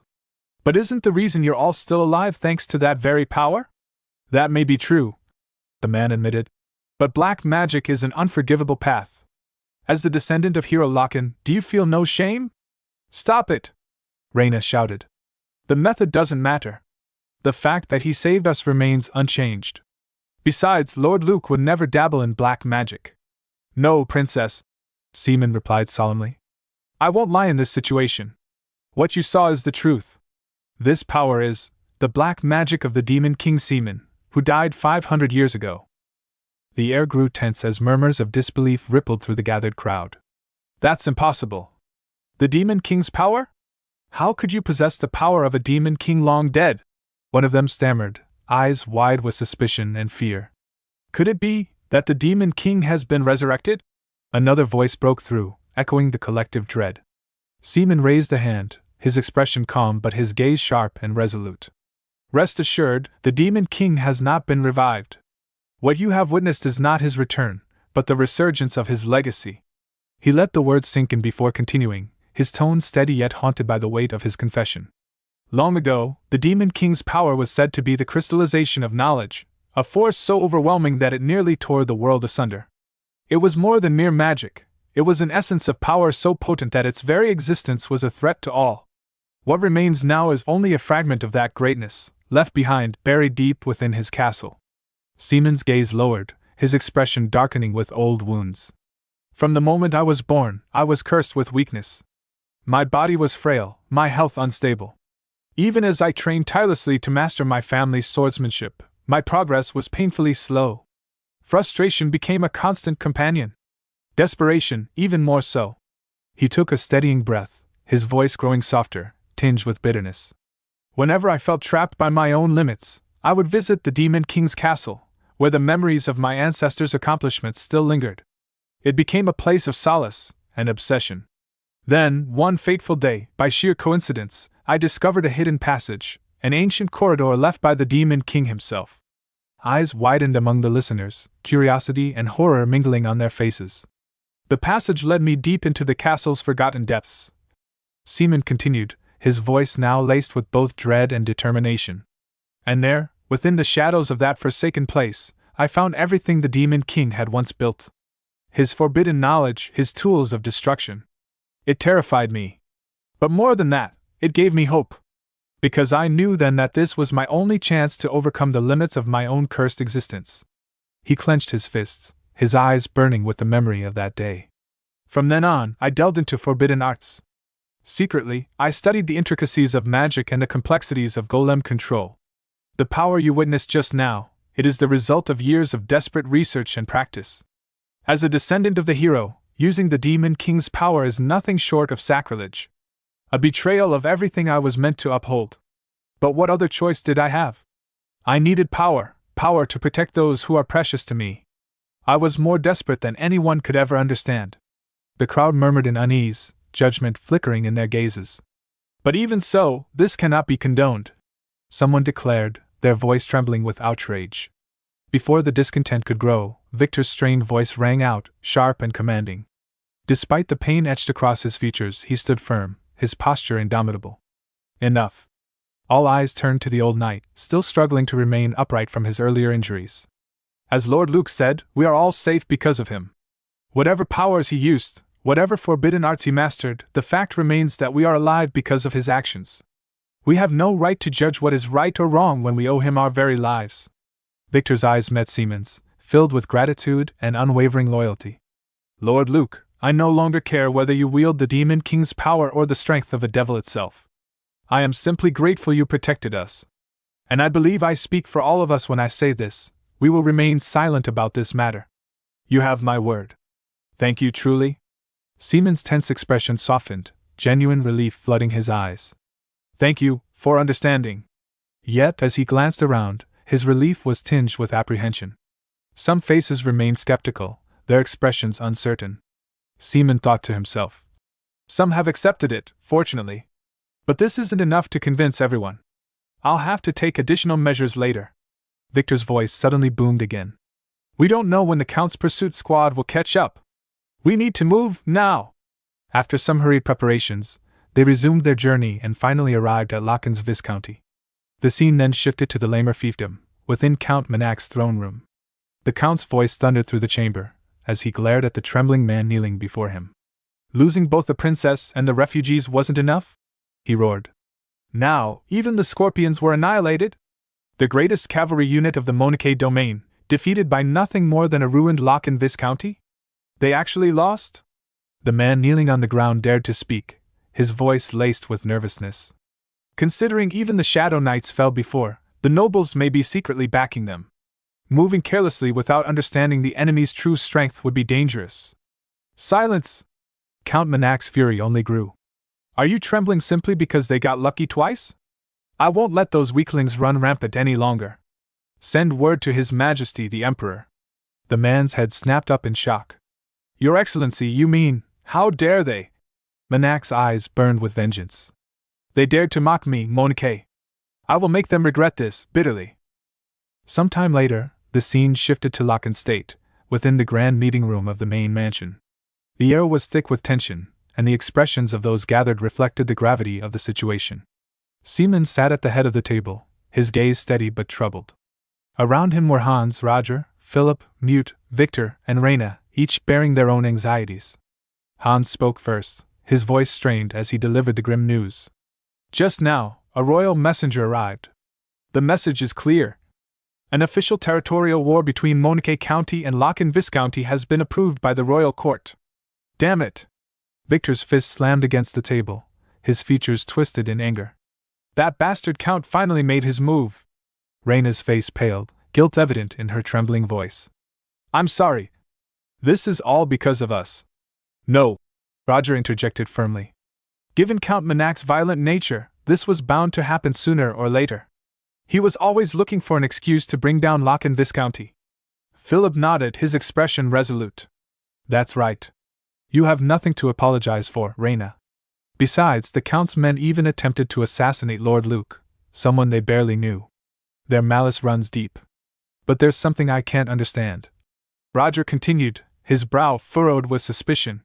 The justification for the war claims that we attacked Count Manak's private soldiers. But, Philip's voice rose with frustration, his hand clenched into a fist. Those cowards!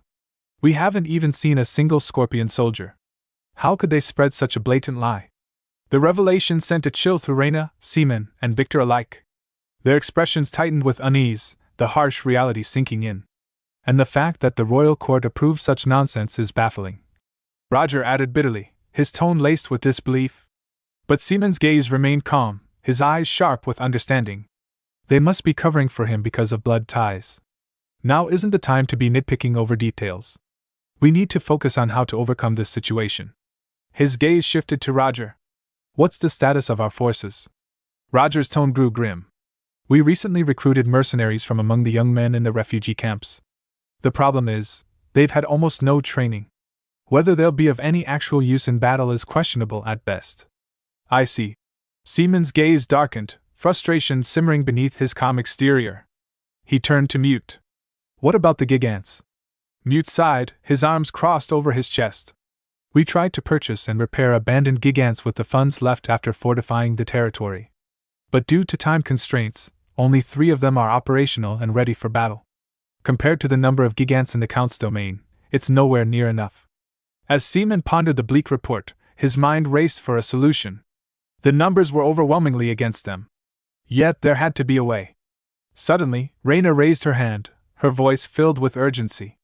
We actually have a Gigant as well. We hid it in a nearby estate. They have Mir. Philip's eyes lit up with recognition. We saw Mir's capabilities firsthand at the Gigant arena. It will definitely be a huge help. But we don't have a Gigant rider to pilot Mir, do we? I will be piloting Sting, so you don't have to worry about that either. Raina responded quickly. Sir Victor has experience piloting a Gigant. Victor nodded, his gaze unwavering despite the deep lines of age on his face. Though I am an old man who has long left the battlefield, the experience I've accumulated is second to none. I promise I will not be a burden. I will give my utmost. Please trust me just this once. Roger looked at Victor, his expression filled with admiration. If it's the renowned former Knight Commander of the Volga Kingdom, we can certainly trust him. Philip's jaw dropped in astonishment. Oh wow, I thought you were just an old man, but you're incredible. Victor's fist lightly smacked the top of Philip's head, leaving a red bump with a wisp of smoke rising comically. And I still have enough strength to deal with cheeky youngsters like you. The mood lightened, but only briefly. Victor's expression grew serious. Also, we still have knights from the old Volga Kingdom. They hid their identities due to the Count's oppression, but they have continued training in secret. Their skill and loyalty will definitely be of great help. Roger nodded approvingly. That is very reassuring. Mute's voice cut through the brief moment of hope, bringing everyone's attention back to the harsh reality. I don't mean to dampen the mood, but the situation is still not in our favor. The Count's domain has at least 80 Gigants from what we know. Among them, 5 are Knight-class Gigants. In modern warfare, the number and class of Gigants are the key factors in determining victory. The difference between a warrior class and a knight class is like that between a child and an adult. It takes 10 warrior class Gigants to match just 1 knight class in battle. If we're outnumbered and our Gigants are lower class, no amount of regular knights will make up for the disadvantage. A heavy silence settled over the room, until Seaman spoke, his tone cool and calculated. Then, if the enemy is unable to use their Gigants at all, doesn't that mean we have a chance? Everyone turned to him in surprise. Mute hesitated before nodding slowly. That is true, but how do we render all those Gigants useless? We're not going to sabotage their Gigants directly. Seaman's eyes gleamed with sharp determination. We'll create a situation where they can't use them at all. Locken's territory has large terrain differences on all sides. To the east and west are high cliffs, making passage difficult for large numbers. The northern forest is too dense for Gigants to maneuver. That leaves only one option for the enemy, crossing the southern sea. His voice grew more intense, his words like steel. We'll set traps along the shore to prevent their Gigants from disembarking. Then, we'll bombard their defenseless troops from a distance. Of course, we can't ignore attacks from other directions, but that's something we can plan for together. The room erupted with newfound resolve. Leave it to us, young lord, Philip declared confidently. Roger slammed his hand on the table and rose to his feet. With such inspiring words, we cannot just stand by idly. We will follow you to the end, Lord Luke. Raina's eyes shimmered with a mixture of relief and determination as she looked around the room. It felt hopeless before, like we were fighting against an unstoppable tide. But now, I can finally see a path forward. Her voice softened, a hint of warmth breaking through her earlier despair. Strangely, whenever I'm with Lord Luke, it feels like defeat simply isn't an option. As if we can overcome anything. Victor nodded, his grizzled features etched with unwavering conviction. We've witnessed countless miracles up until now. Surviving against overwhelming odds, pushing through dangers that should have crushed us. And this war will be no different. We will overcome this. His words were a declaration of faith, not just in Luke, but in all of them. Philip slapped his palms together, his youthful enthusiasm igniting once more. Then what are we waiting for? This isn't the time to be standing around talking. I'll go prepare for battle right away. Without hesitation, he bolted for the door, his eagerness propelling him forward. One by one, the others followed suit. Roger, Victor, and Raina each departed with purpose blazing in their eyes. They all had preparations to make and responsibilities to fulfill. Mute was the last to leave, his expression calm but resolute. I'll get to work on Gigant maintenance. And I'll make sure the fortress walls are reinforced properly. Every second counts. With that, he turned and exited the room, his footsteps fading into the distance. As the room finally fell silent, Seaman's rigid posture crumbled. His breathing was ragged, his shoulders trembling from the strain of maintaining composure throughout the meeting. Without wasting another moment, he extended his hand and chanted a spell under his breath, forming an invisible barrier around the door. A protective ward to ensure no one would enter.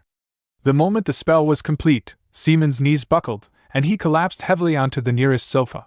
His body trembled violently as he leaned forward and vomited dark, viscous blood onto the floor. His face contorted with pain, his breathing uneven. Damn it. His thoughts raced, his mind struggling to piece together the cause of his sudden deterioration. Is this because I lost control back then? Because I let my rage take over? He gritted his teeth, fingers digging into the fabric of the sofa. The pain coursing through his body was like molten fire, his mana flow unstable and erratic. I must have used more mana than I could handle. It's become too unstable to control. If this continues, the black circle.